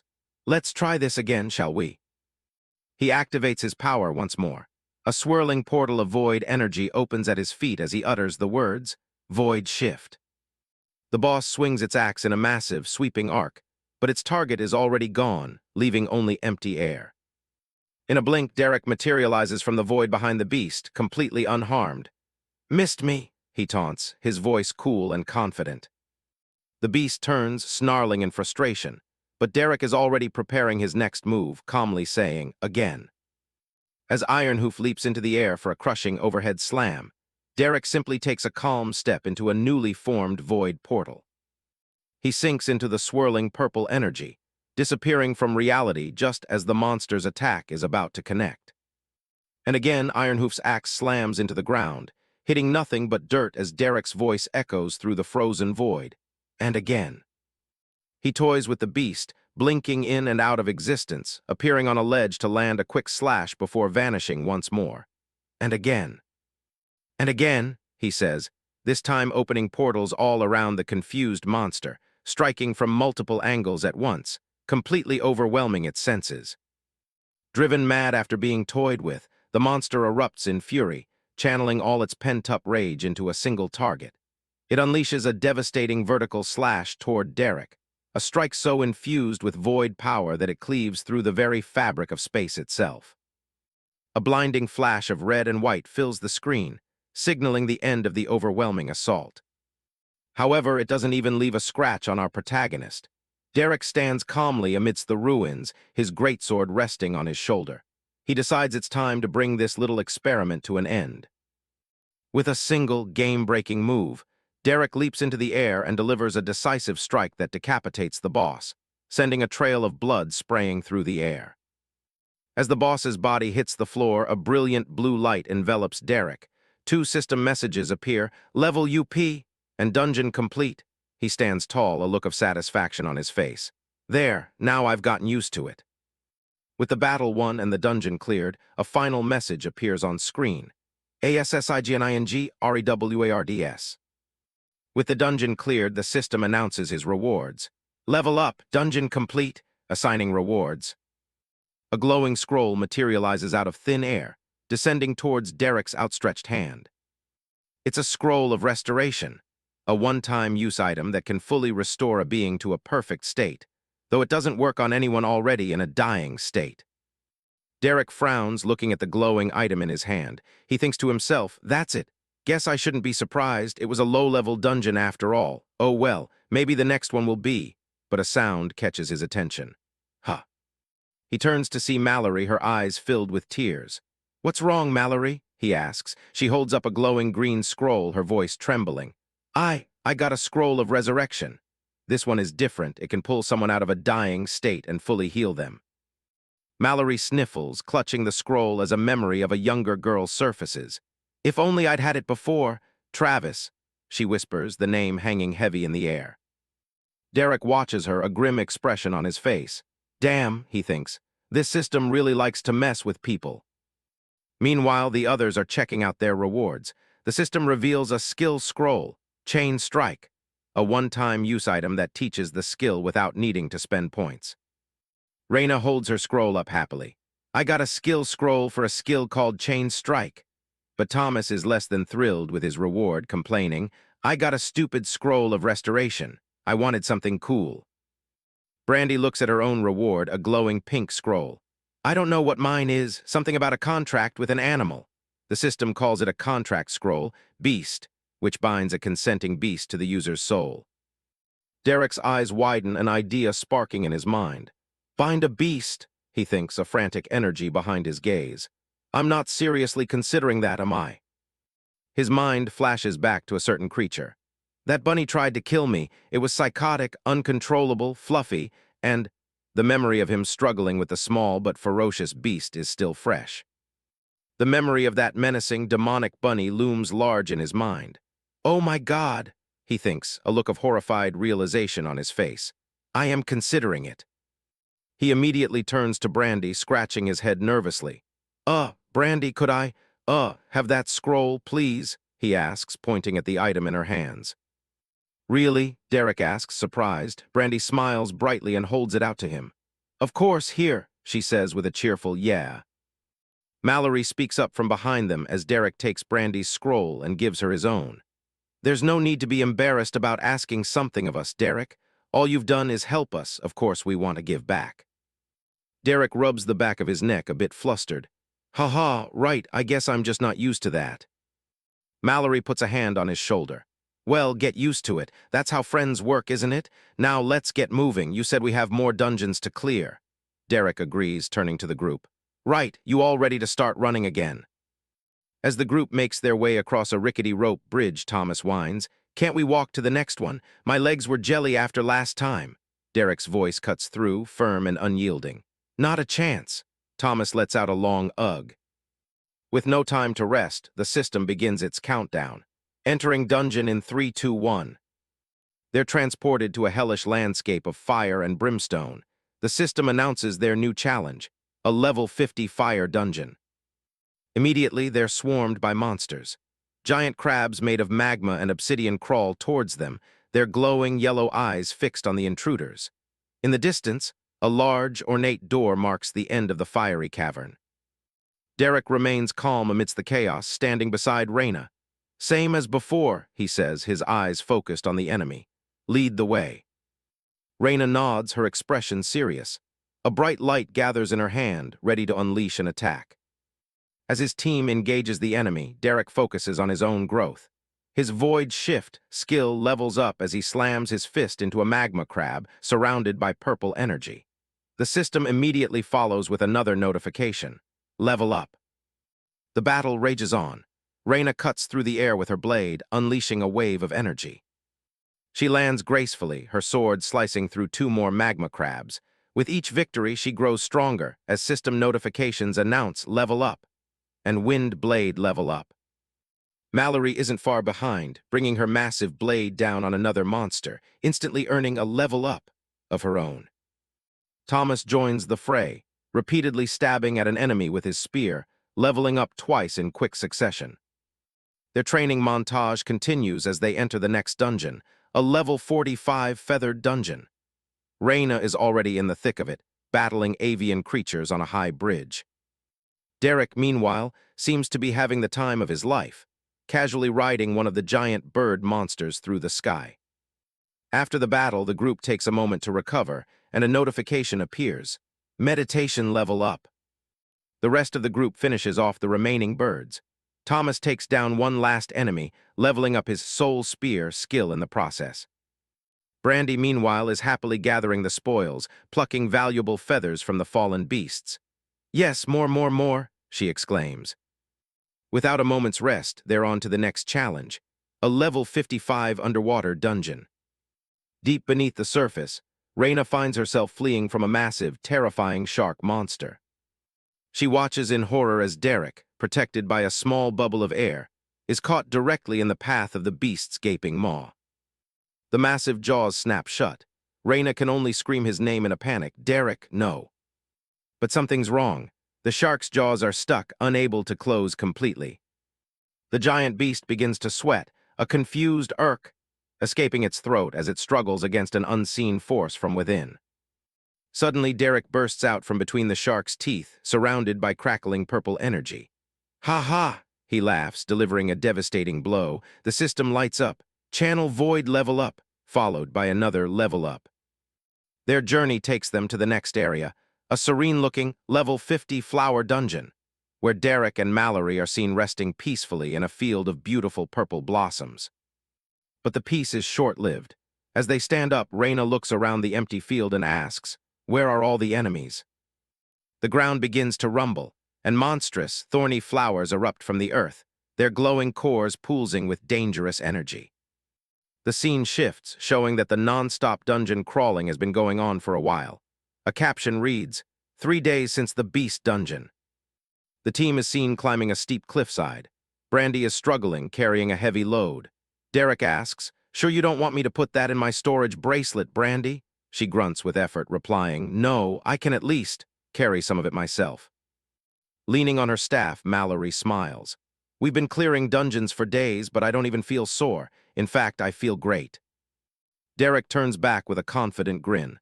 "Welcome to the world of higher stats and meditation. Enjoy your stay." This reminds him of his own progress. Speaking of higher stats, he thinks to himself, I have a ton I need to allocate. A blue, digital energy begins to glow on his chest. He brings up his status window, which shows he's now level 41. He looks at his accumulated points and can't help but think, 618 unspent points. This almost feels like I'm cheating.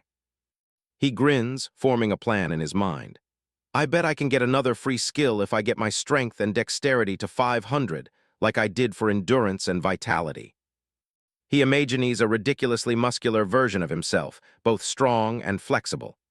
Heh, this is going to be fun, he thinks, rubbing his hands together with glee while Thomas watches on, completely bewildered. Without hesitation, he allocates his points.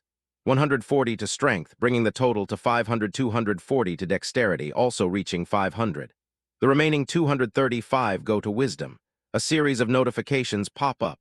Achievement unlocked, offensive powerhouse, for gaining at least 500 stat points in both strength and dexterity. He's prompted to choose 2 new offensive skills. He flexes his bicep, feeling the surge of new power. Oh yeah, he thinks with satisfaction, that's what I'm talking about.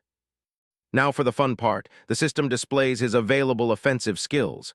He immediately dismisses the first one. Let's see. Glass cannon. Glass cannon is definitely out, not my style.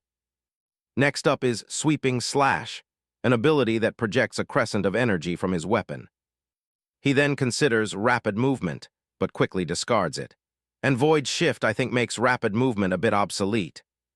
Another option appears, whirlwind, a 360-degree attack that leaves a cutting circle for 5 seconds. Finally, the system presents multi-strike, which allows a strike to hit twice. He mulls over the last 3 options, thinking, that leaves sweeping slash, whirlwind, and multi-strike. He strokes his chin thoughtfully. I've got to pick sweeping slash, right? He muses. A memory flashes through his mind, a vision of his past self using a similar ability. I had a similar skill way back in my other system, which means this one will likely merge with it. And if I'm picking sweeping slash, then there's no need for whirlwind. They're both AoEs. His decision is made. Sweeping slash and multi-strike it is, he thinks with a grin, reaching for the system screen. Come to Papa. He selects his choices. The system confirms, sweeping slash learned successfully, skill points remaining 10, followed by multi-strike learned successfully, skill points remaining 9. And just as he predicted, another notification appears. Dormant skill similar to sweeping slash discovered. Merging skills. Red lightning crackles around him as the process begins. He grits his teeth, but the sensation is familiar. The pain of my skills merging is nothing to me anymore. The system chimes in, skills successfully merged. Suddenly he calls out to the others, everyone hold on a second. Reina turns, her brow furrowed in confusion. Huh. He summons his polearm, which materializes in his hand, crackling with blue, electrical energy. A confident smirk spreads across his face as blue flames of energy begin to surround him. There's something I need to test. With his weapon in hand, he addresses the group watching from a distance. Give me some room. He grips the polearm tightly, pouring his newfound power into it. The energy intensifies, lightning arcing up and down the shaft. His eyes glow with power as he lets out a battle cry, R-A-H-H-H. The energy around him explodes outwards. He swings his weapon, activating his new merged skill, sweeping slash. A colossal wave of blue energy tears through the landscape with a deafening boom. The ground itself trembles from the force of the attack, rocks and earth exploding into the air. His companions can only watch, completely stunned into silence by the incredible display of raw power. The attack carves a massive, glowing canyon into the earth, the sheer destructive force leaving a permanent scar on the terrain. Standing in the glowing aftermath of his attack, Derek looks back with a faint smile. Oh yeah, I think we're ready for the undying dungeon. The scene shifts to a grand, dark hall, where a formidable-looking lord with a thick beard dines, alone at a long, candle-lit table. He chews his food slowly, his expression unreadable, the only sound in the vast room being the clinking of his fork. After a moment of silence, he speaks, his voice low and steady. Still no word from my son. A timid servant peeks into the room, bowing his head. No, sir. The last message we received was when he told us he was an hour out from the village. The lord's calm demeanor shatters. I see, he mutters, before violently stabbing the piece of meat on his plate. His eyes narrow with a dangerous glint as he calls out a name. Bronson. A knight in full armor who had been sitting quietly in the corner rises to his feet. Yes, my lord, Bronson replies, his voice full of deference.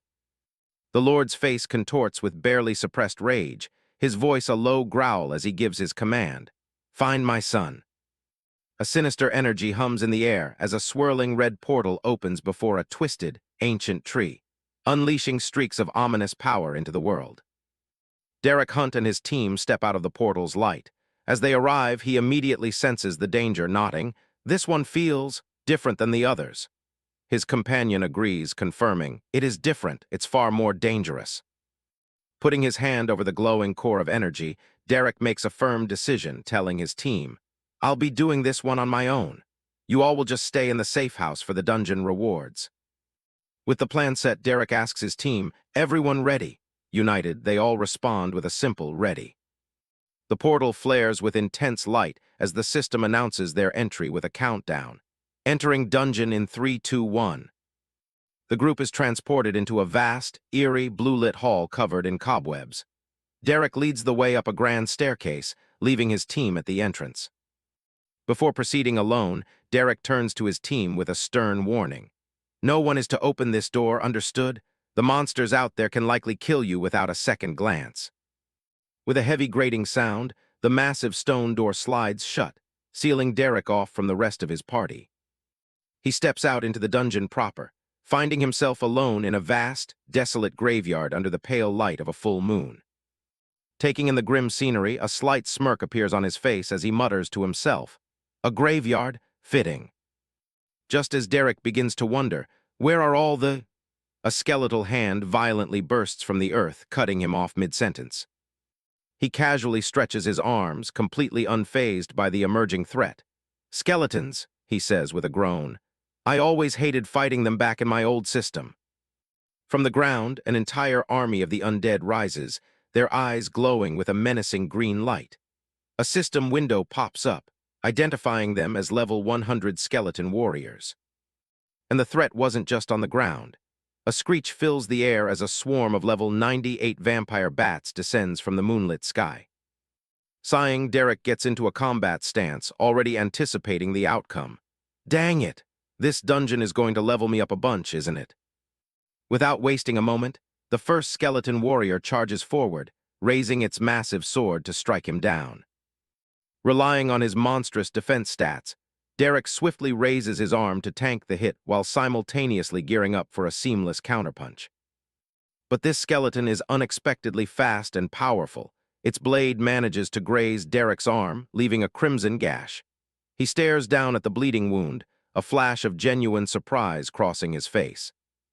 Angered, Derek retaliates with a powerful, glowing slam, smashing the skeleton warrior into a pile of bones. His eyes begin to glow with a brilliant blue light. "Damn, I guess they're level 100 for a reason, huh?" he remarks. "I might need to take this a tiny bit more seriously." He begins to summon his greatsword, and a brilliant blue energy crackles to life in the palm of his hand. With a mighty roar, he unleashes a sweeping strike, sending a massive arc of energy tearing through the skeleton horde. The skeletons are ripped to shreds by the force of the attack, their bones scattering across the battlefield. He crashes forward, driving his fist directly into the chest of another skeleton warrior, shattering its ribcage with raw power. The fist, now glowing with an intense purple aura, cracks and completely obliterates the monster. In the wake of its destruction, a new notification appears. "Level up." Derek continues his assault, effortlessly tossing aside another destroyed monster, its parts dissipating into purple smoke. He spins his weapon with blinding speed, creating a vortex of blue energy that pulls in all the nearby enemies. The vortex acts as a shield, deflecting the swooping attacks of the vampire bats as they try to swarm him. With a mere flick of his wrist, he unleashes blades of energy that slice through the bats like butter, even pinning a falling skull directly onto a bat soaring through midair. Another "level up" notification appears, but this time Derek's expression is one of alarm. The dungeon is reacting to his power. He realizes with a start, they're coming from below, as skeletal arms and swords burst through the ground around him, trying to trap him. Surrounded with blades just inches from his neck, Derek freezes time itself, stopping the skeletons in their tracks. As time resumes, the skeletons lose their target, and Derek lands safely on a nearby structure. Surveying the battlefield, he thinks to himself, this isn't half bad. He stands confidently amidst the cracking ruins, continuing his thought. Because the dungeon's in a severe overflow state, there's a lot of enemies, but nothing I can't handle. Suddenly he stops, a look of disbelief on his face. Oh, you've got to be kidding me, he groans. Seriously. He stares in annoyance at the skeletons he destroyed. They're reassembling themselves, bone by bone. They can just put themselves back together, he asks in frustration. How the hell is that fair? All around him, the shattered skeletons begin to clatter and rise again, ready to continue the fight as if nothing happened. Just as frustration sets in, a realization dawns on him. His eyes widen as a thought cuts through the chaos. Hold on. He remembers the first skeleton he destroyed, the one killed with his purple energy. He thinks, the skeleton I used channel void to kill, it's staying dead. A wicked grin spreads across his face as he's shrouded in a powerful purple aura. He's found their weakness. Perfect, he says, as the void energy crackles around him. Wasting no time, he leaps high into the air, his weapon glowing with void energy, ready to strike down on the undead horde below. He brings his weapon down in a devastating overhead slam, channeling all his void power into the attack. The attack hits the ground with a massive boom, sending out a shockwave of pure purple energy that engulfs the entire area. The result is a cascade of notifications. Level up, level up, level up. The sheer number of enemies destroyed sends his level soaring. Derek stands amidst the aftermath, the remains of the skeletons hissing and sizzling away into nothingness. He declares to the empty battlefield, and stay dead. He cracks his neck with a confident smile, looking completely refreshed. All right, he announces to the silence. I'm ready for round 2. As if on cue, the entire graveyard begins to rumble violently, shaking under his feet. The ground cracks and splits open, signaling the arrival of a new, more powerful wave of enemies. From the newly formed chasms, strange green beams of light erupt, as even more bizarre creatures begin to crawl their way out, summoned by the dungeon's shift. A grotesque, hulking monster is the first to emerge, its body radiating a sickly green energy. The system identifies this new, stronger threat. Acidic ghoul, level 112. These new ghouls let out a guttural growl, their bodies wreathed in the same sickly green flame as they prepare to attack. Derek, however, looks on with a smirk, completely unintimidated. He remarks coolly, I was wondering when you were going to show up. He tightens his grip on his weapon, purple void energy crackling around his hand as he prepares for the next wave. The ghouls charge, swarming him from all sides against the backdrop of a crumbling clock tower. Derek counters with a vertical blast of void energy, catching the charging ghouls and sending them flying. He pants slightly, the continuous use of his power starting to take a toll, but he remains focused. He raises his weapon high in a badass stance, activating multi-strike to unleash waves of energy that tear through the demons who just took the hit. With the last of the ghouls defeated, 2 more level up. Notifications appear, and Derek stands alone in a field of dissipating monster parts. He's hit a major milestone. The system announces, level 50 reached, please choose new class or upgrade current class. Derek looks at the prompt with a bit of surprise. Already, he thinks to himself, I basically just upgraded my class. While he's weighing his options, the monster remains scattered on the ground begin to twitch and reform. As he reads the system prompt, a monstrous ghoul looms behind him, fully regenerated. He thinks out loud, 2 more skills. The ghoul raises its claws and slams its fists down, intending to crush him into a pulp while he's distracted, busy studying the system. This system is starting to grow on me, he says with satisfaction. With a casual backhand swing of his weapon, he obliterates the ghoul without even looking. He leaps away, dodging the attack, and yells in frustration, why can't anything in this dungeon just stay dead? The horde of ghouls and skeletons turn their heads in unison, their glowing eyes locking onto a new target. Suddenly, the sound of a massive clock tower bell rings out, a deep dong that echoes through the graveyard. On the clock's face, a fiery figure materializes with a sinister laugh. Hearing the bell, Derek looks up, realization finally dawning on him. Ah, he says with a grim smile. That's why. The source of the undying curse is revealed. A terrifying lick, its entire being engulfed in raging orange flames, its eyes burning with malevolent power. Standing atop the clock tower, the lick roars, and its power flows through the battlefield, reanimating all the fallen monsters which let out a collective roar of their own. The system finally identifies the true enemy. The boss is a lick. In a desolate graveyard, shattered skeletons glowing with a menacing red aura begin to pull themselves back together. With a chorus of creaks and groans, the undead horde rises once more, their empty eye sockets burning with green light. But their resurrection is met with a simple, decisive nope, as a powerful punch shatters one of the skeletons instantly. Derek Hunt sends a skull flying with a kick, shouting, "Just stay dead. It's already enough that I have to kill you once. I don't even get experience after the first time." His patience worn thin, Derek points his weapon towards the source of the unending horde and says, Can we finish this?" Atop a clock tower, silhouetted by the full moon, the lick boss floats menacingly.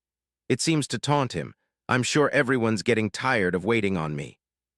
The lick boss unleashes its power, its flaming skull head roaring a single command, "Die." On its command, the resurrected skeletal minions let out a collective roar and charge forward. In response, Derek dashes straight into the fray, his eyes glowing with purple energy. He leaps into the air, unleashing a whirlwind of slashes that cuts through the entire horde in an instant. With a final, devastating downward slash, he activates his skill, Multi-Strike, reducing the remaining skeletons to nothing but bone fragments. His eyes narrow, focusing his power as he prepares his next move, Channel Void. The lick boss watches, its fiery skull crackling with rage at the sight of its minions being destroyed. With a resounding clap of its skeletal hands, it begins to cast another spell. Red tendrils of energy shoot out, gathering the shattered pieces of bone and reassembling them with eerie green magic. Once again, the skeleton warriors are revived, standing ready as the lick boss hovers above, preparing to continue the endless fight. Seeing the horde rise yet again, Derek's face contorts with utter annoyance. "Oh, hell no," he mutters. Ignoring the minions completely, he charges directly at the lick boss, shouting, "We are not doing this again." With a single, powerful slice, Derek's void-infused weapon cuts straight through the lick boss. The attack is so immense it doesn't just vaporize the boss. It tears through the entire clock tower behind it in a massive explosion. As the purple energy from his strike fades away, a brilliant blue light begins to crackle in Derek's hand while he coolly retracts his weapon. He stands atop the crumbling remains of the tower, the battle finally over. With a final toll, the ruins of the ancient clock tower collapse, scattering debris across the silent battlefield. Derek looks down at the lifeless body of the lick boss, his gaze fixing on the glowing phylactery hanging around its neck. The source of the lick's power shines with a brilliant golden light, completely exposed. With a decisive stomp, Derek crushes the phylactery under his boot. "Dumbass," he scoffs, "don't wear your phylactery around your neck." He stands over the now permanently defeated lick boss, shaking his head. "You're supposed to hide it. That's licking 101. Walking away from the scene, Derek casually notes, "Hey, I hit level 50. I can upgrade my class again." He dismisses the thought just as quickly. I'll do it later. Is this gonna become like a daily occurrence?" Turning towards a large crypt, Derek calls out, "You guys can come out now." With a heavy creak, the stone doors begin to open, bathing the entrance in a bright blue light. His companions step out, taking in the sight of the now cleared battlefield. A young blonde boy named Thomas looks around in amazement, uttering a single, "Whoa." Mallory, a woman with reddish-brown hair, is already inspecting a dead monster bat with glee. "Oh my gosh, these will make great materials," she exclaims. Derek gives a small smile and a peace sign, saying, "Part 1 of the plan is done. Let's see what the dungeon reward is before Part 2. As if on cue, a wave of blue energy washes over the area as a system message appears. "Dungeon complete. Assigning rewards. Congratulations, as you are the first to complete this dungeon, rewards are doubled." 2 golden rings materialize out of thin air, shining brightly. The system announces the reward. "You have received Storage Ring X2. A woman with her hair in a ponytail gasps, her eyes wide with disbelief as one of the rings floats into her hand. "Storage rings!" she cries out. The entire group is stunned into silence, staring at the magical items. Derek, however, is clueless about their reaction. "Huh?" he asks. Holding the rings in his palm, he looks at his companions with a confused expression. "What? Is that good?" The woman with the ponytail, Reina, stares at the item in awe. "Incredibly," she answers. "I've never even heard of a dungeon giving them as a reward." Reina continues to explain the gravity of their find, saying, "When people find out, everyone is going to want to come here." Her expression turns serious as she considers the consequences. "I don't know if this will be a boon or a calamity for the villages." Derek simply replies, "I see." Internally, though, he's unimpressed, thinking, "And it's not even half as big as the space in my bracelet." Thomas, however, is ecstatic. "Whoa, this ring is huge. Are they all this big?" he shouts. "I can hold so many more materials now." Mallory is already putting him to work. "Thomas, help me collect all of the corpses," she says as she dashes off. "Okay," he replies, running after her. Reina clicks her tongue, still worried. "Damn, they're large storage rings, too. This will cause an even greater commotion." But the other woman beside her offers a different perspective. "Or an even greater boon. The village isn't so weak anymore, Reina. We don't have to always be afraid." After a moment of thought, a small smile appears on Reina's face. "You're right," she concedes. Reina looks over at Derek and adds, "Thanks to him." Derek overhears and gives a confident wink, chuckling to himself as he thinks, "They consider this big." He smugly imagines the tiny storage ring compared to the vast space inside his own storage bracelet, which is filled with all sorts of items. "I wonder what they'd think if they saw the inside of my bracelet," he muses. Panting, Thomas and Mallory return. "And that's the last one," Thomas says. "Can you make me something cool because I helped, please?" Mallory playfully replies, "Maebe." With the battlefield cleared, Derek gathers everyone and gets right to business. "All right, for step 2 of the plan, I'm going to need someone to give me one of their storage rings." He holds his hand out, beginning to explain. "Now, I know that's a big ask of all of you, but I promise I will more than." Before Derek can even finish his sentence, his entire team offers him their rings without hesitation. "Just take one, you oaf," Reina says, catching him completely off guard. With a sparkling grin, Derek takes the ring from a very reluctant Thomas. "This one will do," he says as Thomas sighs, "Aw, man." The group places their hands together over a glowing spot on the ground, channeling a powerful red energy to exit the dungeon. A system message confirms their departure. "Exiting dungeon. Dungeon status lowered from extreme overflow to stable." The red energy dissipates, leaving them standing outside the dungeon, where the land is still dark and blighted by its corrupting influence. Thomas looks around at the twisted trees, confused. "Huh, why is everything still so diseased? Shouldn't it be better now?" Reina places a reassuring hand on his shoulder. "It will take time," she explains. "We've stopped the cause, but the forest still has to heal." Thomas understands, replying, "Oh, okay." Derek ruffles the boy's hair with a smile. "Patience, Tommy." His expression then shifts, becoming serious and focused. "Time to do what we came here for." As he gets to work, one of his hands begins to shine with an intense, holy-looking light. The rest of the group reacts with disgust at the sight before them.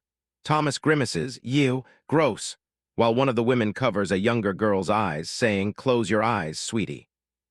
With a chilling grin, Derek lifts the body of a fallen, silver-haired hunter named Wallace, revealing the true nature of his plan. "Let's make Wallace here look like a hero." With the scene set, he props up the corpse, muttering, "Come on, sit up straight." He carefully applies the ghoul's acid to the body, explaining his methods out loud.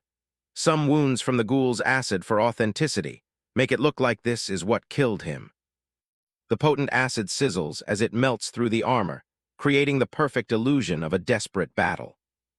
He places 2 potions beside the body, adding another layer to the fabricated story. Got to make it look like he tried using some of his supplies. Finally, he places the last piece of the puzzle. "And of course, your reward, oh valiant hero, one from me and one from Thomas." With his work complete, he stands back, hands on his hips, and asks his companions, "On? Done? How's it look, everyone?" His companions are impressed by the morbidly realistic scene. One stammers that it looks great, while another adds, very convincing, remind me not to piss you off in the future. The scene is perfectly staged. The fallen hero, slumped against a dead tree, evidence of a brutal fight all around him. With a final, sickening flop, the head of the corpse falls forward, completing the gruesome display. One of his companions cringes at the sight, and he casually pats her on the back, saying, "They're there." Several days later, the sun sets over a quiet village. With a loud groan, the village gates swing open. The group returns and young Mallory Fields yells out, "We're back. I'm going to tell my grandparents. I'll see you all for dinner," before running off into the village. Watching him go, one of the women asks, "Does that boy ever get tired?" To which he simply replies, "Never." The female warrior looks around, letting out a sigh of relief. "I'm just glad to see the village is still standing," she says before adding, "Leon's done a solid job holding down the fort while we were gone. Speaking of which, I need to go check in with him." With that, she strides ahead, taking a step forward and leaving Derek's group behind. Suddenly, the child grabs Woman B's arm. "Can I finally choose it now?" "Choose what?" her mother asks. The girl insists, "Don't play around. I hit level 10 on the walk back, and you said I could select my class once we got home." She eagerly pulls them along, buzzing with excitement. "Come on, let's see what I get." He watches her with a knowing smile, thinking to himself, "This is the whole reason I brought her with us to the dungeons." His thoughts continue as she runs ahead, with everything she's experienced. The materials she's used, items she's crafted. All before hitting level 10, he muses, thinking of all the monster parts she's handled. A glimmer of anticipation shines in her eyes as he concludes his thought. There's no telling what the system might offer her. Later, as he sits outside, he thinks to himself, she's certainly taking her time to choose her class. He smiles seeing Brandy so absorbed in her system interface, thinking to himself, good. That shows she's way more serious about this than Thomas was. While he waits, he decides to check his own progress. I should go through everything from the dungeon, my class upgraded again. A series of notifications flash before him. His class, Champion of the Void, has been upgraded to Legend of the Void, a legendary class. He's also received 25 skill points, 30 stat points, and 2 new available skills. He can't hide his excitement, a grin spreading across his face. Holy shit, a legendary class. The first new skill available is Absolute Nullify, a wall of void magic that absorbs any and all magic that touches it. It costs 11 skill points. He's stunned by the sheer power of the ability, muttering any and all magic, as he immediately learns the skill. The second skill is Void Storage, a simple but useful ability to store items within the void. He learns that one too. He reflects on the new storage ability. Not the most exciting, especially considering my bracelet and ring. But it never hurts to have more storage, he concedes. Clenching his fist, he turns his attention to his stats. Now for my stats. As he allocates his points, 2 more dings ring out. He successfully increased both his intelligence and wisdom to 500 points, unlocking the Magical Glass Cannon achievement. The achievement rewards him for gaining at least 500 stat points in both stats, granting him a choice of 1 new active magic skill and 1 new passive magic skill. He instantly selects Chain Lightning as his active skill, picturing the arcs of electricity decimating hordes of enemies. For his passive, he learns Physical Resistance, a skill that will surely come in handy for a magic-focused build. He lets out a satisfied sigh, feeling the surge of new power course through him. Leaning back on the bench, he feels a sense of ease. Everything will turn out all right. Richard was worried for nothing. Just then, the child's voice cuts through his thoughts. "Derek, can you help me?" He looks over and replies, "Sure." "What do you need help with?" he asks. The young girl explains, "Well, after looking at all the classes, I have 2 that I want. One sounds amazing, but the other is, well." With a troubled look, she says the other option is odd. One is called Talon's Protégé. A spectral, bird-like figure manifests behind her as she explains. It's an epic rarity leatherworking class. Inside the house, a plate of food shatters on the floor as it slips from someone's grasp. It's Woman B, the child's mother, who overheard. She stands in the doorway, completely stunned. An epic class. She rushes out to her daughter, beaming with pride. That's incredible, honey. An epic class is more than most people ever dream of. I'm so proud of you. But the girl's expression remains troubled. But it says, as a protege, you will never surpass your master while under her wing. He nods in understanding. I see. You'll always be standing in the shadow of the class's original owner. Her mother waves a dismissive hand. Oh, who cares? It doesn't matter if it won't become legendary. It's an epic class. He watches them, a realization dawning on him. So I was right. The system has seen everything Brandy's done and experienced and is rewarding her accordingly. An epic class is great, but... He asks, what's the other class? She replies, it's called All-Smith, a rare growth-type class. A vision of a smith at an anvil, surrounded by various crafting tools, flashes before her eyes. But the only thing the class says is, become an all-smith. She looks down, conflicted. That's it, nothing else, I don't know what to choose. He offers some advice. Well, I don't think you can go wrong with either option. They are both great choices. Her mother adds, just follow your heart, sweetie. The girl sighs in frustration. You're both no help. She closes her eyes, taking a moment to think and make her decision. The two of them wait in silence, letting her make up her own mind. With a click, she makes her selection on the system screen. A brilliant pink light erupts from the screen, engulfing her as her eyes widen in shock. The light fades and she faints, collapsing to the ground. Her mother cries out her name, Brandy. A short time later, Brandy begins to stir, groaning as she wakes up. MRMM, what happened? Her mother holds her, asking with concern, Are you okay, sweetie? How do you feel? Brandy pushes herself up, replying, I'm fine. A smile slowly spreads across her face as she says, I got them. I got the skills. He leans in, intrigued. You got them already? Were they free? How many? 3, 4. She sits up, a wide, triumphant grin on her face, and declares, 42.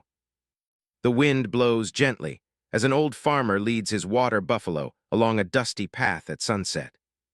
As the farmer passes by, a heavily armored figure gives a nod and a simple greeting, Good day. The farmer returns the pleasantry, unaware of the imposing presence that has just arrived. The armored man, Wallace, stands confidently, a slight smirk on his face. All right, Wallace, he says to himself. He turns and walks towards the village gates as the sun sets behind them. Let's see what kind of trouble you got yourself in this time. 1 hour later, Derek sits in the tavern, lost in thought.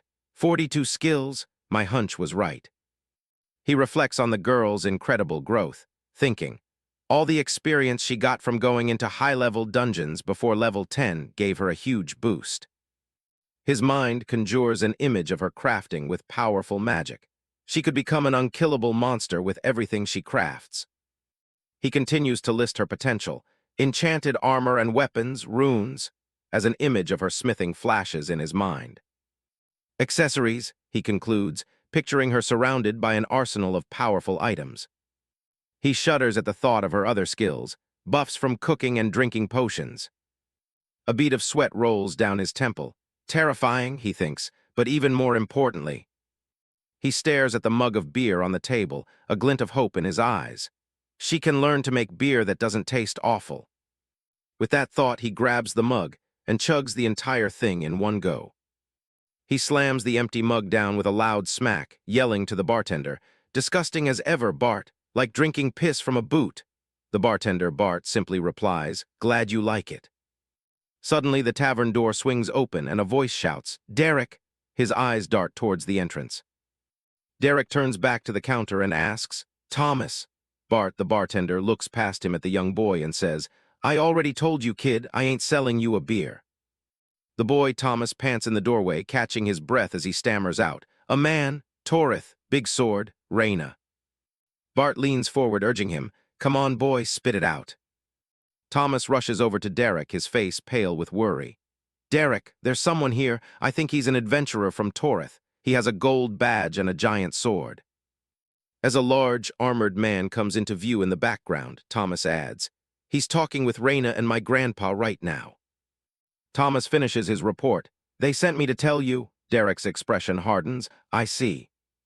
Outside, Derek stands in the doorway, arms crossed, as the villagers chatter amongst themselves. The armored adventurer, Wallace, strides confidently through the town square, his presence commanding the attention of everyone around. Derek watches him approach, his eyes narrowed in focus. He thinks, my identify isn't working on him, figures he's probably high level. Derek turns to the young boy beside him. Go back inside, Tommy. As the door swings shut behind Thomas, Derek steps out to confront the armored stranger. A confident smirk spreads across Derek's face. We're going to have ourselves a good old-fashioned standoff. Derek greets the knight with a sarcastic remark. That's quite a big sword. Can you actually use it, or are you just compensating for something? The knight's eyes glint with challenge as he retorts, want to find out. Derek's joke falls completely flat and he grimaces internally. Damn it, I don't think he got my joke. Do they not have dick jokes in this world? A shame. The armored man crosses his arms. I'm guessing you're Derek. After Derek confirms, the man introduces himself. The name's Bronson, I'm with the Gracefall family. Derek groans, running a hand through his hair. Ugh, God, those assholes. He then gestures toward Bronson. Are you that kid's daddy or something? You'd better teach him some manners before he gets himself killed. Bronson's expression is grim. The chief told me you didn't like him, but I'm afraid it might be a bit late for that. Derek is taken aback. Huh, what? The kid's dead. Bronson clarifies, missing, but I wouldn't be surprised if he were. Strange, Derek muses. Why's that strange? Bronson asks. Derek explains, well, he should have cleared the dungeon by now. As Derek begins his narration, a vision of the surroundings manifests. The corruption has receded significantly over the last few days, he explains. An image of a glowing, magical tree appears as Derek's voice continues. I would have cleared it myself, but it was only level 100. You know how it is. Bronson's surprise. Wallace completed the dungeon? He then adds, yeah, I assume so, didn't think the bratty noble had it in him. Bronson immediately asks, and you've seen this dungeon, can you take me to it? The two of them start walking together through the village. A sly grin spreads across Derek's face. Maybe, if you can do something for me. Bronson eyes him suspiciously. A favor, Derek replies smoothly, of a sort. Derek lays out his condition. I'm leaving for Torith soon, I'll let you show me around when I get there. Without waiting for a firm answer, he turns and says, come on, I'll lead the way. He leads Bronson deep into a lush, green forest, heading towards the glowing entrance of the now-cleared dungeon. Suddenly, Bronson stops dead in his tracks, his eyes fixed on something just ahead. Shit. Kneeling beside Wallace's body, Bronson begins to assess the scene. He's truly dead. It looks like he fought with everything he had against whatever killed him. Derek plays along smoothly. Bummer. There, propped against a tree and overgrown with flowers, lies the corpse of the young noble, Wallace. Bronson reaches out a hand, and a bright blue light envelops the body, pulling it into a storage spell. I'll take his body back with me. With the body secured, Bronson says, we should return soon. Master Gracefall will want to know of this. Plus, I'm sure the Adventurers Guild is eager to learn of a dungeon that rewards storage rings. As they walk along a ridge at sunset, Derek makes small talk. So Gracefall, eh? Quite the name. Are all the nobles in your house as noble as that kid? Bronson lets out a heavy sigh. No, Wallace was extra conceited. The name was too heavy for him to carry. He continues with a somber look. The master always feared his actions would do him in. Who would have thought the boy would die trying to save others? A bead of sweat trickles down Derek's face as he remembers the truth. He forces himself to agree, yeah, who would have thought? Bronson looks toward the setting sun, his voice filled with emotion as he delivers a heartfelt eulogy. I pray his sacrifice inspires all of us to never stop striving to be better versions of ours. But his tribute is cut short by a massive explosion of purple energy erupting from the ground, the force of the blast sending him flying backward. Bronson barely manages to skid to a halt, crying out as the shockwave hits him. He quickly recovers, drawing his sword, which crackles with energy. To arms, Derek, a wicked creature is. He stops mid-sentence, his battle-ready expression turning to one of pure confusion. The source of the explosion is revealed to be Derek, casually presenting a glowing scroll to a small, horned rabbit. Okay, Sylvie, just sign here and we'll be contractually obligated friends. A system window pops up, announcing, You have initiated a contract and requested that the level 64 horned rabbit become your contracted beast. Please wait while it makes a decision. Bronson is flabbergasted. A contract beast scroll? Those things are incredibly rare and you're using it on a rabbit. Why not a wyvern or a direwolf or a lightning hawk? As the bunny, Sylvie, presses its paw to the scroll, Derek gives a simple, deadpan response. I like the bunny. The system announces the successful contract. Congratulations! You have successfully made a contract with level 64 horned rabbit. As part of the contract, you are required to name the beast. In a cute, stylized interface, Derek gives his new companion her name, Sylvie. The system confirms the change. Level 64 horned rabbit has been named Sylvie. The system then presents an incredible offer. Would you like to initiate a bond with your contracted beast, Sylvie?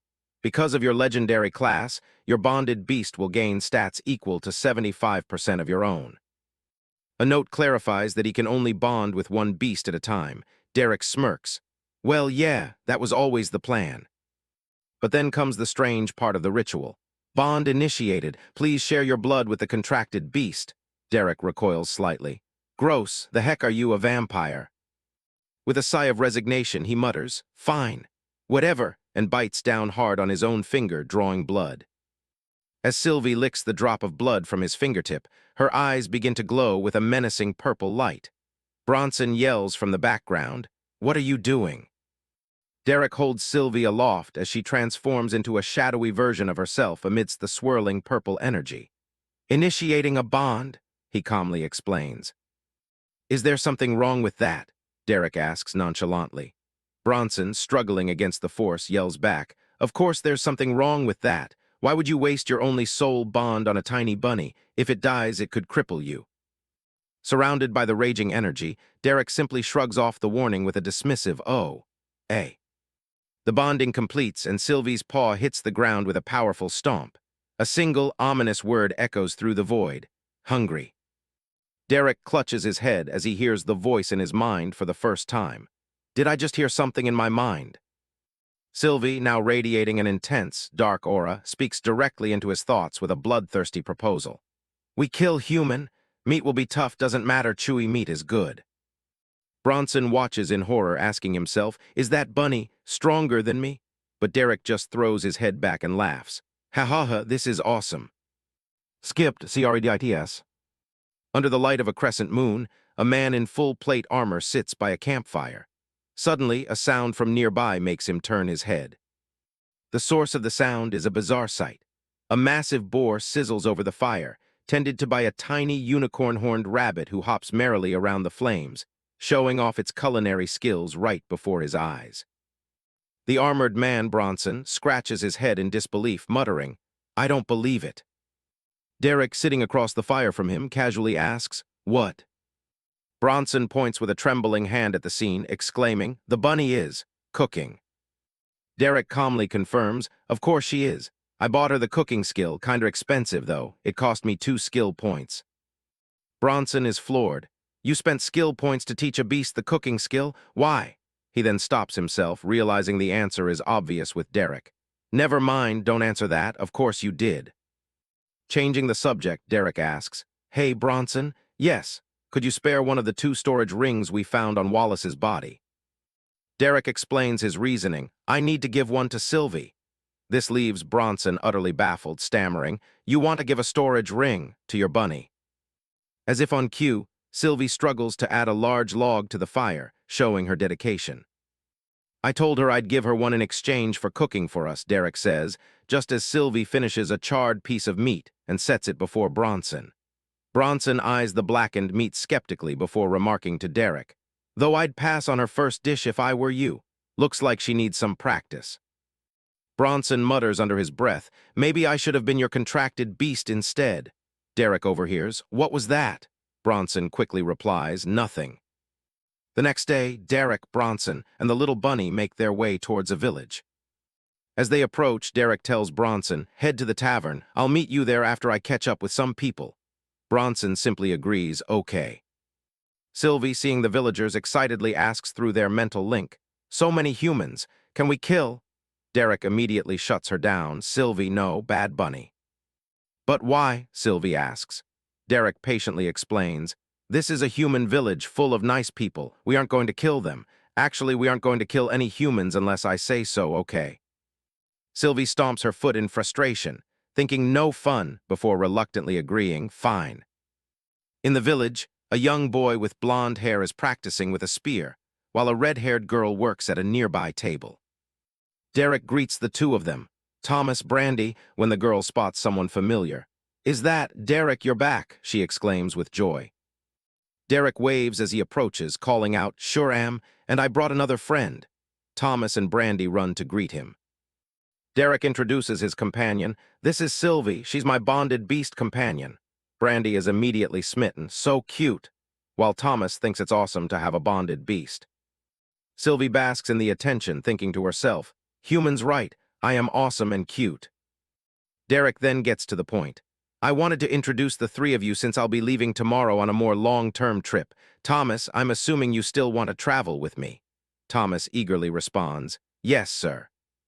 The news hits Brandy hard. With tears welling in her eyes, she asks, you're leaving tomorrow? Are you coming back? Derek kneels down, gently wiping her tears away. Of course I am, he reassures her. I don't know how long it will be, but I can't just leave Miss Master Crafter by herself. Derek's expression turns serious as he warns Brandy. While I'm gone, you need to be smart, okay? Keep your class and skills secret. There are bad people that might try to take advantage of your gifts. Still fighting back tears, Brandy nods and promises, don't worry, I'll be smart. But internally, a cold fury builds within Derek as he thinks, if another noble house even thinks about kidnapping her to work as a crafting slave, I'll wipe them off the map. His demeanor softening, he turns to Thomas. Thomas, make your travel preparations tonight, then spend time with your grandparents. We'll be leaving tomorrow morning. Derek looks out over the village, a small smile on his face as he muses. If everything goes well, it will be some time before you're back in the village. Later that evening, Derek and Bronson are having a meal at the local tavern. Bronson pushes his plate away in disgust, prompting Derek to ask, what, you don't like it? You nobles and your fickle taste buds. Bronson clarifies, I'm not a noble, I'm the guard captain and master's personal butler. Derek finds this amusing, remarking, that's an odd combination of jobs. Bronson just replies, it is what it is. The master trusts me, so he made me his personal butler. At the end of the table, Sylvie's nose twitches as she cautiously sniffs the food on her own plate. She tells Derek telepathically, this food doesn't smell like food, taste good. Derek replies bluntly, it's food, not necessarily good food, but it's edible. After taking a bite, Sylvie makes a face. You right, not good, she says, then asks, can we cook to make better? Derek grins, finding her question funny.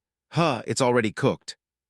Sylvie shudders in horror, the realization dawning on her as she thinks, already cooked. The tavern owner, Bart, overhears the complaints. Sorry the food's not up to your city boy standards, he tells Bronson. I'm no crown chef. Derek raises his mug with a grin, declaring loudly, as bad as ever, Bart. You've really outdone yourself. People will come from all over to get a taste of this. Food. Well, that and the storage ring reward from the dungeon. Bart is stunned. What, you serious? The dungeon gives storage rings as a reward? Bronson turns to Derek, whispering, you told him. I thought you wanted to keep it secret. Bart can only mutter, well, I'll be. Derek just shrugs. What? There's no use in hiding it from the villagers. Besides, I like the people here, so may as well give them a head start. As he says he likes the people, a sudden, immense pressure fills the room, emanating from Derek and startling Bronson so much his mug trembles. Ha! Derek's eyes glow with an ominous purple light as he stares intently at Bronson, his voice dropping low as he says, remember. The purple aura swirls violently around him as he leans forward with a threatening glare. I'm quite fond of the people here, he says, his voice cold and low. Bronson's eyes widen in sheer terror, the unspoken threat finally sinking in. Just as quickly as it appeared, the terrifying pressure vanishes into thin air. Derek leans back, taking a casual sip of his beer with a faint smile. Just a friendly heads up. The sun rises, casting a warm glow over the village rooftops. A new day has begun. The next morning, the sun rises, casting a warm glow over the village rooftops. It's the day of departure. Inside the main hall, the villagers have all gathered to say their goodbyes, the room filled with the sound of their chatter. Thomas's grandmother fusses over him, and don't forget to brush your teeth twice a day. An exasperated Thomas replies, I know, Grandma. She continues, and did you remember to pack extra pairs of underpants like I said? Thomas protests, Grandma, I'm an adventurer. This is embarrassing. His grandparents pull him into a tight hug. You might be an adventurer, but you'll always be our grandson, his grandma says as his grandpa agrees. That's right. Thomas's voice is muffled as he says, Grandma, Grandpa. Tears well up in his eyes as he sniffles, admitting, I'm gonna miss you guys. Nearby, the village leader, Leon, shakes Derek's hand. You're a strange man, Derek, but a good one. I wish you well on your journeys. Derek smiles and replies, Thank you, Leon. Brandy calls out, Derek. He turns, Yes, Brandy. She holds up some items. I made you some things, and Sylvie, too. She proudly holds up a beautiful, shimmering purple cloak. I made her a cloak, so she stays warm and protected. Sylvie dons the new garment, sparkling with delight. I like, so comfy, so elegant. Derek observes, I think she likes it, and a happy Brandy exclaims, Yay. Brandy then presents Derek with another gift, gasping as she says, And I made you more of these weird shirts you like so much. Derek's face lights up with genuine joy. He rubs one of the shirts against his cheek, declaring, Wow, they're perfect. He thanks her, Thank you, Brandy, just as another woman steps forward with a basket. I also took the liberties of making you something. She presents a basket full of freshly baked bread, cheese, and other provisions. Since I know it'll be a while until you get to eat my cooking again. Sylvie's eyes lock onto the food basket, a dangerous glint flashing within them. With a determined glint in her eye, Sylvie prepares to make her move. The woman says, I made you some biscuits for the road, as a purple beam snatches one from the basket. Derek accepts it. These are going to be perfect for breakfast. He then spots Sylvie already stuffing her face with the stolen goods. Sylvie, no, he yells in panic. With a contented burp, Sylvie, her belly now round, declares, Good biscuits, delicious. Derek can only stare in disbelief and mutter, Oh, shut it. Another villager waves goodbye. Don't be a stranger, okay? Derek replies with a warm smile. We'll miss you back here, both of you. She pulls him into a tight embrace, saying, Thank you for everything, Derek, for saving me, for saving everyone. As the other villagers look on, she adds, And who knows? Maybe when you come back, we could join you on your next adventure. Derek gives a confident smile and a two-fingered salute. Don't worry, I plan on being back, and all of you are always welcome. Come on, Tommy. As they run towards the bright light of the village gate, Thomas yells, Stop calling me that, Derek declares. The big city awaits, thus beginning their new journey. Bronson gestures toward the massive city walls with a slight smile. Well, here we are, he says, officially welcoming the group to the city of Taurus. Thomas stands frozen with his mouth wide open, completely dwarfed by the scale of the entrance. Sylvie huddles on the ground beside him, her little ears twitching at the sheer volume of the city noise. The city is a fortress of white stone and towering spires, stretching out against a backdrop of snow-capped mountains. It's a massive jump in scale from the quiet village life they just left behind. They step into the main thoroughfare, which is packed with stone houses and a constant flow of people. The air is thick with the smell of wood smoke and the general chaos of a bustling urban center. A street vendor waves a smoking skewer in the air, shouting about his fresh meat on a stick. It's the classic city greeting for a group of hungry travelers. The savory scent hits Sylvie's nose, and she's immediately sold. She looks like she's about to start drooling as she demands a taste of the street food right now. Derek Hunt looks down at his familiar with a skeptical smirk. Really? Meat on a stick? That's what you want? He asks, though he already knows the answer. She doesn't wait for an invitation. Sylvie lunges forward and takes a massive, messy chomp out of the meat, clearly not worried about her refined image. Derek and Thomas join in on the snack, but Bronson looks a bit more wary. He warns them to be careful with what they eat down here, since the quality in the lower city is always a gamble. Derek takes another bite, noticing how the crowd gives Bronson a wide berth. He asks the knight why everyone seems so incredibly wary of his presence. Bronson sighs, explaining that most nobles avoid the lower city entirely. They usually stay tucked away in the cleaner, more exclusive portions of the upper districts. He adds that the nobles who *do venture down here are usually looking for someone to push around. They're either cruel or just incredibly spoiled, treating the common folk like garbage. Derek Hunt nods along as he chews, looking around at the grit and mud of the streets. Yeah, spoiled sounds about right for the types of people he's encountered so far. They reach a massive wooden gate that separates the districts. Bronson tells them they're entering the middle-class section and warns Derek not to start any trouble. The heavy doors creak open to let them through. One of the guards bows his head respectfully, welcoming Bronson back and asking how his long journey went. Once they're inside, the change is immediate. The streets are cleaner and the buildings look far better maintained, feeling a lot more like the tidy villages they passed through. It's a sharp contrast to the lower city they just left behind, which was mostly mud and misery.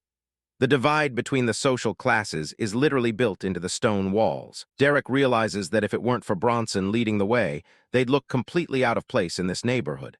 Their travel-worn gear doesn't exactly scream high society. Bronson seems to be well known around here, even stopping to greet a baker named Violet. It's clear the man has a solid reputation within the city walls. While Derek talks, Thomas and Sylvie are busy working through the rest of their snacks. The rabbit is still perched on Thomas's head, focused entirely on the meat. A light bulb goes off in Derek's head as he looks at his armored companion. He realizes he should probably start taking full advantage of having a noble servant around. He calls out to Bronson, who stops and looks back with a curious expression. Derek Hunt has a certain glint in his eye that usually means trouble for someone. Derek rubs his stomach, admitting that the street food didn't quite hit the spot. He's still hungry and wants to grab a real lunch before they continue. He mentions there's a specific restaurant he's heard quite a lot about and really wants to try. He's clearly aiming for a high-end experience for their first meal. The scene shifts to the Crown, a high-end restaurant where everything is polished and pristine. A chef named Bates stands at attention, nervously waiting for feedback on her work. At a massive desk, a woman with long red hair named Stella is finishing off a steak.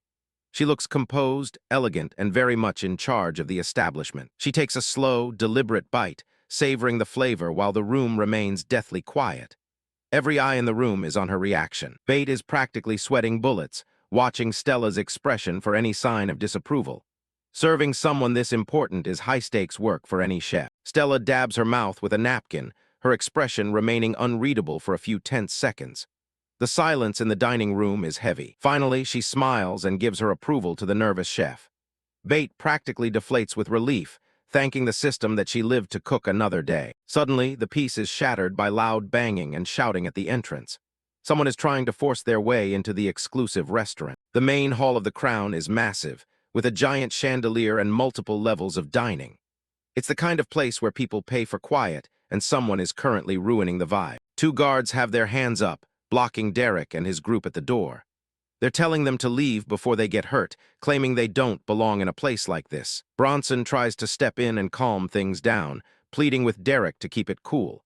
He knows that getting on the Crown's bad side is a death sentence for most people in this city. Derek Hunt isn't backing down, though.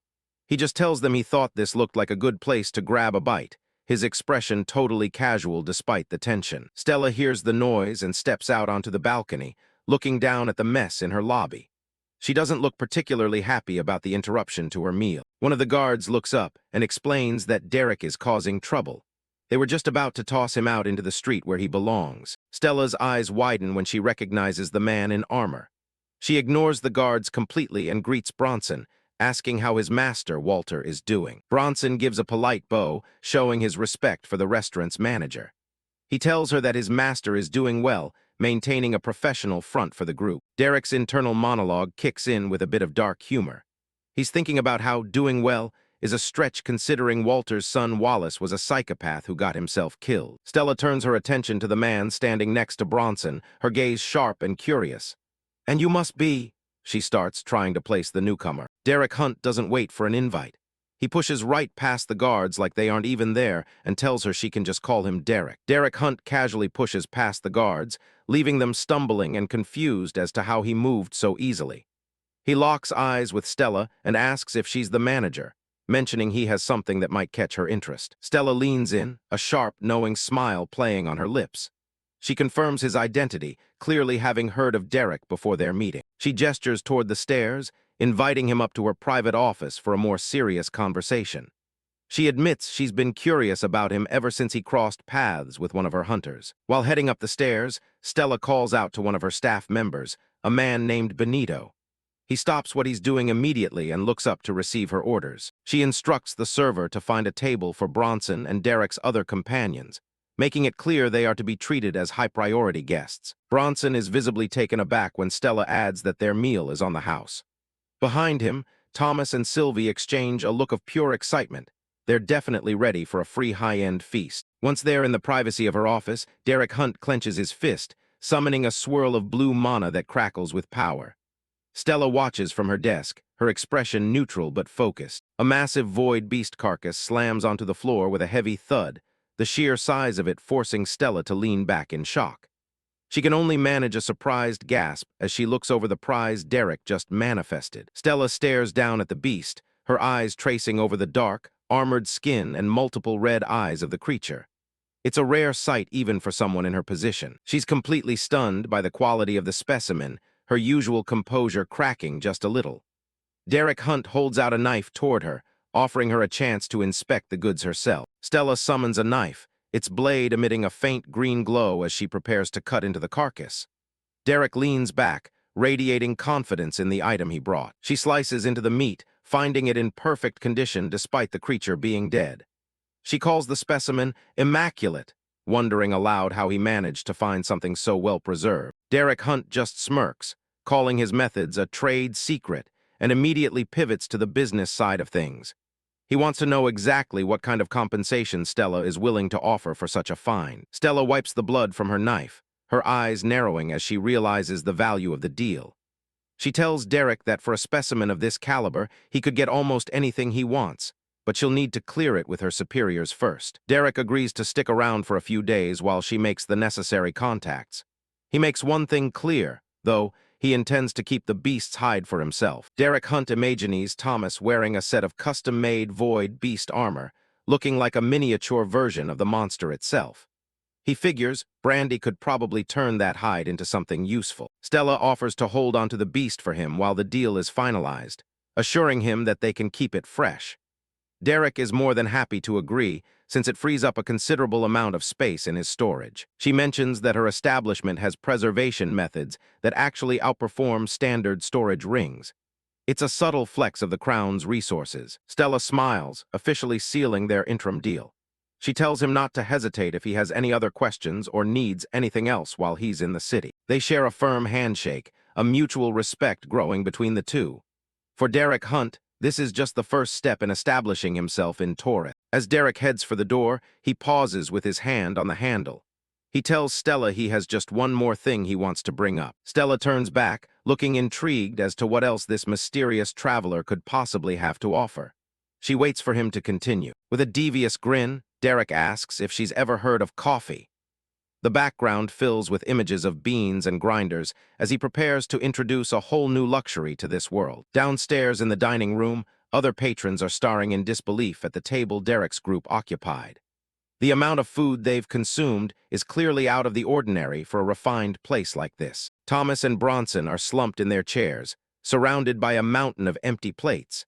Thomas groans, looking like he's about to burst after eating 10 pounds of food. Bronson isn't faring much better, his heavy armor probably feeling a lot tighter than it did this morning. Both of them are completely defeated by the feast. Sylvie, on the other hand, is still going strong. She's shoving venison into her face as fast as she can, her eyes wide with a manic determination to master this level of cooking. Benito returns with a fourth order of braised venison, looking a bit shocked at the rabbit's appetite.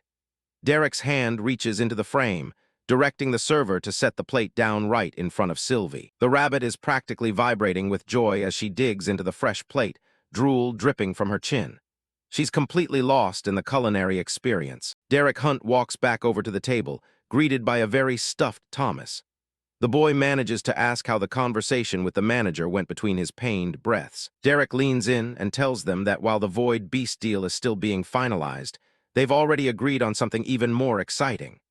Bronson looks up, clearly shocked that Derek is already making moves with a place like the Crown. He waves them toward the exit, telling the group he'll explain everything while they're on the move.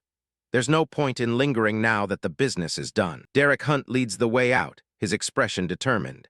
He tells Bronson it's finally time for him to meet his boss, Walter Gracefall. Sylvie rolls along the floor behind them, too full to even walk. The sun begins to set over the massive Gracefall estate, casting long shadows across the manicured gardens and ornate fountains. It's a display of wealth that rivals even the royal palace. Inside a dimly lit office, Lord Walter Gracefall sits at his desk, surrounded by stacks of paperwork and half-empty glasses of whiskey.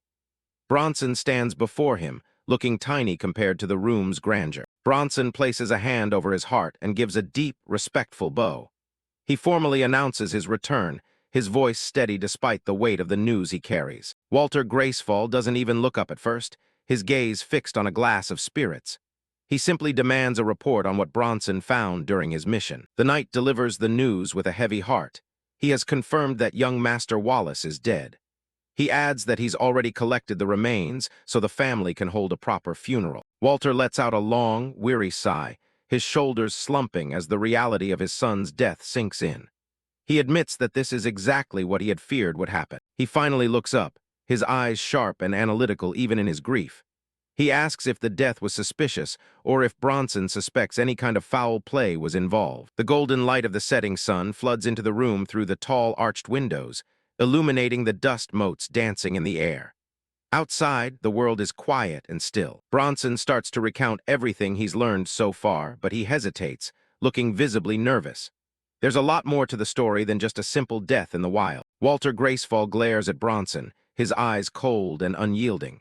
He demands that the knight spit it out and tell him the truth about his son's fate. Bronson lowers his head, unable to meet the Lord's gaze. He points out that Wallace was never the type to take unnecessary risks, suggesting that his death doesn't fit his personality at all. Walter's expression hardens, his brows furrowing in suspicion. He leans in closer, asking Bronson to clarify exactly what he's implying with such a statement. Bronson gulps nervously, a bead of sweat rolling down his face as he speaks the unspeakable.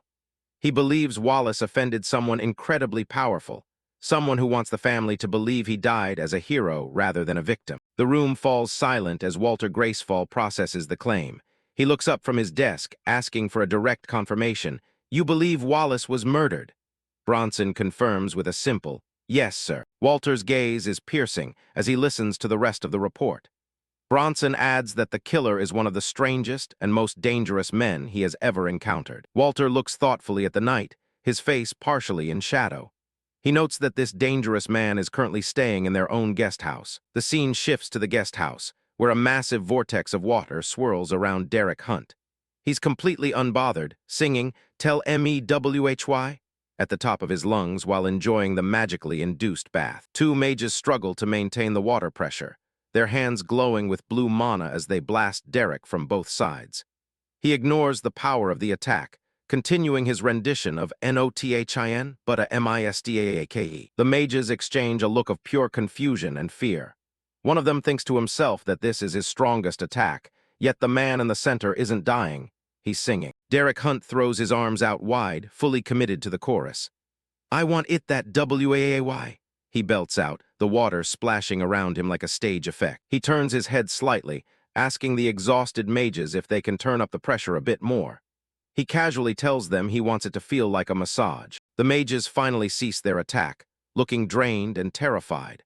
One of them warns the other to never make this guy mad, now understanding why Bronson ordered them to treat him with such care. Derek Hunt walks through the hall wrapped in a simple white towel, still humming the tune. He's refreshed and clearly enjoying the luxury of the estate. He suddenly stops, his eyes widening as if he's noticed something unexpected. A small pause sound effect hangs in the air. Derek looks ahead and sees Thomas and Sylvie standing there, both in bathrobes as well. He asks what happened to the two of them, and Thomas explains that Bronson dropped off some clothes for them. Thomas looks up at Derek, appearing much cleaner than he was before. He mentions that he told the night Derek was with the guards, and then he decided to take a bath himself. Derek smirks, pointing a finger down at their small companion. He's surprised to see that they even gave Sylvie a bath and a tiny towel. Thomas leans back, thinking about the bath he shared with Sylvie and several rubber ducks. He admits that he had to talk the rabbit into the idea of getting clean. Sylvie looks absolutely pristine, her fur sparkling with a pink aura of cleanliness.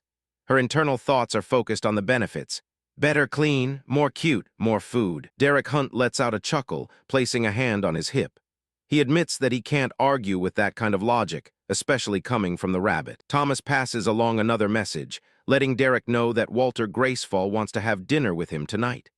Derek smiles, saying that sounds good to him. Sylvie hops onto Derek's shoulder as they walk, her mind still firmly set on the next meal. Yes, more food, she thinks, echoing the sentiment of the group. Later that night, a gloved hand knocks firmly on a dark wooden door. Outside, a crescent moon hangs in a purple, cloud-streaked sky. Bronson stands outside Derek's room at the guest house, his massive sword strapped to his back. He announces that it is finally time for dinner. The door swings open to reveal Derek Hunt, but Bronson's expression immediately drops into one of disbelief.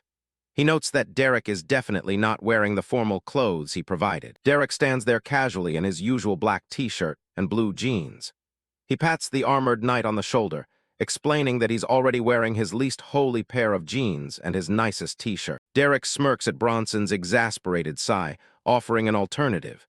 He tells the knight that if his outfit is a problem, he could always just go back to the Crown to eat. Bronson quickly concedes, admitting he didn't have much hope anyway. Thomas comes running out of the room, waving his hand in excitement. He says he wouldn't mind going back to the Crown at all, and Sylvie agrees with a sparkle in her eyes. The scene shifts back to the Crown, its lights glowing brightly against the night sky. The prestigious establishment looks as busy as ever. Inside her private quarters, Stella sits at her desk, staring intensely at a glowing blue communication crystal.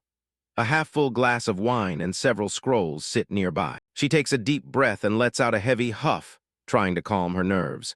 She reminds herself that it's just a quick report and she has to do it. Stella clenches her fist, giving herself a silent pep talk. She knows she can do it, as the person on the other end is her boss and apparently likes her. She gulps, her eyes fixed on the orb as she waits for the connection to stabilize. A bead of sweat forms on her temple. The crystal suddenly shines with a brilliant, blinding blue light, signaling that the call has been accepted. Stella holds the orb in her hands, speaking softly and respectfully. "My lady, I have some very important," she begins, trying to get right to business. A melodic voice interrupts her from within the light, calling her dear little Stella. The person on the other end, Alana, expresses how glad she is that Stella called. Stella looks weary, as if she's dealt with this kind of greeting many times before. Alana continues, telling Stella she really must make time to come to the capital. Stella huffs, her face heating up as her boss showers her with compliments. Alana says the capital lacks beauty without one of its brightest gems. Stella tries to deflect the praise, telling Alana to please stop. She humbly claims she is nowhere near as radiant as the woman she's speaking to. Alana laughs, calling herself an old woman. Stella immediately counters, insisting that her boss doesn't look a day over 20. Stella blushes deeply, her eyes downcast. She thinks to herself that even through a communication crystal, the effects of Alana's class are truly incredible. Stella thinks to herself, her eyes reflecting the glowing blue light of the communication crystal. She finds herself wanting to agree with every word her boss speaks, feeling the weight of the woman's charismatic presence. Stella lets out a soft huff, gathering her focus after the light-hearted banter. She speaks into the orb, informing her lady that she is contacting her regarding a contract she's made with a very interesting individual. Within the crystal, a hand holds a glowing orb, a soft sigh appearing in the air. Alana's voice drifts through, complaining that everyone only ever calls her about business and asking if they can't just chat for once. Alana eventually gives in, her voice sounding through a pink-tinged thought bubble.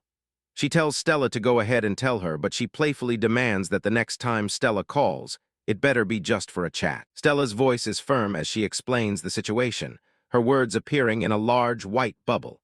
She tells her boss that she needs approval for a void beast contract for a man named Derek Hunt. Stella sits at her desk, the room bathed in the blue light from the crystal and floating mana motes. Alana's response is immediate and enthusiastic, as she finds the prospect of a void beast very good and gives her approval instantly. Alana's voice continues, her tone shifting to a more casual and familiar one. She tells Stella to drop the "my lady" formality and just call her Alana, then asks about the details of the other contract Stella mentioned. A close-up of the crystal shows the swirling energy inside as the connection remains strong.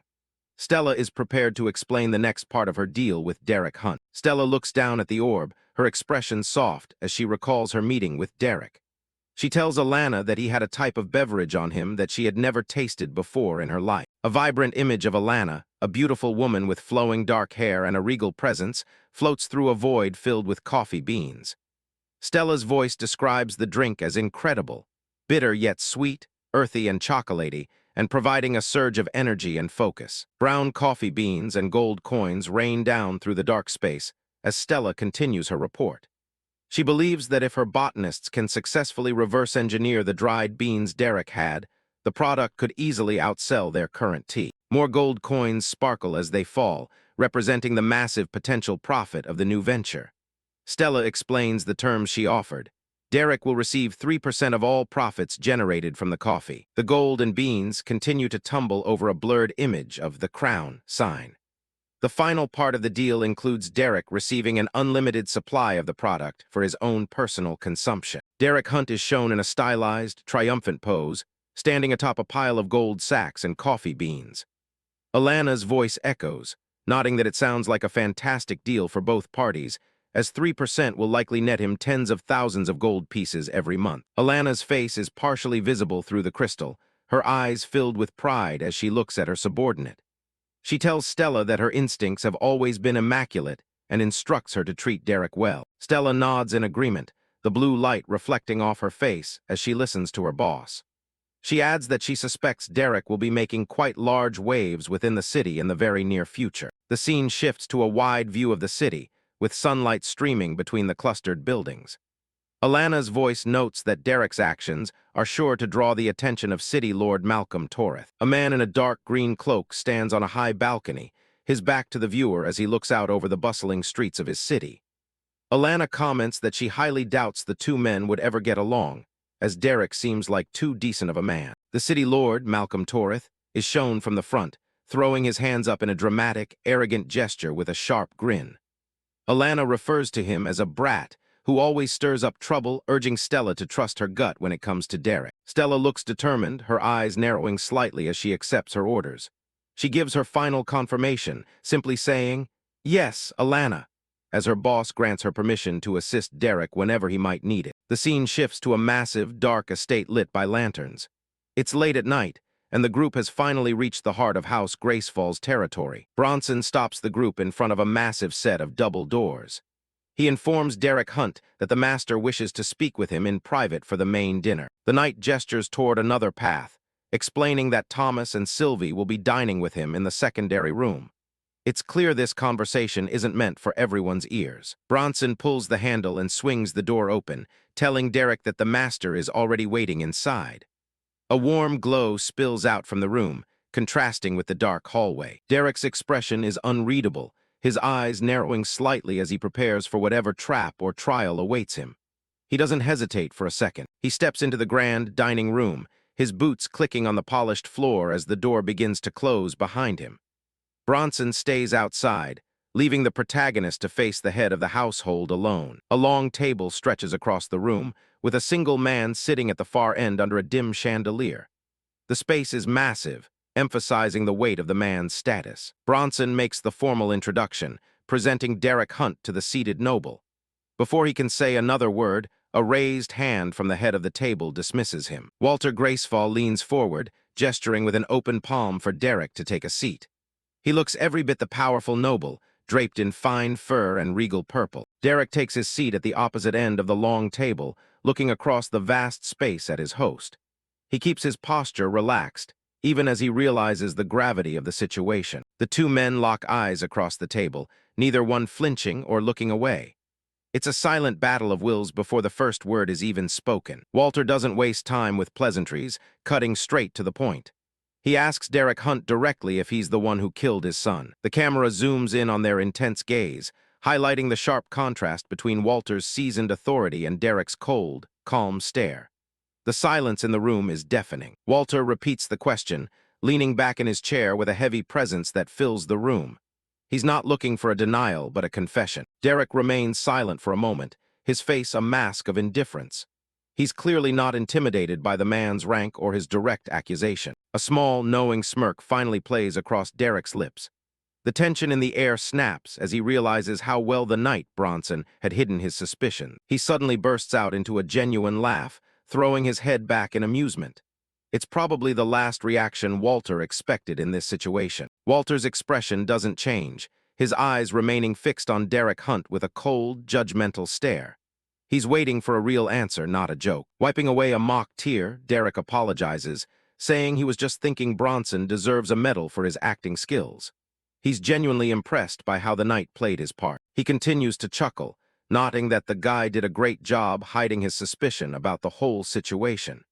It seems the whole charade of the knight leading them here had its own irony. Walter's patience is clearly wearing thin as he brings the focus back to the matter at hand. He asks again if Derek Hunt is disputing the fact that he killed Wallace. Derek settles back into his chair, his gaze sharpening once again. He tells Walter that since he sounds so convinced, there's no point in dragging things out anymore. He looks Walter straight in the eye and confirms it without a shred of hesitation. "I killed your son." Walter lets out a long, heavy sigh, looking down at the untouched plate of food in front of him. He asks what the boy could have possibly done to offend someone like Derek. Derek Hunt dismisses the idea of personal offense with a shrug, saying the boy could have offended him all he wanted. That wasn't the reason he had to die. His expression turns icy as he leans in, his eyes narrowing. He explains that there was a specific line Wallace crossed that can never be undone. A dark flashback flickers through the narration, showing the brutalized body of a victim. It's a grim reminder of the kind of monster the noble's son really was. The image shows the woman from the village, beaten half to death by Wallace's own hands. It wasn't just a simple crime. It was a display of senseless cruelty against the innocent. The flashback continues, showing Wallace standing over a woman with a sword, ready to execute her just for standing up for a child. He was only moments away from another murder. Derek Hunt's aura suddenly erupts, a massive purple shadow of a beast towering over him. He tells Walter that if he had arrived even a minute later, the entire House Gracefall would have been wiped out. Despite the terrifying display of power, Walter remains seated, calmly calling it quite a threat. He points out that making his house disappear would be harder than Derek thinks. Derek just grins, the purple light reflecting in his eyes as he challenges the noble's confidence. He's clearly not bluffing about his capabilities. In the blink of an eye, Derek Hunt vanishes from his seat, leaving only a blur of movement and a ripple of purple energy across the long table. He reappears instantly right behind Walter Gracefall, leaning over his shoulder to whisper in his ear.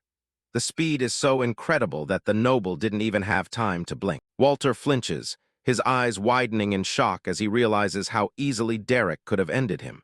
He turns his head, but his opponent is already moving again. By the time Walter fully turns around, Derek Hunt is already back in his original seat across the table. He casually suggests they share the meal since none of that violence had to happen. Derek leans forward, genuinely curious about the noble's lack of rage. He asks Walter why he doesn't seem angry about losing his son to the man sitting right in front of him. Walter doesn't look at him, staring down at his plate as he admits that he is angry. But then he adds the twist. He's not angry at Derek Hunt. The noble looks down, his face etched with deep regret as he confesses his failure. He admits that he failed Wallace as a father, taking the blame on himself. Walter explains that he was far too soft on the boy, allowing him to turn into the monster that Derek eventually met. He's had time to reflect on where it all went wrong. He looks at Derek Hunt with a somber expression, nodding that despite the murder, the story Derek told brings honor to the family. It's a strange kind of gratitude. He concludes that Wallace's sacrifice will ensure he's remembered as something much better than he actually was in life. It's the ultimate way to preserve the family name. Walter Gracefall maintains a calm, almost gentle expression across the table.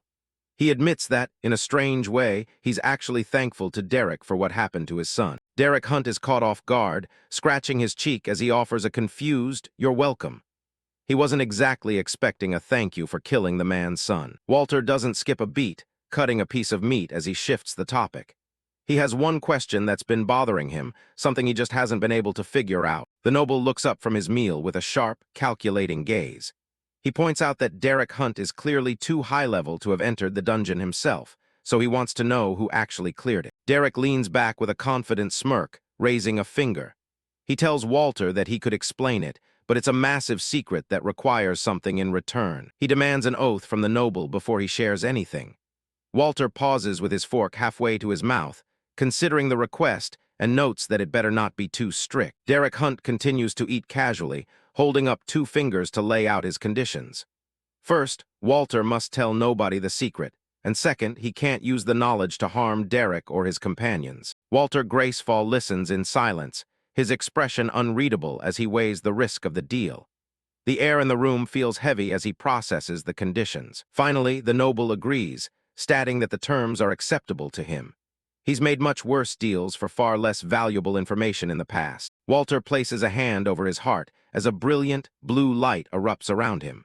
He officially swears to the Great System to accept all of Derek Hunt's conditions. A glowing system window appears in the air, confirming that an oath to the Great System has been made by Walter Gracefall.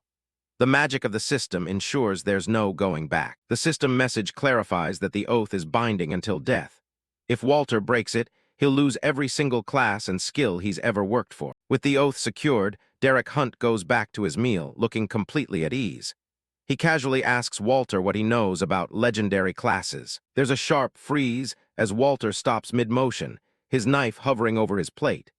The mere mention of such a rare status is enough to stop a high-ranking noble in his tracks. Walter looks at Derek with a somber intensity.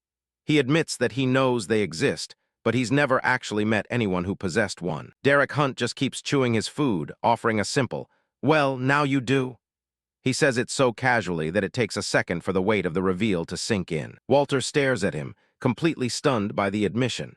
He slowly asks if Derek Hunt would mind answering a few more questions about this legendary class. Derek gives a non-committal shrug, leaning back in his chair. He tells the noble that his willingness to answer really just depends on the questions. Walter leans forward, resting his chin on his hand as he thinks. He wants to know if Derek Hunt knows why the class was offered to him or what specific conditions he met to earn it. He theorizes that it might have something to do with everything Derek did before even choosing a class. It's a level of dedication most people can't even imagine. Derek Hunt looks serious for a moment, his hands clasped in front of him. He explains that to be rewarded extremely, a person has to be willing to go to extremes themselves. A vision of a young swordsman appears, surrounded by a whirlwind of blades under a full moon. Derek explains that someone who wants to be a legendary swordsman must live and breathe their weapon. Another image shows a woman meditating deep underwater, surrounded by glowing bubbles. To become a legendary water mage, one must fully immerse themselves in the element long before selecting a class. Derek Hunt's face is split with a dark, intense grin as he finishes his point. He believes that if someone devotes themselves with the passion of a zealot, the system will grant them greatness. Walter takes in the massive, quiet dining hall as he considers this theory. He asks Derek Hunt if he's actually tested this idea with others to unlock high-tier classes. Derek Hunt continues eating, admitting that there is one other person he's testing it with. In fact, finding a safe place for them to grow is one of the main reasons he's checking out this city. Walter Gracefall's eyes narrow as he hears this, his mind immediately jumping to a conclusion. He asks if Derek is referring to the boy who was with him earlier. Derek lets out a loud laugh, waving the idea away with his hand. He loves the kid, but he knows Thomas would never have the patience required to train and wait to select his class. Walter rubs his forehead, looking exhausted as he delivers some bad news. He tells Derek Hunt that he can't recommend Torith as a place for him or his disciple to settle down. When Derek asks why, Walter's expression turns grim. He explains that it's all because of the city lord, Malcolm Torith, who is apparently 100 times worse than Wallace. A visualization shows Malcolm Torith sitting on a throne, surrounded by luxury while servants wait on him. Walter explains that the man has never worked a day in his life and only has power through his father. Malcolm is shown laughing and drinking while using his servants as footstools. Every level he has was handed to him, and he's likely never been in a real fight. Walter warns that Malcolm is like a petulant child who throws a fit whenever someone else has a shinier toy than him. If he finds out about the person Derek Hunt wants to keep safe, he'll try to take them. The light from the chandelier overhead seems a bit dimmer as the conversation turns serious. Walter tells Derek that this city simply wouldn't be right for what he's looking for. A beautiful, sun-drenched city with palm trees and a bustling marketplace appears. Savannah. Walter suggests it as a merchant city that has strict laws and a lord that actually cares for her people. Derek looks intrigued, nodding that he'll have to check out Savannah once his business here is finished. He's always looking for the next move. The dining room is seen from a distance through a window, two powerful men alone in a massive space.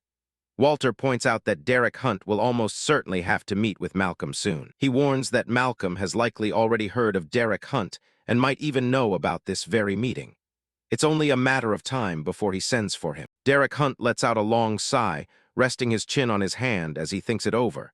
He admits that he figured a meeting like that was inevitable. A smirk returns to Derek's face as he shares his current dilemma. He's trying to decide if it would be more entertaining to offend Malcolm by just ignoring his invitation. He raises a hand, his eyes glinting with mischief. Or he wonders if it would be better to accept the invite and just offend the city lord right to his face. Walter Gracefall stares at him, completely bewildered by his guest's attitude. He can't help but ask why both of Derek's options end with him intentionally offending the most powerful man in the city. Derek Hunt offers a confident smirk as he finishes his conversation with the noble. He's clearly unbothered by the potential conflict with the city lord, seemingly looking forward to the challenge. He steps out from the grand dining room, leaving the heavy blue doors behind him. The hallway is dimly lit, the quiet atmosphere a sharp contrast to the weight of the secrets he just shared. Raising a hand to get their attention, Derek Hunt calls out to his companions. He asks Thomas and Sylvie if they are finally ready to head back and call it a night. Derek tells them it's time to get some rest so they can be prepared for the morning. He notes that tomorrow is going to be a big day, likely anticipating his upcoming encounter with Malcolm Torres. Thomas struggles through the doorway, grunting as he tries to move. He's clearly exhausted, and the guard standing behind him seems equally tired of dealing with the group's antics. Derek Hunt stares at them in silence, his expression turning to one of pure confusion. He wasn't quite expecting his student and his pet to be in such a sorry state after a simple meal. With a heavy thud, both Thomas and Sylvie collapse onto the red carpet in the hallway. Derek and the guard look down at them, watching as they huff and puff from the exertion of simply walking. Thomas wipes sweat from his forehead, looking like he's just finished a marathon instead of a dinner. He looks up at Derek and manages to gasp out that he's ready to go, despite his obvious fatigue. Sylvie lies flat on her back, her belly comically round and full from overindulging in the noble's food. Surrounded by sparkling pink flowers, she basks in her contentment, declaring this the best day she's ever had. As pigeons take flight over the estate, the lead guard stands at the massive iron gates. He thanks Derek Hunt and his group for dining with the master, seeing them off with professional courtesy. Bronson offers a parting gesture of hospitality.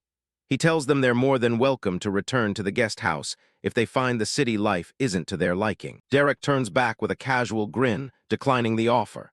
He'd rather find a standard, boring inn to stay in so they can get the authentic city experience instead of being pampered. The guy jokes that constant heated baths and fancy meals would probably spoil Thomas and Sylvie in record time. Thomas just stands there with Sylvie on his shoulder, looking a bit confused by the sudden change in plans. Derek waves a final goodbye as the sun shines down on the path ahead. It's time to move on and find a place of their own in Torres. They head down the long road away from the mansion gates, leaving the luxury of the noble district behind. Thomas follows close behind with Sylvie hitched along for the ride. The view opens up to show the sprawling rooftops of Torres as they descend into the more crowded parts of town. The architecture is dense, with houses packed tightly together along the hillside. They reach the lower streets where the local market is in full swing. People are out shopping at stalls, and the air is thick with the mundane energy of city life. Thomas mentions that he actually liked Bronson, calling him a decent guy. He can't help but wonder if Bronson's master is just as respectable or if he's more like his spoiled son. Derek reassures him that the master is a respectable and trustworthy man. He's walking with his hands in his pockets, completely unbothered by the high-stakes company they just left. Thomas leans in and lowers his voice to a whisper. He's worried about what might happen if the master finds out what really happened to his son. Derek leans back with a smirk and tells him he's overthinking it. He casually drops the bombshell that the man already knows everything. Thomas freezes in his tracks, his eyes going wide with pure terror. The realization that they just had dinner with a man who knows they killed his son hits him like a freight train. Panic starts to set in as he stammers out questions, wondering how the master could possibly know and why they would even go near him. His face is pale and dripping with sweat. Before Thomas can cause a scene, Derek reaches out and clamps a hand over his mouth. He tells him to knock it off as they continue walking past the city's residents. He explains that the master was a smart man who knew exactly what kind of person his son was. The old man had long ago accepted that the boy's character would eventually get him killed. Derek lets go and tells Thomas there's no reason to worry. In fact, after their meeting, the master is pretty much on their side now. They find a local inn and walk up to the wooden counter. Derek speaks to the clerk, requesting 2 separate rooms for the night. He drops a handful of gold coins onto the table, the bright metal clinking against the wood. He's not short on cash and is happy to pay for some privacy. The clerk scoops up the gold but delivers some bad news. They only have 1 room left available, and Derek lets out a tired sigh before agreeing to take it. With a polite smile, the clerk hands over a single silver key. He informs them that they'll be staying in room number 214. They reach the door, and Derek gives it a quick swing open. Thomas and Sylvie peek inside from behind him, curious about their new living quarters. The room is basic but clean, furnished with a single bed and a heavy wooden wardrobe. It's a far cry from the noble estate, but it suits Derek just fine. Derek takes one look at the lone bed and makes a quick decision. He knows there's going to be a conflict over who gets the comfortable spot. The bed sits alone against the stone wall, looking remarkably ordinary. It's clear it wasn't designed for 3 guests. Derek points toward the bed and tells Thomas he's stuck on the floor tonight. When Thomas tries to complain, Derek reminds him of the rule: do what he says, no questions asked. Before things get too heated, Derek mentions he has some errands to run. He pulls a glowing pouch out of his inventory, light spilling from the bag as he opens it. He tosses a heavy pouch of gold to Thomas, suggesting that he and Sylvie take the opportunity to explore the city. It's more than enough for them to shop and eat to their heart's content. Derek turns and walks out the door, telling them to have fun and maybe even buy some new clothes. He waves dismissively over his shoulder as he heads back into the hallway. He stops for a second and glances back toward the room. He has one more thing to say before he disappears into the city. He tells Sylvie to keep Thomas safe while they're out. Sylvie looks back with a determined, grumpy expression and sends a mental confirmation that she'll handle the mount. Derek walks down the cobblestone street alone, feeling a bit lighter without the group. He's finally free to take care of his own business. He wonders if they'll really be okay on their own, but then he catches himself. He knows Sylvie is more than capable of handling herself. Derek remembers that Sylvie actually has 75% of his own strength. That little rabbit could take down someone as strong as Bronson without even breaking a sweat. He concludes that they'll be perfectly fine. However, a small worry starts to gnaw at him as he imagines Sylvie being the one to actually start trouble. He glimpses a terrifying vision of Sylvie's power spiraling out of control. A chilling thought, knowing exactly what she's capable of. The vision turns into a massive explosion of purple energy that sends adventurers and carts flying in every direction. If Sylvie loses her temper, the city of Torith is in for a very bad day. Derek's face goes pale as the shards of his imagination fade away. The thought of that level of destruction happening right now is enough to make anyone sweat. He lets out a groan and clutches his head, trying to shake off the mental image. He just has to hope that Sylvie keeps her cool while he's gone. Derek's attention is suddenly grabbed by something ahead of him. He looks up, surprised by the sight of his next destination. He stands before a massive building, decorated with a gargantuan stone skull with sharp tusks. It's the quintessential look for a city's adventurers' guild. Inside, the place is buzzing with rowdy energy and the smell of ale. Adventurers are shouting, drinking, and testing their strength with arm wrestling matches that threaten to break the tables. Inside the rowdy adventurers' guild, a massive man with a scarred chest grabs a smaller adventurer by the collar. He's looking for a fight over a simple comment about his intelligence. Across the room, a pair of lower-ranked adventurers discuss their next move. They're considering whether to take a risk on a silver-ranked quest this time. The heavy door swings open as Derek Hunt makes his entrance. The room is thick with the scent of alcohol and the sounds of brawling. A few adventurers by the quest board turn their heads to see who just walked in. They don't recognize the newcomer in the simple black t-shirt. One of the veterans mocks Derek's casual outfit, finding it funky compared to their heavy armor. He doesn't look like he belongs in a place like this. Derek ignores the stares and heads straight for the main counter. Behind him, the muscular brute is still putting someone in a chokehold. The old man told me to stay out of it, but honestly, I couldn't care less about this crowd. The guild official behind the bar looks up with a bored expression. He assumes Derek is just a commoner looking for work and tells him this area is strictly for guild members. Derek doesn't miss a beat and asks to register as a platinum-ranked adventurer right then and there. The entire guild hall goes silent for a split second before the reaction hits. The silence is replaced by a wave of laughter from everyone in the room. They think Derek is either insane or an absolute idiot for even suggesting such a thing. The official explains with a smug tone that they don't even have the authority to issue platinum badges at this branch. He'd have to travel all the way to the capital for that kind of rank. Derek casually scratches his neck, unfazed by the rejection.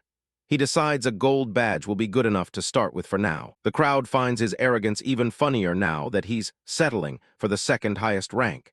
They can't wait to see this overconfident kid get put in his place. The guild official leans over the counter with a stern look. He tells Derek that gold isn't just handed out.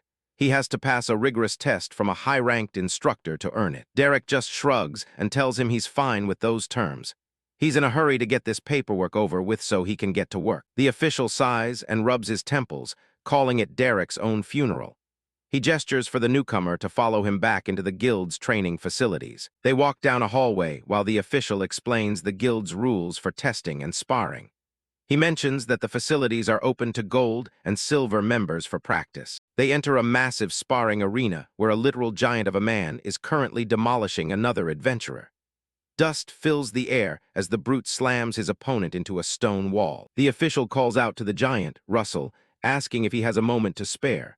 Russell is a terrifying specimen of muscle with a massive letter X scarred across his chest. Russell drops the man he was holding and tells his previous victims to take a 5-minute break. The defeated adventurer collapses to the floor with a heavy thud. The official introduces Derek Hunt, explaining that he's here to take the gold-ranked examination. Derek stands there with his hands in his pockets, looking remarkably unimpressed. Russell looks Derek up and down with a scoff, calling him a pipsqueak. He can't believe this skinny kid thinks he has a chance at the gold rank. The official whispers to Russell that the kid actually wanted the platinum exam first. He's clearly trying to frame the situation to get Russell even more fired up. The news sends Russell into another fit of laughter. He finds the idea of Derek seeking the highest rank to be the funniest joke he's heard in years. A team of medics rushes into the ring to carry away the last adventurer Russell trained. They don't look very optimistic about his condition as they haul him off on a stretcher. The official pulls out a waiver scroll for Derek to sign before things get started. It's a standard liability agreement meant to protect the guild from any accidents. The text of the document is brutal, basically saying the guild isn't responsible if Derek gets maimed or killed during the test.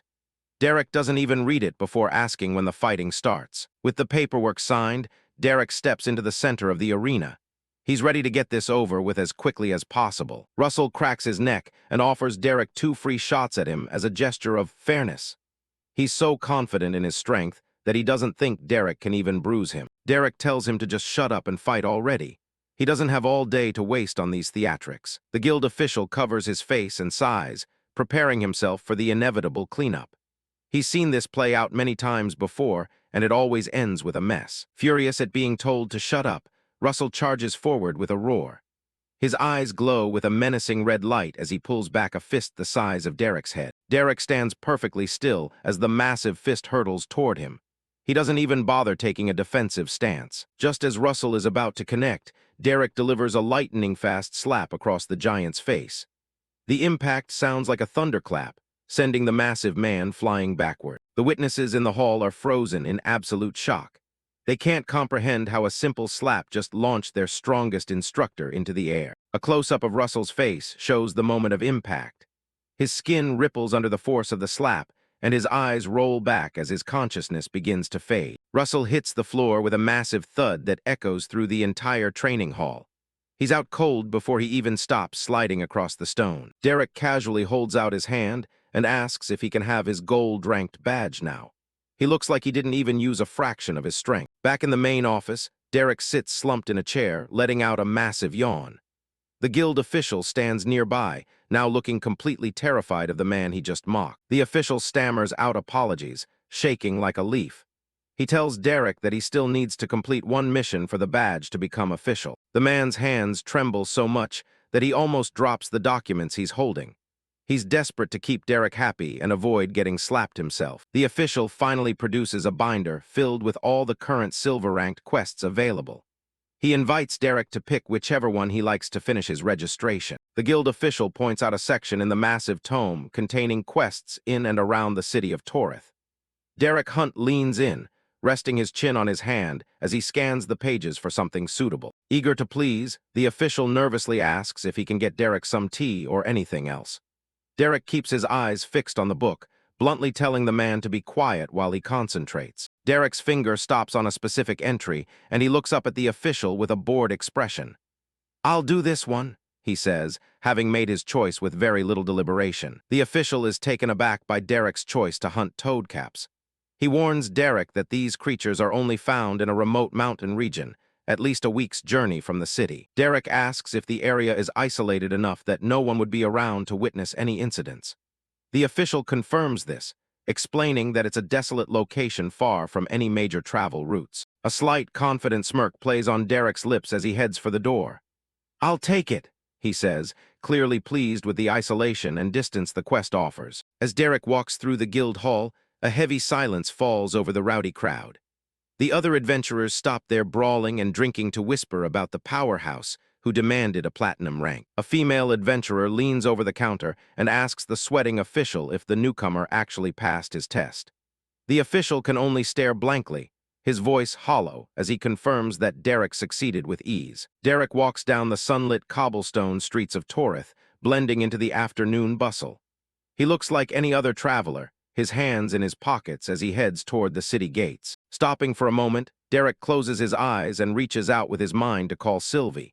He asks if she can hear him, testing their mental connection over the distance. Sylvie's voice pops into his head, sounding surprised but delighted that they can communicate this way. Back in the city, the small rabbit-like creature is busy exploring her new surroundings. Sylvie and Thomas are currently occupying a table at a local pastry shop, surrounded by empty plates and delicious cakes. While Sylvie happily munches away, Thomas stares dejectedly into an empty coin purse, lamenting how fast the gold is disappearing. Derek chuckles to himself as he continues walking. He informs Sylvie that he's heading out of the city and might be back by evening, asking her to keep an eye on Thomas in the meantime. A humorous thought bubble shows Sylvie dragging a reluctant, overwhelmed Thomas along like a stubborn animal. It seems the little creature has already established her dominance over the young man. Sylvie continues to stuff a pastry into her mouth, her purple cape fluttering as she eats. She agrees to look after Thomas, but demands more gold for food, claiming that Thomas was the one who spent it all. Derek rolls his eyes, knowing full well who the real glutton is.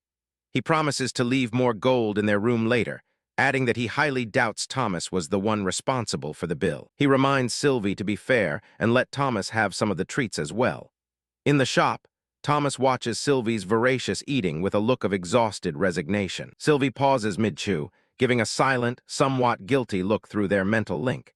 She realizes she's been caught being selfish with the sweets. Derek gives a final okay to confirm their arrangement. Sylvie sighs mentally and gives a begrudging fine as she turns her attention back to the table. Standing just outside the city walls, Derek prepares for the journey ahead.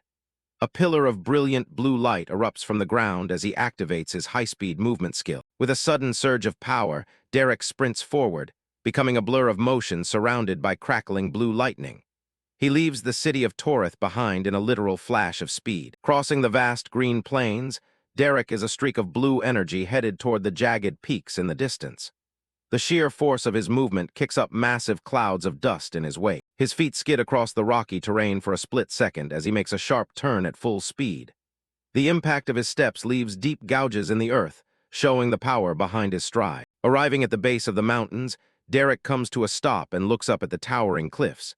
He scoffs at the official's week's travel estimate, having reached the destination in just 1 hour. He begins his search for the elusive mushrooms, moving through the misty mountain forest with focused intent. He's eager to get this mundane task over with so he can move on to his real goal. Nearby, a small, red-capped mushroom with tiny white dots peeks out from behind some leaves. It blinks its large eyes, unaware of the powerful adventurer approaching its hiding spot. The toadcap reveals itself to be a surprisingly cute creature with a round white body and stubby arms. It stands in a field of flowers, glowing with a soft, innocent light. Derek finds the little creatures kinda cute as they hop playfully around the forest floor. He watches them for a moment, their bouncy movements leaving trails of pink sparkles. He picks up one of the toad caps, and it glows brightly before being absorbed into his storage wristband. 14 more, he notes, checking the progress of his gathering task. The mist swirls around the rocky mountain path as Derek continues his search. The environment is silent and desolate, offering the perfect amount of privacy for his plans. Having quickly finished his task, Derek sits on a large boulder with 15 toad caps gathered. He looks down at the little creatures around his feet, ready to move on to his next objective. He hops down from the rock, his expression turning serious as he prepares for the real reason he came all this way. Now for the more exciting part, he says to the empty mountain air. Derek walks into a wide clearing, ensuring he is far away from any eyes or potential interruptions. The sunlight breaks through the clouds, illuminating the spot he has chosen for his experiment. Standing alone on the mountain peak, Derek looks up at the sky, his silhouette sharp against the bright sunbeams. The atmosphere is tense as he prepares to unleash a dangerous power. His eyes ignite with a piercing purple glow as he calls out the name of the skill, Void Call. The air around him begins to vibrate with dark, chaotic energy. A massive beam of violet light descends from the heavens, striking the ground where Derek stands with incredible force. The surrounding fog is blasted away by the shockwave of the summit. Lightning crackles around the base of the beam as a swirling portal of dark energy opens high in the clouds. The sound of the sky cracking open echoes through the desolate mountains. A massive, dark shape begins to push through the portal, accompanied by a deafening crash that shakes the very earth. Fragments of purple energy shower down around the impact site. Derek watches with a wild, expectant grin, his eyes reflecting the intense purple light of the summon. "Here it comes," he shouts, his excitement palpable as the monster emerges. A powerful void monster drops through the rift, its body wreathed in dark smoke and lightning. It descends with a predatory grace, its red eyes glowing with malice as it targets the ground. The creature hits the clearing with a tremendous crash, sending rocks and dirt flying in every direction. The force of its landing creates a deep crater in the side of the mountain. The void monster stands tall, a hulking purple-skinned demon with jagged red horns and massive red gauntlets. It looms over the landscape, its terrifying presence filling the clearing with a dark aura. Derek Hunt's brow furrows as he stares at the creature he just summoned. The grandiosity of the massive energy beam from a moment ago doesn't seem to match the underwhelming result. He rests a hand on his chin, examining the small purple monster with a look of pure confusion. "What the?" he mutters, his voice dropping an octave in clear disappointment. The monster stands barely waist-high compared to Derek, its red horns and claws looking more decorative than dangerous in the dim mountain light. "Why's it so small?" Derek asks, feeling completely unsatisfied with the results of his skill. The small void monster lets out a high-pitched screech and lunges forward, its red claws extended toward Derek's chest. It's fast, but its movements are predictable to a seasoned fighter. Derek sighs seriously as he brings his hand down in a sharp, effortless chop.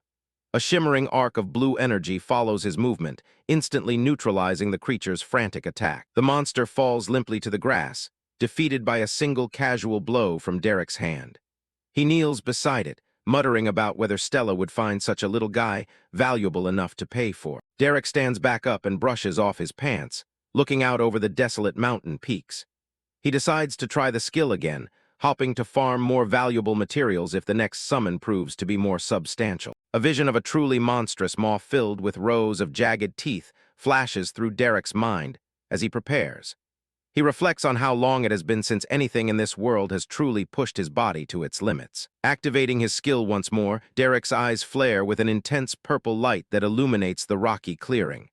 "All right, hopping for better this time," he says, refocusing his mana on the call. A massive bolt of purple lightning tears through the darkened sky and slams into the ground with enough force to crack the mountain's surface.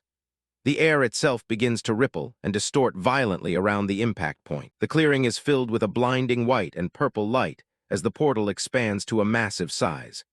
Violent shockwaves of energy blast outward, flattening the surrounding grass and kicking up a storm of dust. Derek watches the spectacle with a wide, eager grin as more cracks spiderweb across the fabric of reality itself. "Way more cracks this time. That's gotta mean this one's stronger," he notes, his posture tightening with readiness. The sky literally shatters like glass, revealing a dark, swirling abyss within the growing rift. Large fragments of purple energy fall away as a much larger entity begins its powerful descent. A massive four-armed beast drops from the heavens, its descent marked by a deafening THOOM that echoes through the valley. It is far more imposing than the previous summon, its muscular frame covered in dark purple scales. The creature lands heavily on a nearby cliff face, its long claws digging deep into the solid stone. Derek stands on the path below, looking up at the towering monstrosity that now looms over his small frame. A close-up of the monster's head reveals a terrifying array of three glowing red eyes on the side of its face. It lets out a low, rumbling growl, its jagged teeth bared in a snarl as it smells the air. Derek doesn't flinch. Instead, he draws a glowing blue energy blade that crackles with intense power. "Let's do this," he says, his fighting spirit finally ignited by the presence of a seemingly worthy opponent. The monster begins to turn its massive head, its multiple eyes narrowing as it scans the ground nearby. It has noticed something in the grass that momentarily distracts it from Derek's presence. Derek pauses, his energy blade held at the ready as he watches the beast's strange behavior. "Huh?" he asks, wondering why the monster hasn't initiated its attack yet. The giant creature steps forward, its heavy footsteps shaking the mountain path beneath it. It walks past Derek, its focus entirely fixed on the body of the smaller monster lying lifeless in the grass. Reaching down with its secondary pair of arms, the beast lifts the carcass of its predecessor with surprising care.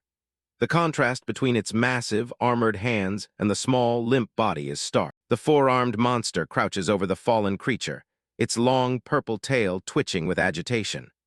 A heavy, oppressive aura begins to bleed from its hulking form as it realizes what has happened. The monster's face contorts, its red eyes burning with a hateful light as it fixes its gaze on Derek. "You!" It growls, its voice a guttural, terrifying sound that echoes off the canyon walls. Lightning flashes in the dark sky behind Derek as he stares back at the beast with a cold, unwavering gaze. The monster lets out a roar of absolute fury. "How dare you!" A close-up of the monster's snarling face, its red eyes glowing with intensity. It lets out a single, menacing word as it stares down its opponent. Derek Hunt stares back, his expression calm despite the lightning crackling behind him. He doesn't look the least bit intimidated by the creature's presence. High above the rain-slicked rocks, the beast towers over Derek. It notes that while he has the power to call into the void, he lacks the control to truly master it. Derek pauses, a look of realization crossing his face as he takes in the words of the monster. He seems more curious than afraid of the entity he just summoned. He rubs the back of his neck with a sheepish grin, offering a casual apology. The fact that the creature can talk actually caught him a bit off guard. The monster's expression remains fierce as it explains the flaw in his technique. It points out that he can direct the void's energy, but his lack of control makes it a blunt instrument. Derek conjures a small, swirling orb of purple void energy in the palm of his hand. He challenges the assessment, thinking he's doing a pretty decent job on his own. Infuriated by his casual attitude, the beast lets out a deafening roar that echoes through the rain. It brands him as ignorant for underestimating the forces he's tampering with. The creature crouches low, its body beginning to glow with a menacing red aura as it prepares to strike. It warns Derek that he has no idea what kind of power he's actually playing with. The monster looms over the remains of smaller creatures, its massive claws digging into the earth. It declares its intention to rectify the mistake of his existence while it's still nearby. Derek doesn't flinch, instead letting out a confident grin as he readies his glowing blue weapon. He seems excited by the prospect of a real challenge. He briefly imagines a ridiculous scenario where the beast becomes his mentor, like a scene straight out of a martial arts movie. He wonders if this is the part where the legendary creature takes on a genius apprentice. Derek's eyes sparkle with mock excitement as he leans into the joke. He decides that it's finally time for his mandatory training arc to begin. He drops into a deep, overly dramatic bow, his voice dripping with sarcasm.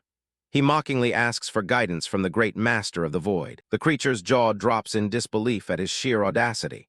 It can't believe this puny human has the nerve to mock it after being threatened with death. Its patience snaps as it lunges forward, its heavy claws cracking the ground beneath it. It makes its intentions clear. It's not here to teach, it's here to kill. The beast leaps through the air with surprising speed for its size, closing the distance in a single bound. Derek braces himself, his spear at the ready as the creature descends. A massive explosion of purple energy erupts as the beast slams its fist down, sending Derek Hunt skidding across the rocky terrain.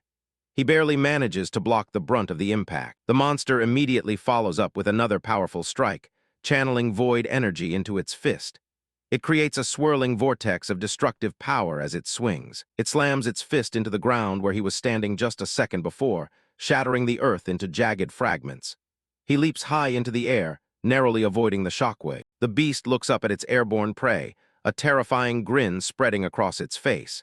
It seems to be enjoying the hunt just as much as its opponent is enjoying the fight. The moment he gains some distance from the giant beast, Derek immediately summons a flurry of swirling void portals to encircle it. The creature sneers, mocking the delusional human for thinking he could escape that easily. Its eyes widen in shock as the human suddenly shifts his position midair with impossible agility. It's clear that this prey is more than he appears. He reappears on a piece of floating debris, looking completely at ease despite being surrounded by portals. He admits he'd like to keep chatting, but he's more than happy to keep fighting instead. The monster stands among the rubble, its expression shifting from rage to genuine intrigue. It realizes that Derek Hunt isn't just some lucky amateur after all. He shrugs nonchalantly, admitting that he spent quite a bit of time inside the void itself.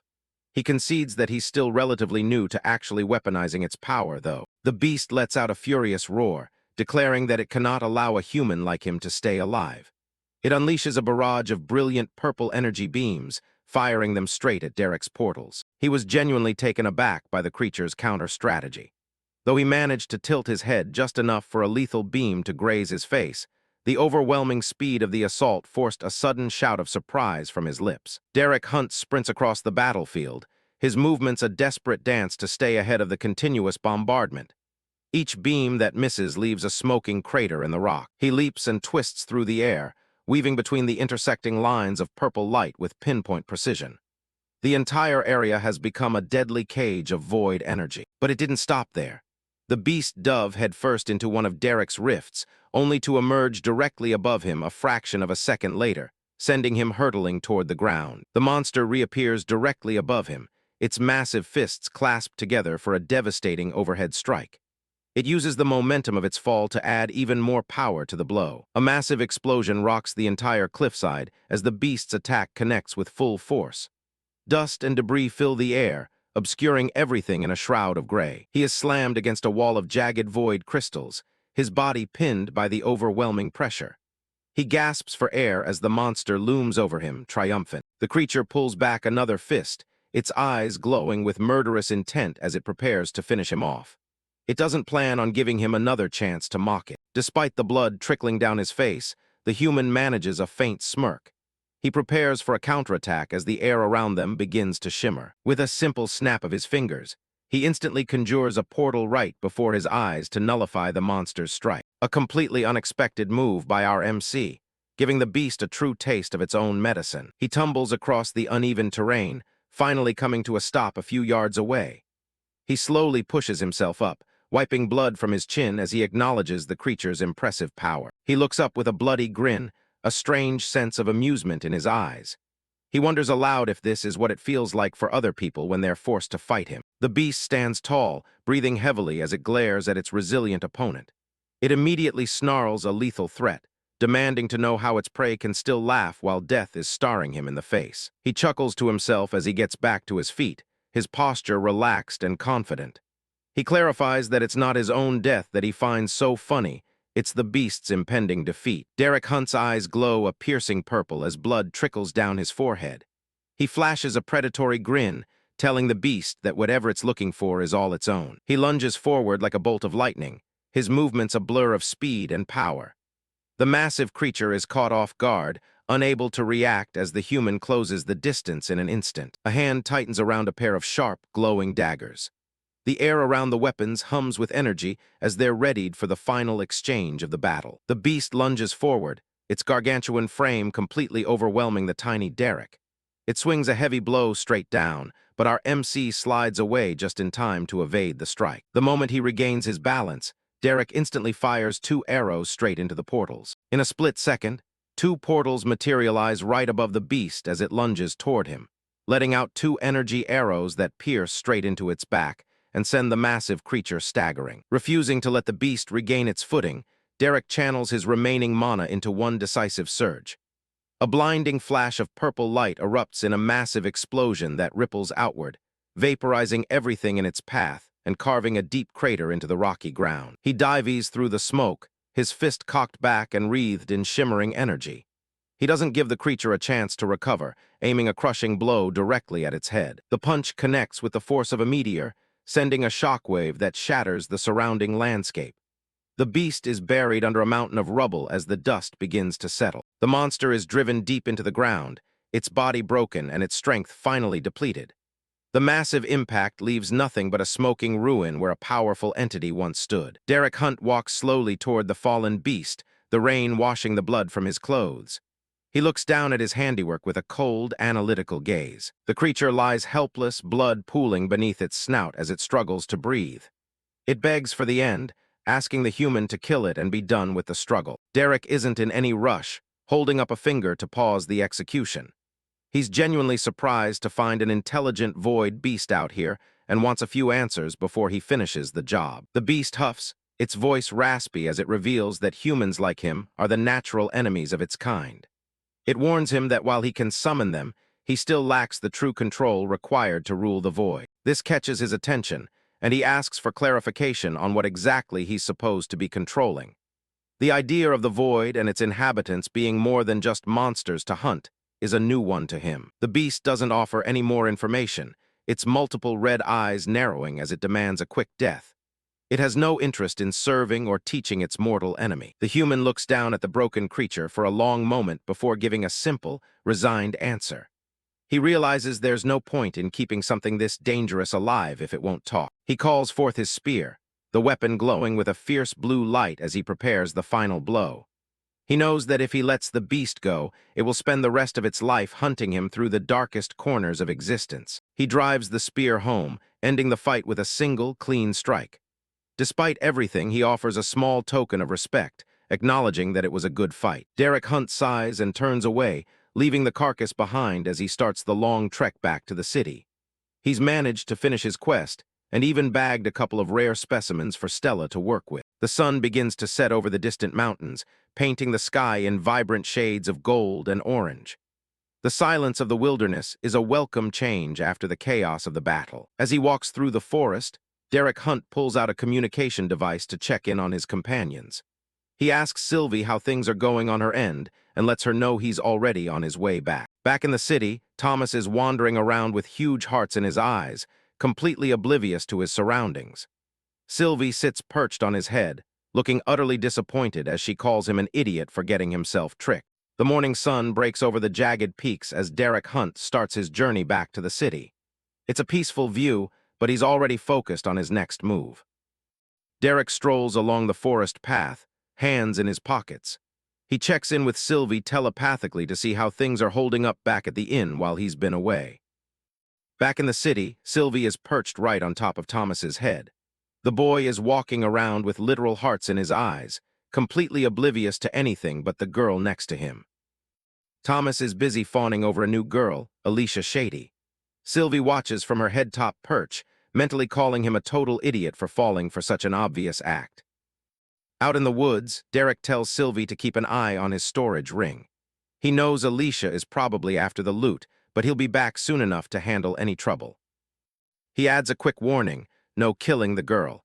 He doesn't want Sylvie causing a scene or leaving a body count while he's making his way home. Night falls over the city, and the moon hangs high above the Adventurers Guild. Sylvie begrudgingly agrees to play nice, though she's clearly annoyed by the whole situation. Derek walks straight into the back office, catching the guild official off guard. The man was clearly expecting a much longer wait before seeing him again. Derek slams a heavy bag of monster materials onto the desk, nearly giving the official a heart attack. He nonchalantly announces that the quest is officially finished. The official is speechless, having expected this to take at least another week. Derek just shrugs it off, explaining he just wanted to get the paperwork over with. After the initial shock wears off, the man promises to go grab the reward. He's clearly shaken by Derek's absurdly fast turnaround time. 2 gold coins clink into Derek's palm. He looks at the meager pay with a flat expression, wondering if that's really all he gets for the effort. But there's a bigger prize. The official presents him with an official gold adventurer's badge. It glows with a soft, magical light as he holds it out with both hands. Derek pins the new badge to his shirt. The official explains that a bit of mana will bind it to him permanently, officially welcoming him into the high ranks of the guild. Inside the guild hall, a massive worker mops the floors as the staff finishes up for the night. The place is quiet, a far cry from the usual rowdy crowd. Derek heads for the exit, planning to check on Thomas and Sylvie back at the inn. He's already thinking ahead to his meeting with Stella the next morning. Later that night, the trio sits down for a feast. Derek mentions that he heard Thomas managed to find himself a new friend while he was out hunting. Thomas lights up instantly, gushing about how nice Alicia is. He's so smitten he can barely finish his sentences without a huge grin on his face. He explains how she showed him around the city and even offered to help him get his bronze rank. On his head, Sylvie looks like she's about to lose her mind at his naivety. Derek gives him a stern look, telling him to be careful. He trusts Sylvie's instincts, and she's already warned him that the girl seems shady. Thomas just blinks in confusion, refusing to believe Alicia has any ulterior motives. To him, she's been nothing but kind and helpful. Derek just stares back, realizing the boy is a complete lost cause for now. He knows Thomas is going to have to learn this lesson the hard way. Derek stands up to head to bed, thanking Thomas for the meal. The boy realizes too late that he's been stuck with the bill and starts shouting after him in a panic. The next morning, the sun shines over the crown. Birds chirp around the luxury building as Derek arrives for his scheduled meeting. He pushes open the ornate doors and finds Stella waiting for him. He checks to make sure he hasn't arrived too early for their business talk. Stella welcomes him in, looking as sharp as ever in her green dress. She tells him to have a seat because she actually has a surprise prepared for him. She asks him to close his eyes for a moment. Derek is a bit skeptical, but decides to play along and settles into the chair. A familiar, rich aroma fills the air. Derek catches a whiff, and his eyes stay shut as he recognizes the scent immediately. Stella presents a steaming mug of prototype coffee. Her botanist apparently worked through the night to get the brew just right for him to taste. Derek takes a long breath, enjoying the nostalgic smell. It's been a long time since he's had a decent cup of joe in this world. He takes a slow sip, letting the hot liquid hit his tongue. It's a taste of home in a world that's anything but familiar. He admits it's not bad, but his past life knowledge kicks in. He starts giving Stella some expert advice on how to improve the quality of the brew. He suggests using less water or even double brewing for a much stronger kick. He even pictures a proper coffee machine in his mind. As he talks, he describes the process of boiling and filtering to get the best flavor profile out of the prototype beans. In his mind, he's back to being a barista, explaining the difference between light, medium, and dark roasts. He tells her a medium roast is usually the sweet spot for flavor. He breaks down the roasting process, showing how longer cooking times produce a much richer and bolder bean. Then comes the custom options, milk, cream, or sugar. He explains that it all comes down to personal preference once the base brew is solid. Stella diligently takes notes on everything he says. She's impressed by his depth of knowledge and promises to pass the info along to her chefs. Derek mentions that back where he's from, the people who make this are called baristas. Stella is surprised they even have a specialized name for it. He takes another sip, explaining that some people take their coffee very seriously.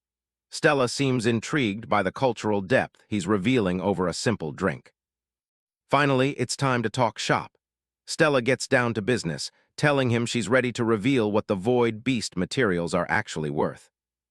She slides a document across the desk with a confident smile. Her employer is very interested and has authorized a massive premium offer just for him. Derek Hunt nearly chokes on his coffee, spitting it out in a perfect spit take as he looks at the document in his hand. The paper lists an astronomical offer for the Void Beast materials, 25,000 gold pieces in total. Derek stares at the number, asking if it's even real, but Stella calmly assures him that the valuation is absolutely correct. Elsewhere in the city, the atmosphere is a lot more peaceful as people go about their business near the massive stone bridge. Thomas is busy treating Alicia Shady to some ice cream, blushing like crazy as they sit together on a sunlit stone wall. Alicia turns on the charm, asking if she can call him Tommy, which sends the poor guy even deeper into his own head. She gently reaches for his hand, looking like she's just being sweet, while Sylvie watches with a suspicious glare from her perch. While Thomas is distracted by her smile, Alicia's fingers start slickly sliding the gold storage ring right off his finger. Sylvie has finally seen enough, mentally calling him a big idiot as she prepares to intervene. The rabbit launches forward and sinks her teeth into Thomas's head, snapping him out of the romantic trance instantly. Thomas lets out a yelp of pain, demanding to know what's wrong with Sylvie while Alicia looks on in complete shock. Sylvie turns away with a grumpy huff, totally unbothered, while Alicia tries to act like a concerned friend. Alicia comforts him, calling the bunny mean, while Stella is back at the guild taking a nervous sip of her coffee. The scene cuts back to the conversation between Stella and Derek. Suddenly, she does a massive spit take, spraying her coffee everywhere as something completely unbelievable appears right before her eyes. She's sweating now because Derek has just revealed another void beast carcass, plopping it right down on the table. Derek offers this one up for free, pitching it as a gesture of goodwill to help build their long-term partnership. Stella reaches out with a glowing green light, asking for permission to inspect the small, delicate creature. She carefully slices into the beast's side, marveling at just how fragile the tissue seems compared to the adult's. She takes a single drop of the dark blood and tastes it, her expression shifting the moment it touches her tongue. Her eyes go wide in pure shock as she feels a massive wave of energy surge through her body. Stella demands he store it away immediately, leaving Derek confused as to why she's suddenly so intense. She explains that she can't accept it as a gift without him understanding its true worth, using magic to keep the beast safe. She breaks down the stats. Usually, an entire prepared meal only raises a single point, but this creature is different. Derek listens intently, his eyes narrowing as he realizes the magnitude of what he's actually carrying. She tells him her own vitality increased from just that one drop, proving this baby beast is a treasure beyond belief. In a room swirling with red magical energy, she makes it clear that this creature is worth an incredible amount of gold. Away from the guild, we cut to a stunning gazebo terrace surrounded by blooming wisteria and white birds. A small white bird lands near a golden tea set and a glowing communication orb as the sun shines through the clouds. Alana Swan picks up her cup with a graceful hand, greeting her bird with a soft, "Hello, my lovely." The orb on her table begins to shine with a bright blue light, signaling that Stella is calling with an urgent report. Alana takes a slow, refined sip of her tea, looking like she's in no rush to break her afternoon peace for business. She watches the glowing orb, hoping that Stella isn't calling about something as boring as the usual guild trade numbers.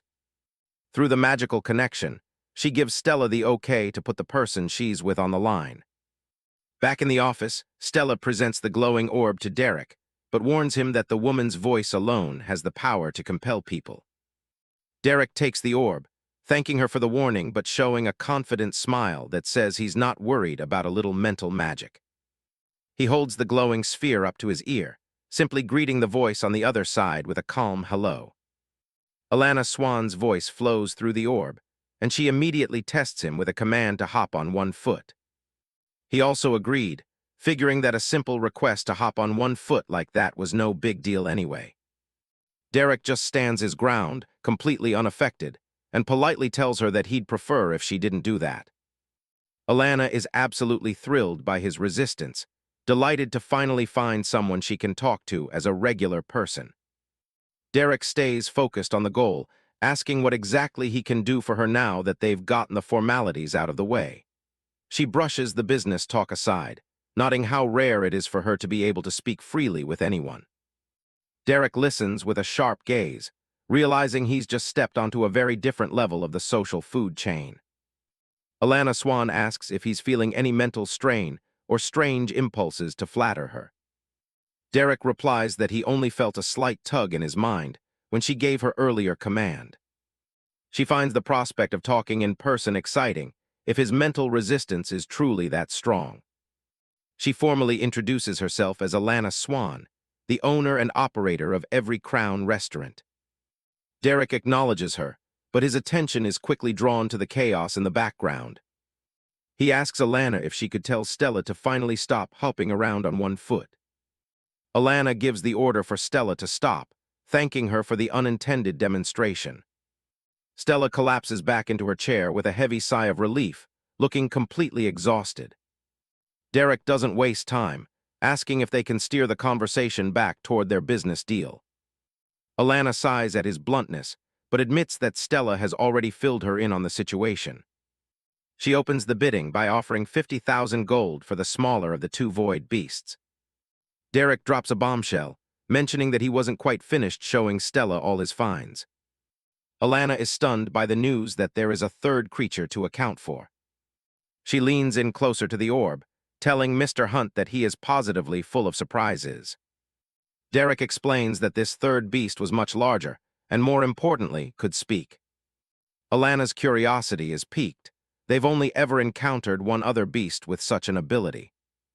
Derek notes that it was very unhappy with him for killing the smaller creature. Alana takes a sip of tea, remembering the previous beast only spoke in basic phrases like eat and kill.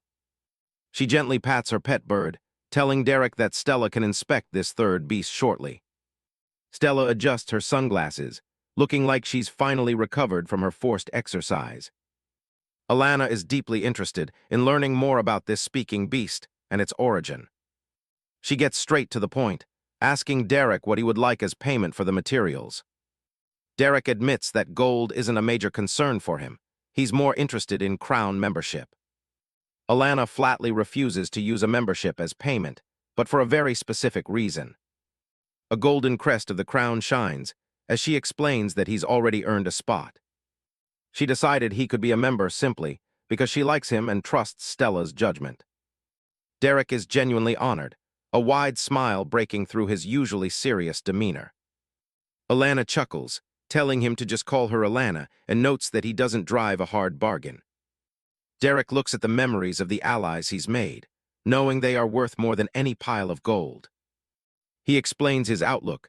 Friends and allies are much better long-term assets than simple currency. Alana makes a counteroffer, explaining how their preparation method boosts the meat's stat gains.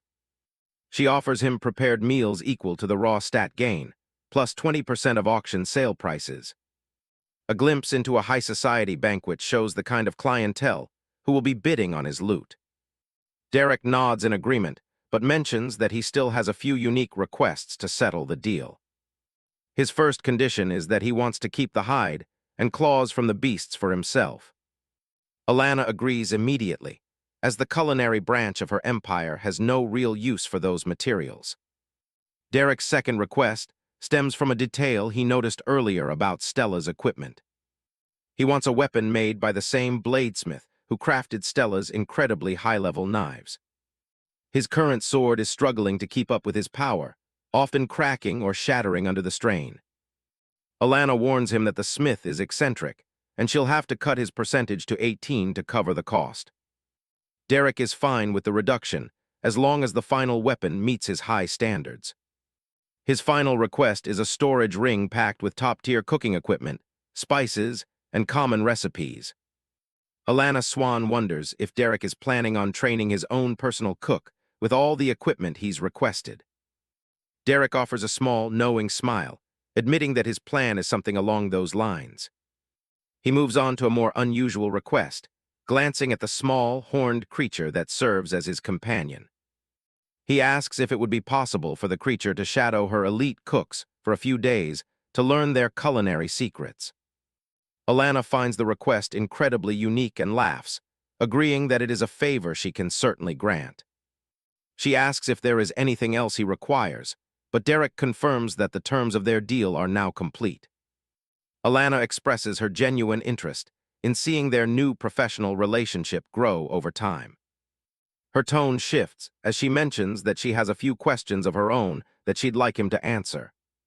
She explains that she has eyes everywhere as her white messenger bird takes flight into the bright sky. She notes that while no one else has pieced it together yet, she has been paying very close attention to him. With a piercing gaze, she asks him exactly how he gained the ability to summon void beasts at will. The sudden, targeted question leaves Derek stunned, the shock visible in his eyes as he realizes the depth of her knowledge. Alana Swan leans back on her sofa, her eyes fixed on the glowing communication orb as she asks Derek how he managed to get the power to summon void beasts. Derek Hunt stares back through the crystal, looking completely blindsided by the sudden question. Alana reassures him that his secret is safe with her, and mentions that Stella won't remember any of this once she finally wakes up. In a small window of vision, Stella sits unconscious, blissfully unaware of the sensitive conversation happening right in front of her. Alana lays out the facts. Derek brings a beast for negotiation, disappears to the outskirts, and a massive purple beam lights up the sky. She sips her tea calmly, pointing out that his activities are far more noticeable than he probably thinks. She adds with a sly smile that she hopes she's the only one who has managed to put two and two together. Derek breaks out into a cold sweat, realizing he's been watched much more closely than he realized. He asks if she's been spying on him, but Alana simply says she doesn't need to do it herself when she has others for that. Alana mentions her death sworn, and Derek can only stare in confusion at the strange purple energy swirling around the orb. She shows him a group of hollow-eyed humans, explaining that these are vile people who deserve a fate much worse than death.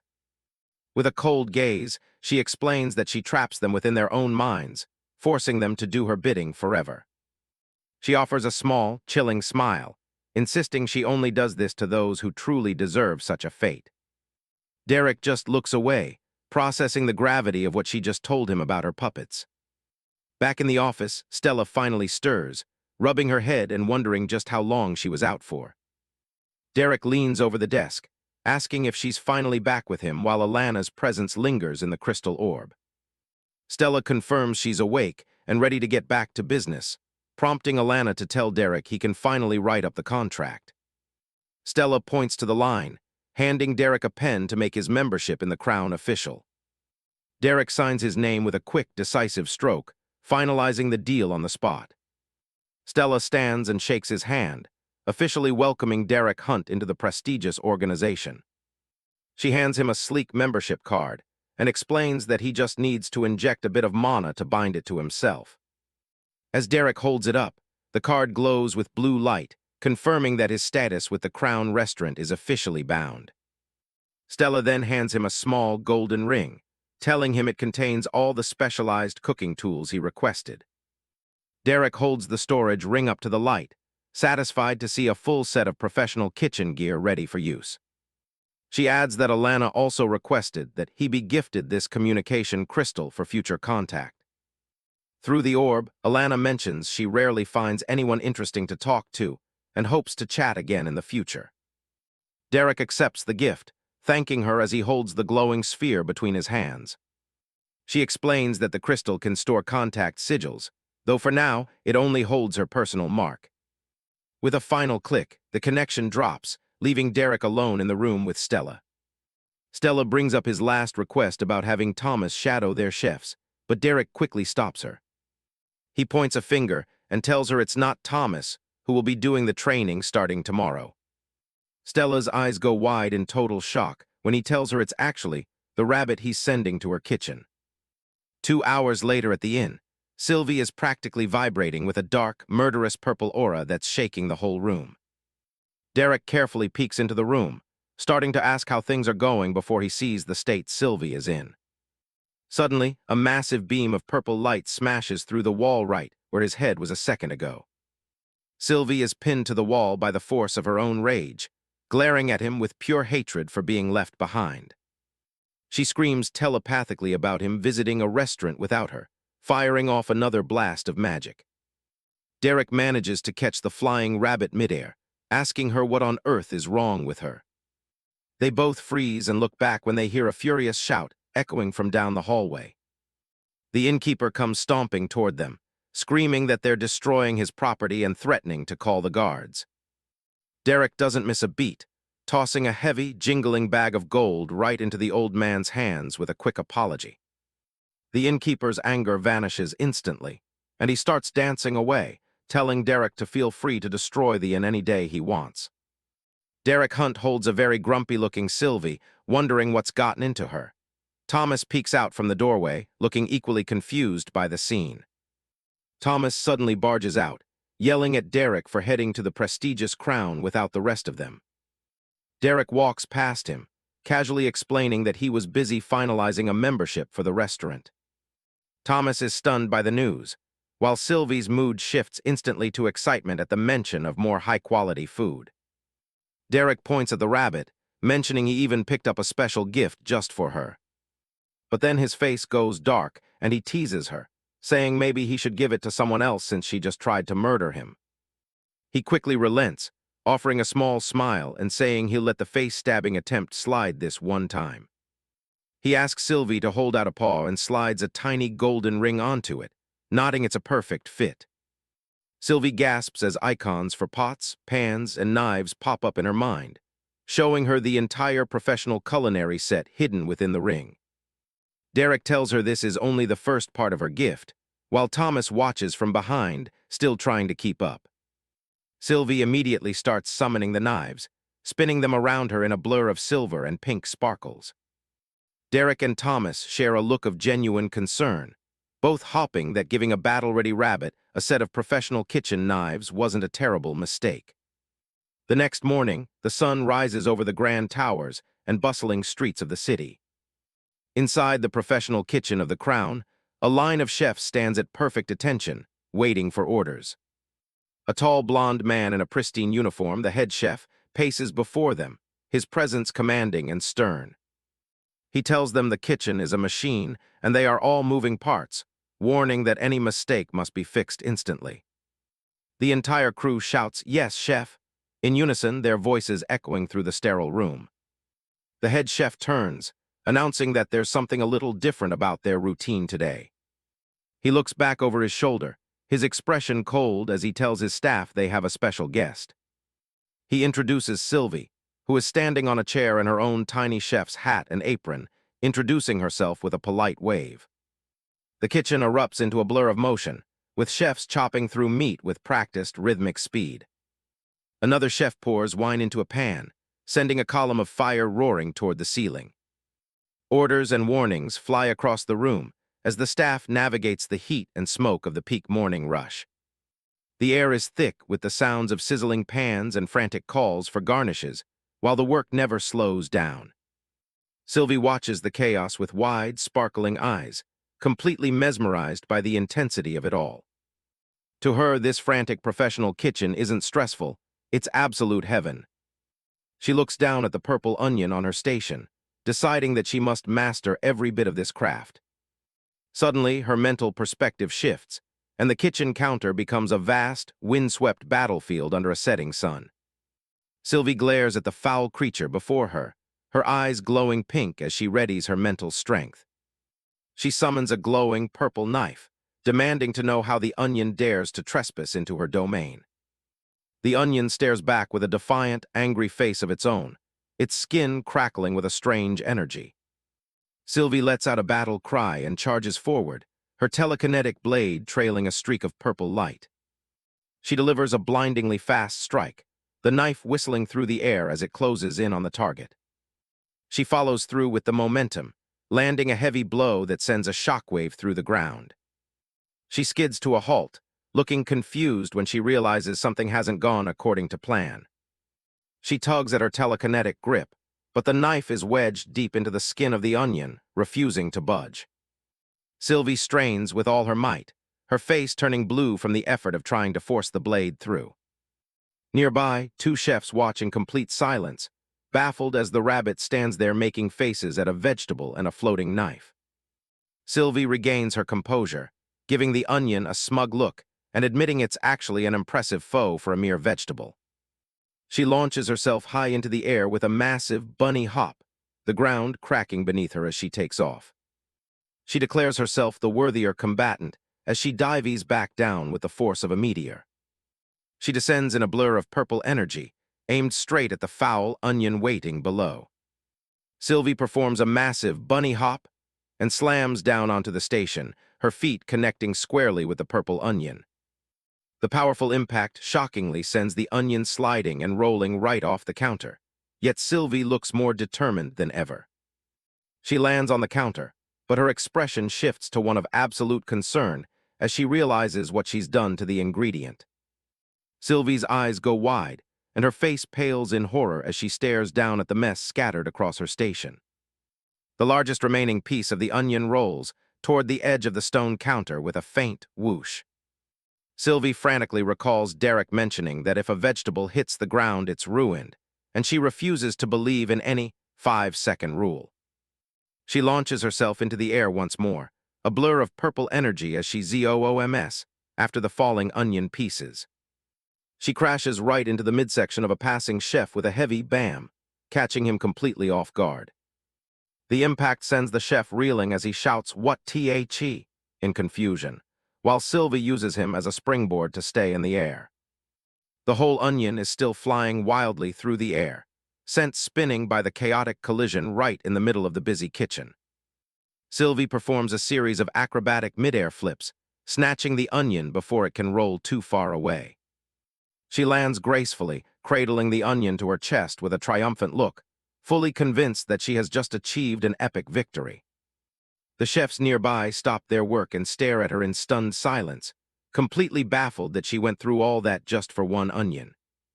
The rest of the kitchen crew continues their frantic work, though the air is filled with the low growl of frustration from the chef Sylvie just knocked over. Later that day, Derek Hunt pushes open a large wooden door, shielding his eyes from the sudden burst of bright sunlight. He heads down a flight of stairs, wondering how Sylvie is holding up during her very first day in a professional kitchen. He's stopped at the bottom by a blond man in a formal suit, the messenger, who looks relieved to have finally caught up with him. The messenger holds out a sealed letter, explaining that it's an invitation from City Lord Malcolm Torreth for a private dinner this weekend. Derek takes the letter with a mocking, sarcastic smile, pretending to be deeply honored by the request of the high-ranking noble. The messenger continues his polite pitch, emphasizing that only the finest food would be served at such an exclusive gathering. Derek doesn't even bother opening it, casually tossing the invitation into a nearby trash bucket and telling the man he's far too busy. He walks away without a second glance, taking a deep breath of the fresh air and remarking on what a beautiful day it is. His piece is interrupted by the frantic ring of his communication orb, and he pulls the glowing device from his pocket. The image of Alana Swan appears within the blue energy of the orb, telling Derek she has some important news for him. Alana explains that one of her informants spotted Thomas heading out of the city in the company of a girl and Malcolm's son. Derek stops in his tracks, his expression turning serious as he confirms that she's talking about the city lord's boy. He lets out a frustrated groan and rubs his face, realizing that his efforts to avoid meeting the city lord are about to fail. Alana shows him a vision of Thomas and his companions at the city gates, explaining they are heading east to hunt horned boars in an area controlled by Malcolm. Derek sighs and tells Alana that it looks like he'll be joining them after all, as he can't let anything happen to Thomas. In her own grand dining room, Alana Swan continues her meal, warning Derek that he should try very hard not to kill the boy or the city lord. Derek looks annoyed by the suggestion, stating he simply doesn't want to deal with the headache of a grieving noble parent. Alana Swan's expression turns stern as she reminds him that they are friends, and his actions reflect directly back on her. Derek relents with a tired look, promising that he won't kill anyone important and will just focus on keeping things from going sideways. He ends the call and looks toward the horizon, muttering to himself that he needs to see exactly what kind of trouble Thomas has gotten into this time. The sun shines bright over the jagged, snow-capped peaks of the mountains. A small group makes their way up a winding dirt trail through the high-altitude hills. Clay leads the pack, boasting about a secret hunting spot filled with horned boars. Thomas looks a bit skeptical, wondering how Clay can be so sure they'll have the place to themselves. Alicia reminds him that Clay is a noble, which apparently comes with exclusive hunting rights. Thomas glances back at the armed guards trailing them, finally understanding why they brought an escort. Clay waves a hand dismissively, saying the guards are just there for backup or to step in if things get messy. It still feels off to Thomas, who wonders why a noble would risk his reputation hanging out with commoners. Clay puts a friendly arm around Alicia, explaining that she's like a sister to him and comes from a wealthy family. He looks back at Thomas with a smirk, warning him that if his combat skills aren't up to par, he's on his own. Thomas doesn't back down, flaring his blue mana and promising he can hold his own. Clay gives a small nod, looking satisfied as they continue their trek into the mountains. Clay draws his sword and conjures a glowing blue shield, announcing that they've finally arrived. They crest a ridge, looking out over the open valley where the hunt is about to begin. The group forms a line and readies their weapons as the ground starts to tremble. A massive horned boar suddenly leaps from a cliff above them, shrieking as it falls toward the trail. Alicia activates her buffs just in time as the boys charge straight at the beast. Clay slams his shield into the boar's snout to daze it, yelling for Thomas to move in for the attack. Thomas takes the opening, launching himself high into the air with his spear leveled. He drives the point home, catching the beast right in the flank and drawing blood. The boar thrashes wildly, but Thomas flips away and lands gracefully back on the path. Clay doesn't let up, keeping the monster's attention with another heavy smack from his shield. He holds the line against the boar's tusks, shouting that the beast is wide open for the kill. Swirls of mana gather around Thomas as he readies a heavy-hitting spear strike. He brings the weapon down with a massive burst of energy, piercing right through the beast. The boar collapses in a heap, leaving Clay and Alicia staring in disbelief at the boy's power. Thomas calmly shakes the blood off his spear like it was a routine drill. Clay is visibly sweating, demanding to know where a commoner learned a skill like that. Thomas keeps it vague, simply stating it's a part of his combat class. Alicia steps in to calm Clay down, reminding him that people don't like giving away their class secrets. Clay waves it off, trying to hide his annoyance by claiming he was just curious. He's shooting a sharp, predatory glare at Thomas when the boy isn't looking. Thomas sits down in the grass to meditate, letting a green aura restore his energy levels. Alicia checks if he needs a heal, but he's already full and just getting ready for the next boar. Another roar echoes through the hills as a second beast charges into view. One of the guards panics and bolts as the monster tears through the brush toward them. The beast sprints down the mountain path, heading straight for the group. Clay and Alicia exchange a silent, knowing nod as the monster approaches. Clay asks if Thomas is ready, and the boy stands his ground with his spear at the ready. Alicia suddenly apologizes, telling Thomas she only has enough mana to buff Clay since he'll be tanking the hits. Clay lunges forward into the path of the boar, calling for Thomas to jump in and help him.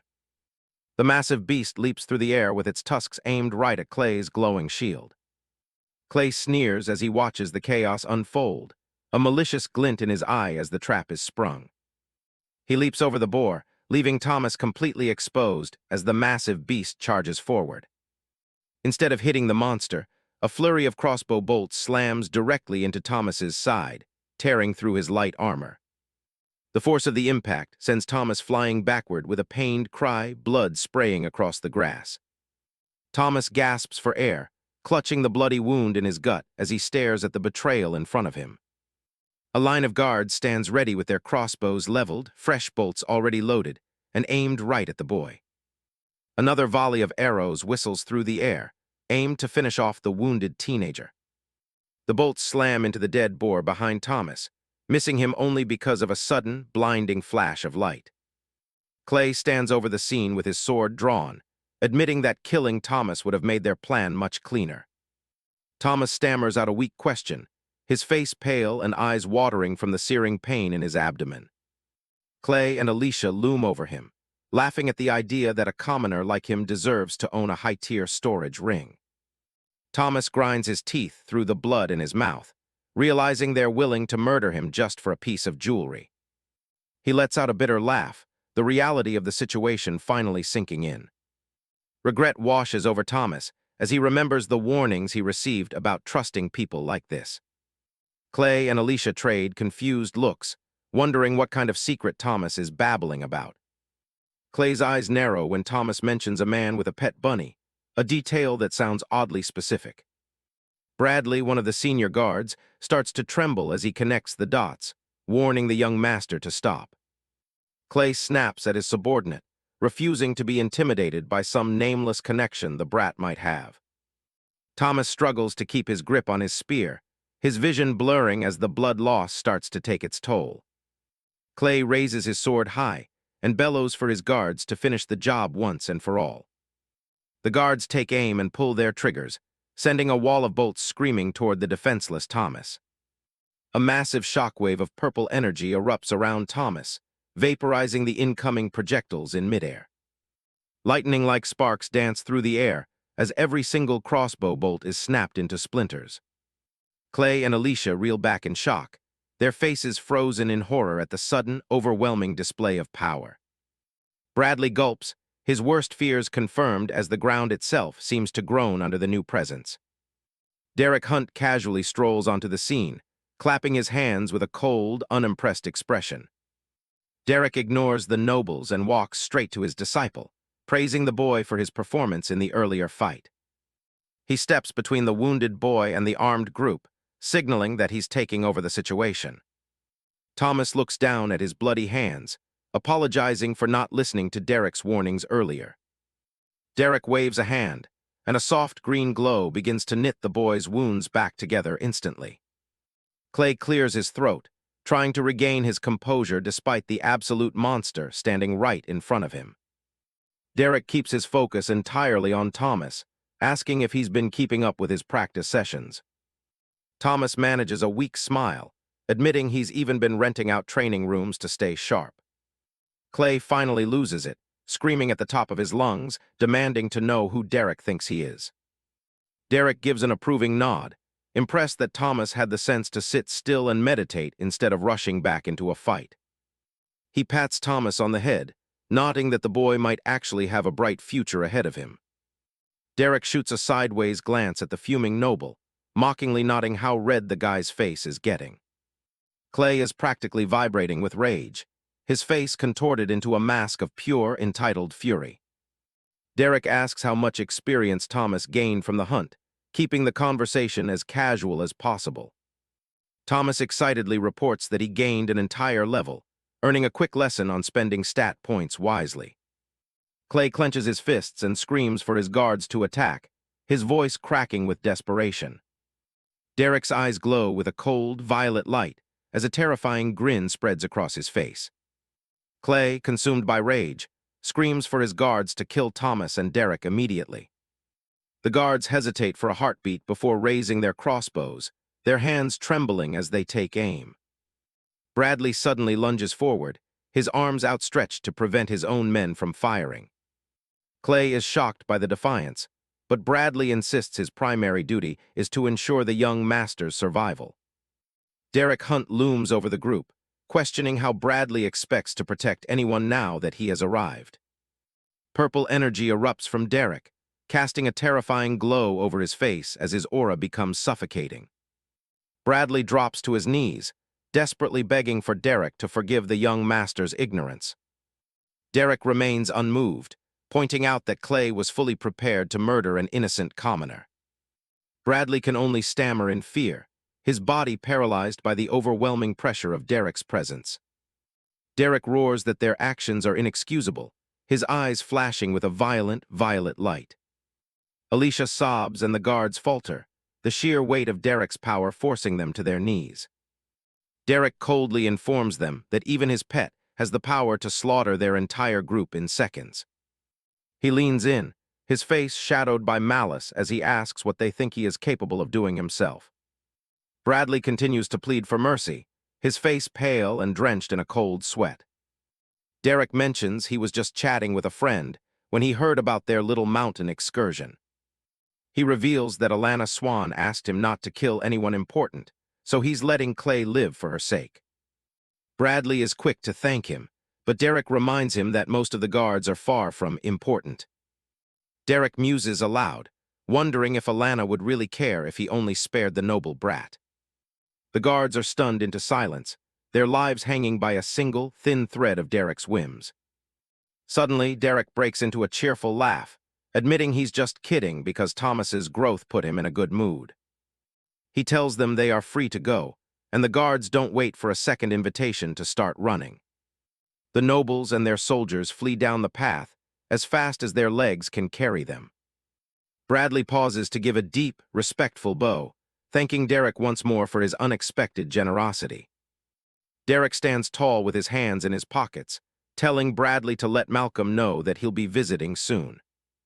Bradley trembles at the chilling message, his eyes wide as he realizes the trouble his master is in. He turns and sprints away to join the others, his footsteps echoing through the quiet mountain air.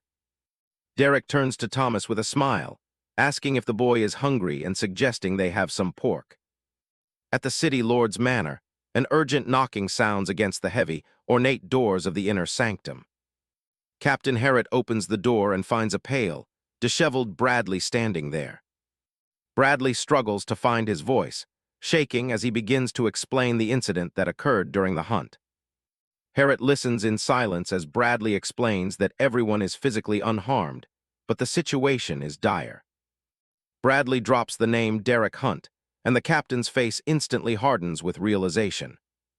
They walk through the grand, sunlit hall of the manor, their steps echoing toward the throne at the far end. City Lord Malcolm sits on his throne, recalling that Bradley was the guard chosen to protect his son.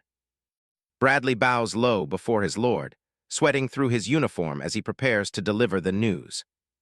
Malcolm idly inspects his jewelry, dismissively asking why Bradley has come to see him so urgently. Bradley begins his report, explaining the confrontation between Clay and the man named Derek Hunt. He fidgets nervously as he reveals that Clay had been planning to kill a commoner boy for his possessions. Malcolm remains completely indifferent, asking what such a trivial matter could possibly have to do with him. Bradley realizes the Lord doesn't care about the commoner's life, so he quickly clarifies that the boy is Derek Hunt's disciple. The Lord's bored expression freezes as the weight of that information finally sinks in. Bradley adds the final, terrifying detail. Derek Hunt said that the city lord has his full attention now. Malcolm calls out to Captain Herritt, who remains composed as he awaits his superior's next command. Malcolm suddenly bolts upright from his throne, shouting for every available guard to be recalled to the manor immediately. With sweat on his brow and teeth tightly clenched, the city lord warns that they must be prepared for anything Derek Hunt might do. Malcolm, the arrogant city lord in his green and gold coat, is losing it on his throne and ordering all his guards back to the manor immediately. He's sweating through his clothes, clenching his jaw as he demands they prepare for the absolute worst. Outside the manor, Derek Hunt is just taking a stroll toward the massive fortress, commenting on the kind reception waiting for him. He walks right up to the front gates, completely ignoring the rows of crossbowmen lined up on the walls. Derek decides to roll with his eccentric persona today. It's way more fun than just being the broody, angry guy. A guard in full plate armor greets him at the gate and gestures for him to follow along. As they walk through the archway, Derek wonders aloud why it took so long to get an invitation from the boss. He's led through a grand hallway packed with soldiers, looking like they're ready to repel an invasion. Derek eyes the guards and casually mentions they look tough enough to fight an entire company. He upping the estimate as they pass more troops, guessing they could probably take on 2 companies. Suddenly, he starts shouting about a battalion of squirrels, leaving the lead guard looking very confused. He points a finger, joking that underestimating squirrels is a good way to lose your nuts. The guard is visibly twitching with annoyance. Inside the massive throne room, Malcolm sits on his chair with a scarred veteran standing stoically behind him. Malcolm taps his finger on the armrest, clearly impatient for his guest to finally show up. The giant double doors screech open, and Derek's shadow stretches across the long green carpet. Derek walks in with a grin, suggesting they hire a grease mage or just buy some WD-40 for those loud hinges. He stops in the middle of the hall, acting like he's just visiting a museum while the city lord watches from his throne. Derek whistles at the decor and mockingly says he'd actually think this was a real throne room if he didn't know better. He puts on a look of pure shock, loudly asking if Malcolm is actually a king in disguise. He bows theatrically and tells the guards to hurry up and pay respects to His Highness. Malcolm snaps, standing up to yell that claiming to be a king would be absolute treason. Derek just leans in, questioning why else anyone would build a giant throne room inside such a mini-castle. Malcolm screams that he is the city lord, but Derek just tells him he should have said so and demands an apology for the confusion. The city lord is left gaping in total silence, his face turning blue with pure rage. He plops back down into his seat, looking like he's about to have an aneurysm from dealing with this guy. Behind him stands Captain Herritt, a muscular veteran with an X-shaped scar on his cheek who seems much more composed. Derek notices a tiny shift in Herritt's expression and realizes the captain actually finds this hilarious. He starts walking forward again, acknowledging that if he's not a king, he must be Malcolm. Derek introduces himself, but sarcastically tells Malcolm he can call him Lord or Sir if he's feeling respectful. Malcolm is seething in his seat as Derek gets closer. Derek turns his back on the city lord to chat with the captain, suggesting they talk while the boss is broken. The soldier introduces himself properly as Captain Herritt of the city lord's guards. Derek leans in with a smirk, telling Herritt that they both know he's way too talented for this gig. He asks what a guy like him is doing wasting his time guarding a few petty lordlings. Herritt stays professional, simply stating that he does what his lord needs of him. Derek starts guessing why he stays. Maybe it's blackmail or he got tricked into an oath. He guesses that it's actually an old debt of honor, like Malcolm's father saving his life once. Derek scoffs at the idea, saying it's a joke to dedicate a whole life to protection over something that small. He points at Herritt and offers him 1,000 gold a month to ditch the lord and work for him instead. Malcolm is vibrating with rage, asking if Derek is seriously trying to poach his captain right in front of him. Derek gives him a deadpan look and hits him with the ultimate disrespect. Who were you again? Herritt holds his ground, telling Derek that he isn't the type of man who can be bought with money. Derek Hunt leans in, deciding to get back to the matter at hand. He remarks to himself that he hopes this fool of a noble doesn't do anything stupid enough to get everyone killed today. He points directly at the guy on the throne, casually dismissing whatever his name is. Derek brings up Malcolm's bratty son and makes it clear he wants to discuss exactly what the kid did. Malcolm's face twitches, his anger finally snapping at Derek's blatant disrespect. He's reached his limit and isn't hiding his rage anymore. Standing up, Malcolm screams at Derek, defending his son's actions. He scoffs at the idea that tricking some lowly villager is a crime, claiming those people aren't even worth the dirt under his nails. Derek's eyes narrow, his playful persona vanishing in an instant. He looks at Malcolm with a cold, piercing gaze, noting how hard the noble is making it for him to keep his promises. Malcolm continues his rant, reminding Derek that he was the one who invited him here as a guest after he threatened his son. He keeps yelling, demanding that Derek start showing him some damned respect before things get ugly. Before he can finish the threat, a massive shockwave of purple energy erupts from Derek. The force slams into Malcolm, throwing him back into his seat. Derek stands at the center of the swirling void energy, his voice cold and final. He tells the city lord plainly that he will do absolutely nothing. The surrounding guards are crushed under the weight of the aura. They tremble and collapse to the floor, unable to even stand in Derek's presence. Derek takes a heavy step forward, the floor cracking beneath his feet. He mentions that he happens to call some of those lowly villagers his friends. Malcolm cringes back, paralyzed by the overwhelming presence as Derek guarantees him that their lives are worth far more than his own. The entire room is bathed in a vibrant purple glow as Derek's aura continues to expand. He asks Malcolm if he wants to know why they are worth so much. Derek's face is a mask of pure, focused rage as he shouts the answer. Because I fucking said they are. Normally, Derek would have barged in here and left only his own heart beating. But today, he decides to give Malcolm exactly one chance. From above, the room looks like it's being consumed by a storm of void energy. Derek warns the noble that if he or his son ever anger him again, there will be no escape. Derek looms over the city lord with an intensity that promises death. He makes it clear that there is nothing Malcolm could do to escape his wrath. Leaning in close, Derek stares down the shivering man and asks if he understands the situation. Malcolm is a wreck, nodding frantically as purple tendrils whip around them. Malcolm stammers out a submissive, "Yes, sir," desperate to end the pressure. Derek just watches him with cold eyes. Derek's mood shifts back to a terrifyingly calm state. He gives Malcolm a few light slaps on the cheek, mockingly praising him for finally making the right choice and using the proper title. He turns his back on the cowering noble and starts walking toward the exit. Over his shoulder, he tells Captain Harriet to give him a call if he ever reconsiders the job offer. Derek whistles a casual tune as he strolls past the guards who are still struggling to get up from the floor. He's completely unbothered by the chaos he just left behind. He stops at the doorway for a final wink and a peace sign. He sarcastically tells them it was a really fun chat and apologizes for not staying for dinner. With a wave, Derek exits through the massive golden doors, leaving the throne room in a state of stunned silence. Malcolm remains frozen in his throne, his face pale and eyes wide with lingering terror. He looks like he's just seen a ghost. A caption notes that 3 days have passed since Derek introduced himself to the city lord. The city of Torith looks peaceful and bright under the morning sun.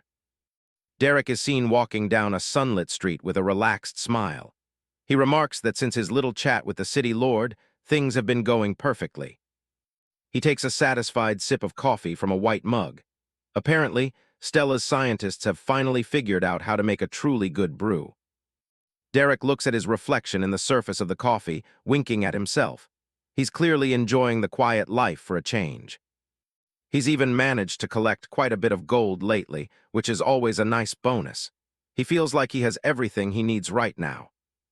His thoughts drift to Sylvie, who is currently loving her new job in the royal kitchens. She is a rabbit wearing a tall chef's hat. Sylvie is a blur of motion, using her telekinetic powers to chop multiple vegetables at once. Derek notes that she's actually getting pretty good at it. The other chefs in the kitchen are staring at the magical rabbit in absolute awe as she works her magic. Derek licks his lips, thinking she better make him some high-quality campfire food when they hit the road again. He then thinks about Thomas, feeling a genuine sense of pride for the young man's progress. Instead of wallowing in the pain of the past, Thomas is moving forward and focusing on what matters. A close-up shows Thomas's hand gripping a staff that's surging with crackling blue electrical energy. Thomas stands in a training hall, holding the electrified staff with a look of intense focus. He's using his past as fuel to push himself to new heights. He continues his relentless training, striking a wooden dummy while a high-level guard watches him from the background. Derek pulls a letter from his pocket, happy to get updates on everyone back at the village and Thomas's training progress. He admits he hadn't even thought about sending a letter himself. He thinks about how thoughtful Mallory is for reaching out to him. He opens the letter, which starts with "Dear Derek." The contents mention that Raina Lawrence's recovery has been going smoothly since the attack. Derek continues reading the letter, which mentions that everyone from Leon's village has integrated perfectly into their new life. A woman with brown hair and a ponytail looks out from a balcony, taking in the peaceful atmosphere. The letter notes that Leon has truly come back into his own as a leader. A man is seen hard at work on a rooftop, symbolizing the village's rebuilding and growth. Richard and Delilah, the elderly couple, sit in their rocking chairs on the porch. They've been worried sick about Thomas and are already preparing for the day he finally comes home. The letter adds a final humorous note. Bart's beer is still as gross as ever. Bart is seen in his tavern, winking and waving a hand behind a large, foaming mug of beer. The writer of the letter, Mallory, sits at a desk with a quill and ink. She writes that she's kept up her training and has become one of the best warriors and hunters in the region. A flashback shows her in action, driving a spear through the neck of a massive bear. She mentions helping to defend a nearby village from a minor beast attack. The letter moves on to mention Brandy, who is shown hard at work in a workshop. She's surrounded by a bright purple light as she uses her magic to forge something. Brandy holds a hammer high, channeling a massive amount of purple energy into her work. The letter suggests Derek will just have to come back and see her for himself. Back in the present, Derek stands on a balcony in Torith, overlooking the city under a bright blue sky. He thinks to himself that things are going pretty great and it's time to head to Savannah. He wonders how many of his friends will choose to come with him on his next journey. A few leaves blow past as he stares out at the horizon. 2 days later, Derek walks into a grand building with polished floors and a red carpet. He heads toward the main desk where a couple of guards in red vests are standing. Derek casually claps one of the guards on the shoulder, asking if Stella is upstairs in her office. The guard looks a bit startled by his sudden arrival. Stella, a tall woman with long red hair and a green dress, appears on the grand staircase. She smiles at Derek, telling him she was hoping he'd drop by and asking how he liked the coffee. Derek waves back, thanking her for having it delivered to his room at the inn. He tells her it was delicious. Stella descends the stairs, her red heels clicking on the stone. She mentions that sending the coffee was the least she could do, given how well it's selling. She asks Derek if he'd like to join her for a walk, and he naturally agrees. They head toward the large wooden doors together. The two of them walk down a sunlit street outside the Crown. Derek breaks the news that he'll be leaving tomorrow, which Stella says she had already heard. A humorous cutaway shows Sylvie being held by 2 crying chefs in white uniforms. They're devastated to see her go, while Sylvie herself just thinks about how much she'll miss the food. Derek chuckles as they walk, saying that Sylvie was mad at him at first, but she'll be all right. He promised to find her a permanent place to cook once they finally settle down somewhere. Stella notes that Sylvie has become quite talented, almost as good as some of their best chefs. Derek laughs and tells her not to say that out loud, or Sylvie's head will get as big as her stomach. Stella's expression turns more serious. She says she won't tell her, but there's something else she wanted to discuss with Derek. She mentions that she's been away from the capital and the larger cities for a while now. She looks a bit wistful as she speaks. Stella explains that Alana keeps nagging her, so she thinks it's time she left Torith as well. She starts to suggest traveling with Derek. Suddenly, a loud shout of "Derek" cuts through their conversation. Both Derek and Stella turn around in surprise. Bronson, a muscular knight in plate armor, comes sprinting down a set of stone stairs toward them. He looks exhausted and panicked, gasping for breath. Derek shouts back, asking what the matter is since he's in the middle of a conversation. Bronson can barely speak as he runs. Bronson reaches them, gasping for breath as he yells out the names. "Malcolm, the village!" Derek's eyes widen in shock. Derek freezes, the color draining from his face as the news sinks in. He can only utter a confused, "What?" as the weight of the situation hits him. A vision of the village shows Leon wounded and bleeding, clutching his side while holding his sword. Another villager with a braid stands beside him, both of them gasping for air amidst the chaos. The village is surrounded by guards with crossbows and swords. A heavy sense of doom hangs over the scene as the scale of the massacre becomes clear. A carriage pulled by 2 horses speeds away from the village gates. A guard yells for everyone to move, urging the horses forward. Inside the carriage, a guard with a dark helmet says that Lord Malcolm wants this girl delivered to him personally. The sense of urgency is palpable. A close-up inside the carriage reveals 2 girls bound and gagged with black cloth. The carriage rattles violently as it speeds away into the distance. Back in the present, Bronson is bent over, gasping for air as he apologizes for taking so long to get to Derek. Stella looks on with a concerned expression. Stella asks Derek if he's okay, but his expression has completely changed. His eyes are fixed in a cold, deadly stare, and his purple aura begins to flicker. A close-up of Derek's mouth shows him whispering a single name, "Sylvie." Tendrils of purple void energy begin to leak from his lips. Sylvie is back in the kitchen, carefully piping frosting onto a pastry. She pauses, sensing Derek's sudden surge of power and cold rage through their connection. Derek's face is terrifying, his eyes glowing with a malevolent purple light. He tells Sylvie through their connection, "We have people to kill." A massive explosion of purple energy shatters the front of the building. Figures are sent flying as the force of the blast tears through the street. Derek stands in the middle of the crater, his entire body wreathed in void energy. Sylvie is perched on his shoulder, her own eyes glowing with the same purple light. Sylvie looks fierce, her fur crackling with magical power as she sits on Derek's shoulder. Derek says two simple words, "Let's go." With a massive burst of energy, Derek and Sylvie blur into a streak of purple light. They launch themselves toward the village at incredible speed, leaving Bronson and Stella in shock. Derek and Sylvie streak across the sky as a blur of purple light, leaving a trail of energy in their wake. They move at an incredible speed, driven by Derek's silent fury. Somewhere between the village and Torith, a horse-drawn carriage kicks up dust as it rattles along a dirt road through the rolling green hills. On the carriage, a guard in dark plate armor relaxes with his hands behind his head. He asks Garrett if he thinks the Lord will let them keep the mom's storage ring as a reward. Garrett sneers under his helmet, telling his companion not to be daft. He says the Lord is already going to be pissed about how much they had to rough her up. The carriage continues its journey down the path. Garrett notes that the woman is the only leverage the city lord has over that youngster, and they'll be lucky if they aren't punished. Inside the cramped interior of the carriage, two women sit side by side, bound with thick ropes and gagged. One has brown hair in a ponytail, the other has long, dark red hair. Both women are sobbing, their eyes filled with fear as they huddle together in the small space. The sounds of their muffled cries fill the carriage. One of the guards bangs his fist against the side of the carriage, shouting at them to be quiet. He threatens to give them something else to cry about if they don't put a lid on it. The other guard sighs, saying they should just let the women get it out of their systems now. He thinks it's better for them to cry here than in the middle of the city. Suddenly, Garrett spots something in the sky and shields his eyes from the sun. He looks up with a confused expression, wondering what is approaching them.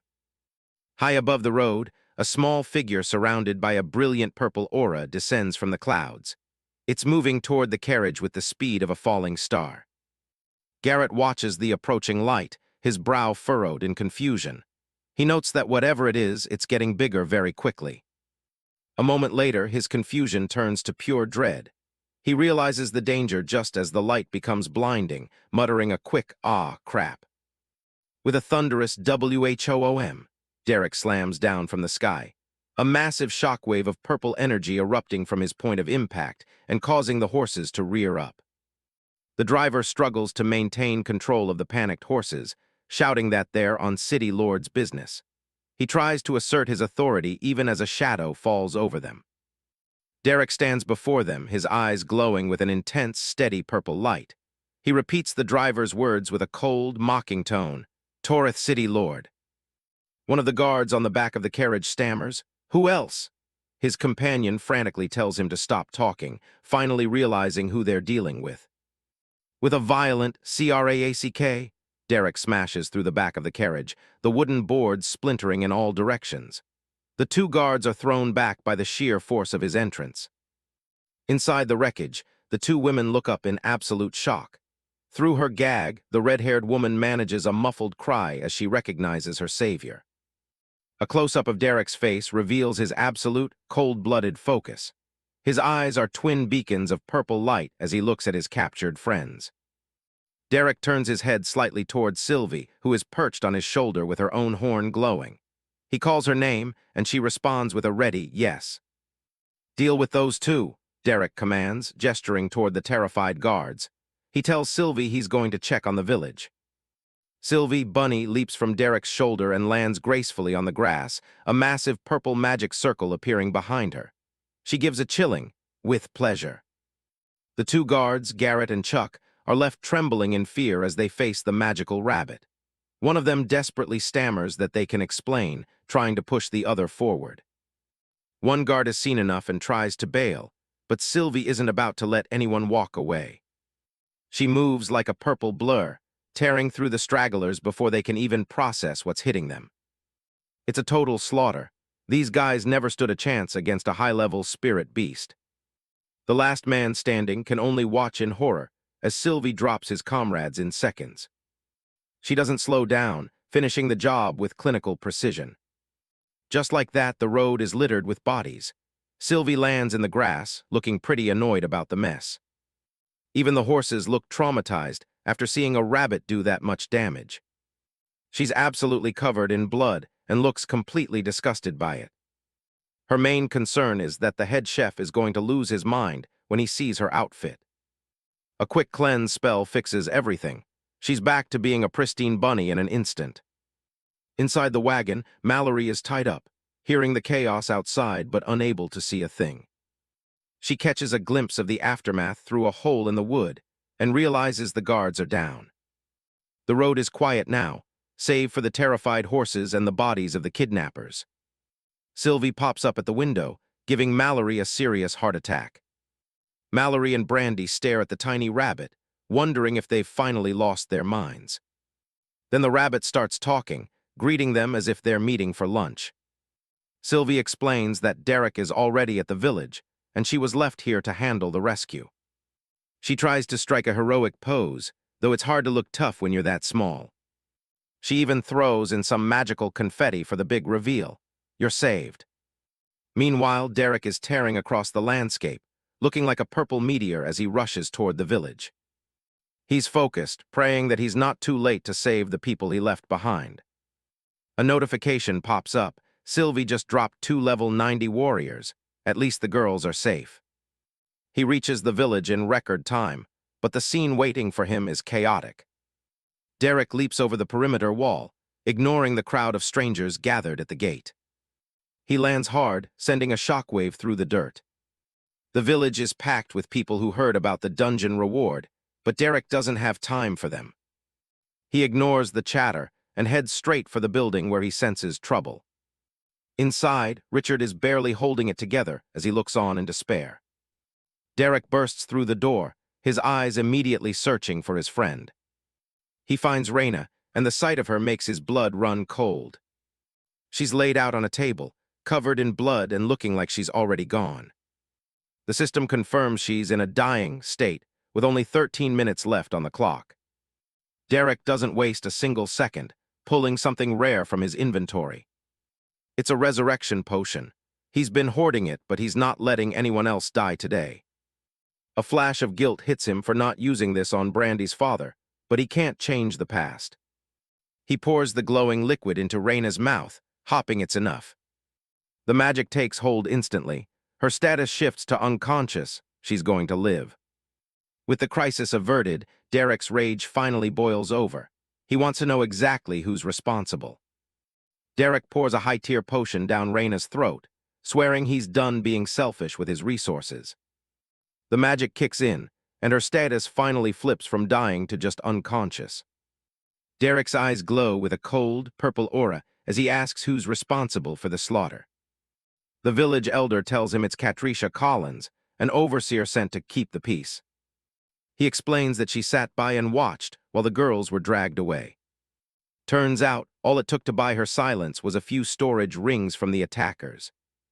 She turned a blind eye to the whole kidnapping just to line her own pockets. Derek lets out a heavy sigh, deciding it's time this village got a new overseer.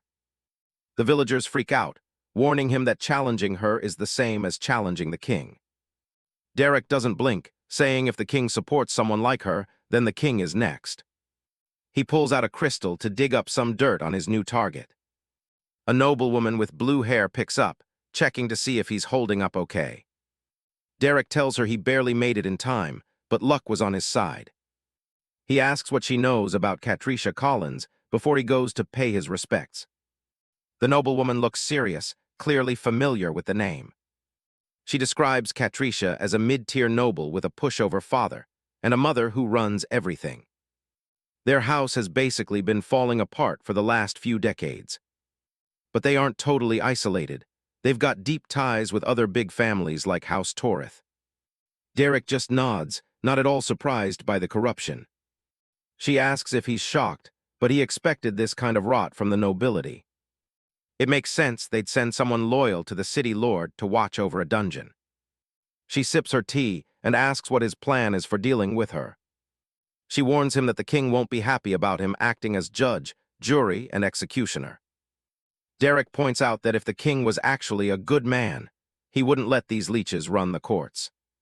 He's done talking. When he finds a problem, he pulls it out by the roots. She tells him to try not to give her a massive headache, but Derek won't promise anything. He catches a glimpse of Reyna stirring and tells the noblewoman he has to go. Reyna wakes up dazed, asking Derek what he's doing there. He cracks a small grin, joking about her getting her ass handed to her by noble houses. She suddenly jolts upright, screaming for Brandy and Mal. He calms her down, telling her the kids are safe and she needs to rest. Reyna breaks down into tears, adding how useless she felt during the fight. Derek pulls her into a hug while she sobs. He tells her she did her best and even gained a few levels while he was gone. She sniffs and asks if she's still allowed to follow him. He gives her a soft nod, promising she's still part of the crew. Derek turns back to the villagers to ask about the overseer's reputation. He wants to know exactly what kind of hell she put them through so he can plan her punishment. Reyna tells him the woman is useless and rarely even leaves her manor. The elder chimes in, saying she had Bart beaten just because she didn't like how he talked. It wasn't the first time he'd been roughed up, but it was the first time it was completely unearned. Derek nods, his mind made up. Taking her down is going to be a pleasure. Derek turns back to the villagers with a casual grin, asking if they'd like to come along and watch. He starts walking toward the manor, with the villagers and Reyna trailing behind to see the reckoning. A guard in golden armor steps out, putting a hand up and demanding to know who Derek is. Derek doesn't even break his stride, telling the guy his name doesn't matter, only that he's in a bad mood. The guard asks who he should say is here for a visit, but Derek tells him he's not here to socialize. The guards draw their swords, warning him that if he won't identify himself, they'll have to make him leave. Derek doesn't waste time, grabbing both guards and smashing their heads together with a loud crack. He leaves them unconscious on the ground and keeps walking, while the villagers watch in total shock. Derek pauses for a split second at the entrance, sarcastically apologizing for what's about to happen to the door. With one solid kick, he blasts the massive wooden doors wide open, sending debris everywhere. He steps into the manor with a cheerful knock-knock, looking like he's just dropping by. Catricia, the overseer, looks down from the balcony in a panic, demanding to know who's invading her home. Another guard charges at him, screaming about how Derek's head will roll for destroying noble property.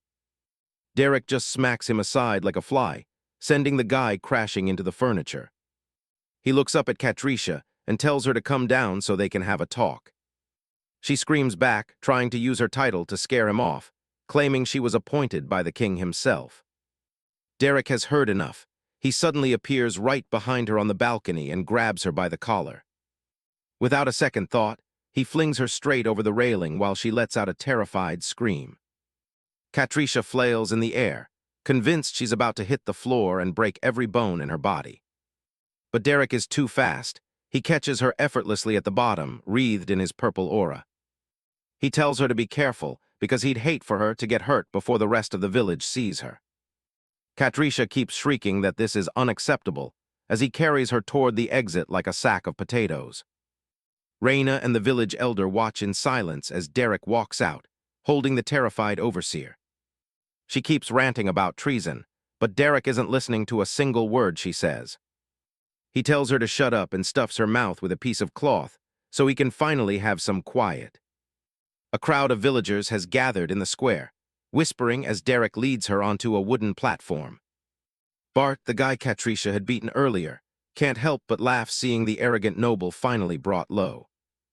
Derek drops her onto the stage and tells her to stay down if she knows what's good for her. Catricia manages to get the cloth out of her mouth and swings a desperate punch at him. Derek catches her fist like it's nothing, looking completely unimpressed by her attempt to fight back.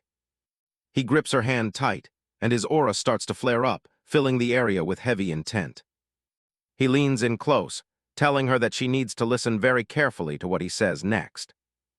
Derek makes it clear that he's got no problem killing her right here, and it might even save him some time. But he decides to give her one chance. She answers his questions honestly or she dies. He asks her if it's clear, standing over her with that terrifying purple energy swirling around. Catricia is trembling, the reality of the situation finally sinking in as she stares up at him. Derek starts with the first question, asking if she knew the village was supposed to be under protection. She gives a frantic nod, too scared to even speak at this point.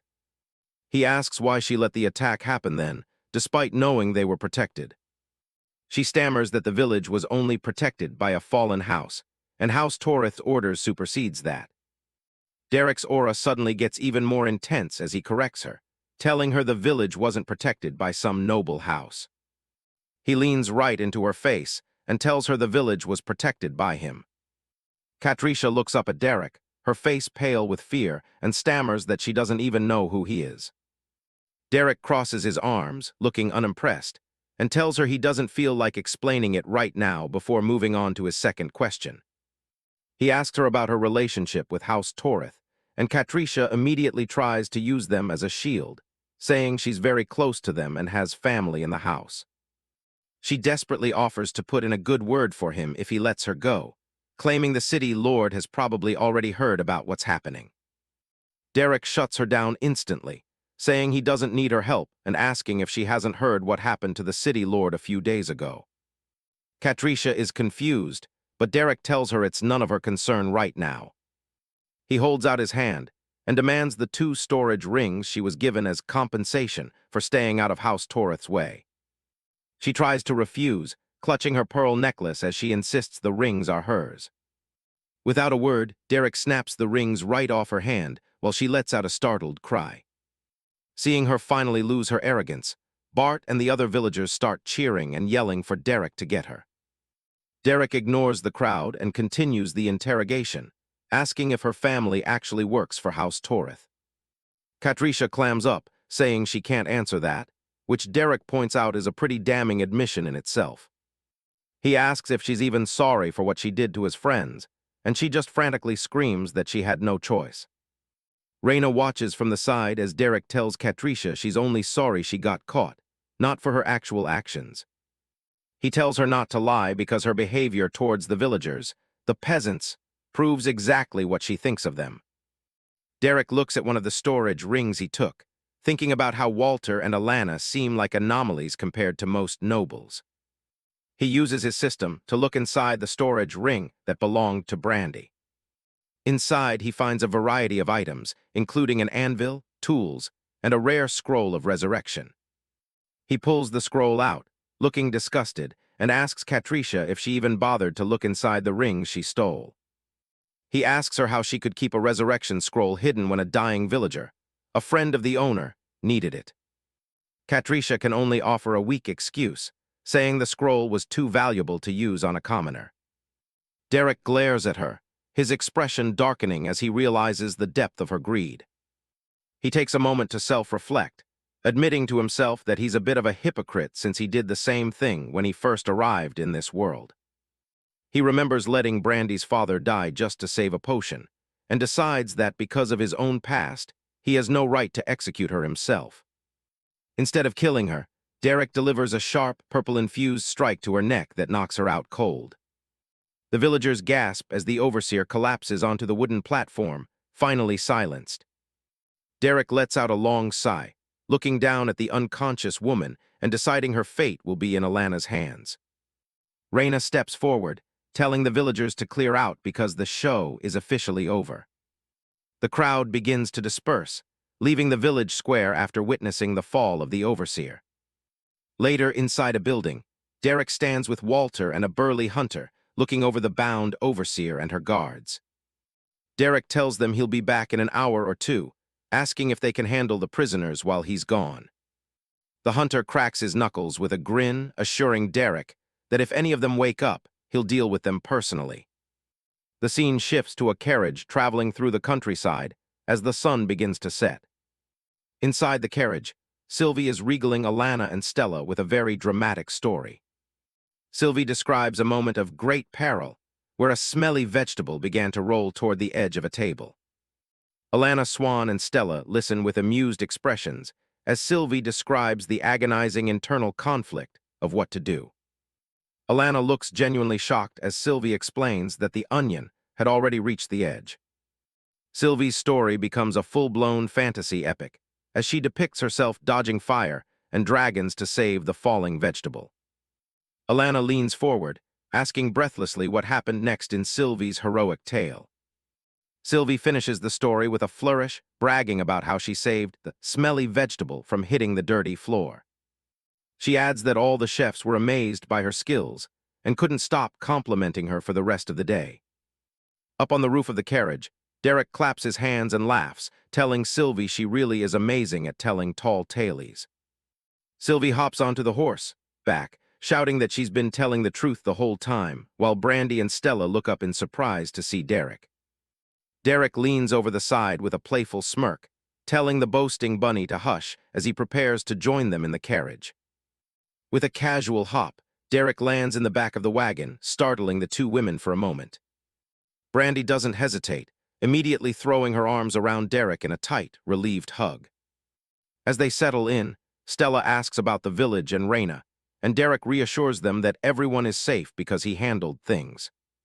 Brandy looks down sadly, mentioning that she had a scroll of resurrection, but the overseer stole her ring and refused to help. Derek gently explains that it's okay now, revealing that he arrived in time to use one of his own potions on Raina. Brandy's eyes go wide with shock, wondering where on earth Derek could have gotten a potion like that. Derek looks away for a moment, his expression unreadable as he thinks about the powerful items he keeps in reserve. He tells her simply that he's had the potion ever since he first arrived in this world. The realization hits Brandy hard as she thinks of her father and asks why the potion wasn't used for him. A heavy silence falls over the group as the carriage rattles down the dirt path toward the setting sun, with Derek finally offering a soft apology. Brandy looks at him with a mix of confusion and pain, still trying to process the news about the potion. The carriage continues its long journey through the quiet countryside as the sky turns into a deep orange glow. Stella and Brandy sit in silence, the weight of the day's events finally catching up to them as Brandy continues to sniffle. Derek watches them, his gaze sharp and determined, knowing that telling them the truth was the right thing to do as their friend. He turns fully toward the grieving girl and tells her once more how sorry he is for what happened to her father. Brandy breaks down into fresh tears, hiding her face in her arm as she tells him she knows it wasn't his fault. She clings to him, sobbing that if her father were still here, he would have thanked Derek for taking care of them. Derek looks down at her with a somber expression, amazed by how much she's matured in such a short, brutal time. He realizes that the harsh reality of this world is what forced her to grow up so quickly. He places a comforting hand on her head and tells her she's welcome, sharing a quiet moment of grief with her. Stella, who has been listening from the driver's seat, goes silent for a moment as she processes the emotional exchange. She looks back at Derek with a serious expression and asks him to make her a promise. Alana asks Derek for one final promise, to honor her husband's memory by taking care of their daughter. He gives his word as the carriage continues its somber journey back toward the village.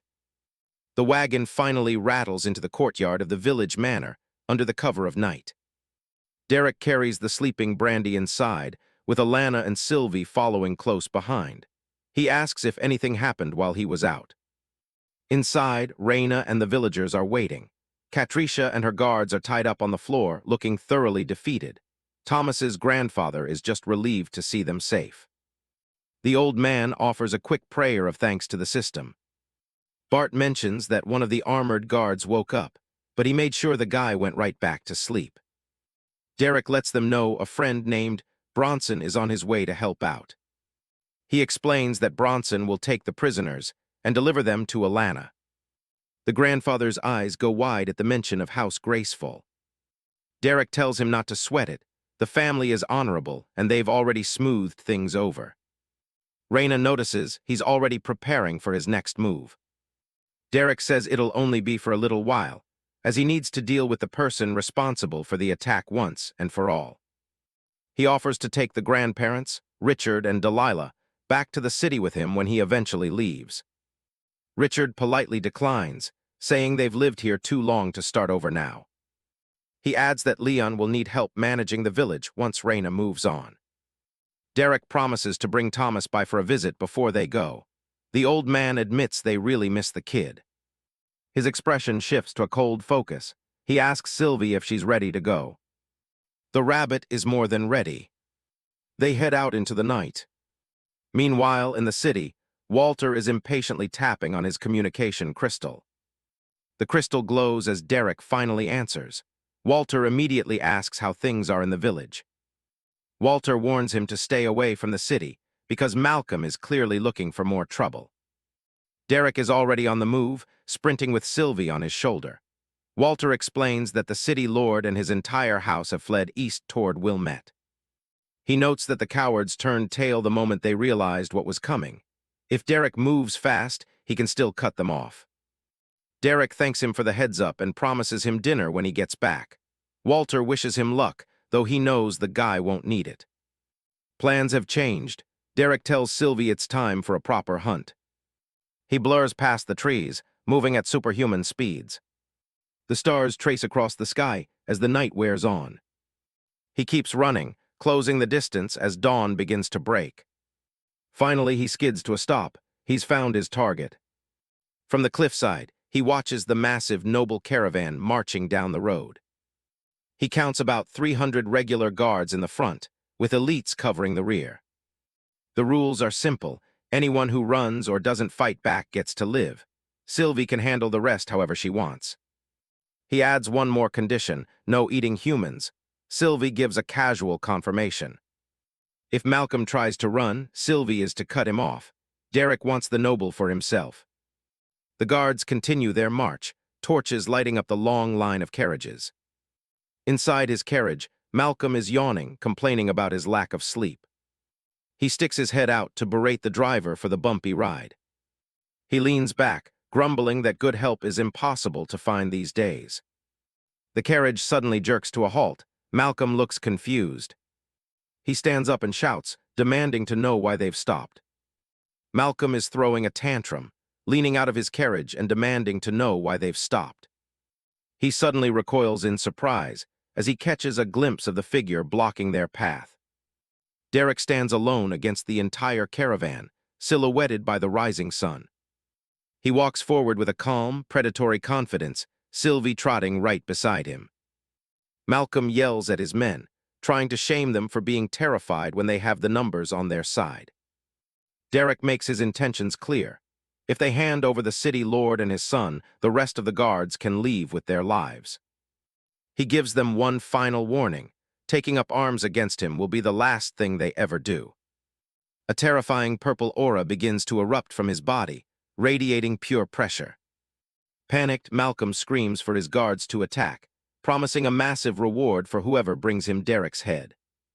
The guards choose greed over their own lives and draw their swords.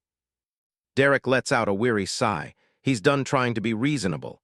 He gives Sylvie the green light to start the slaughter.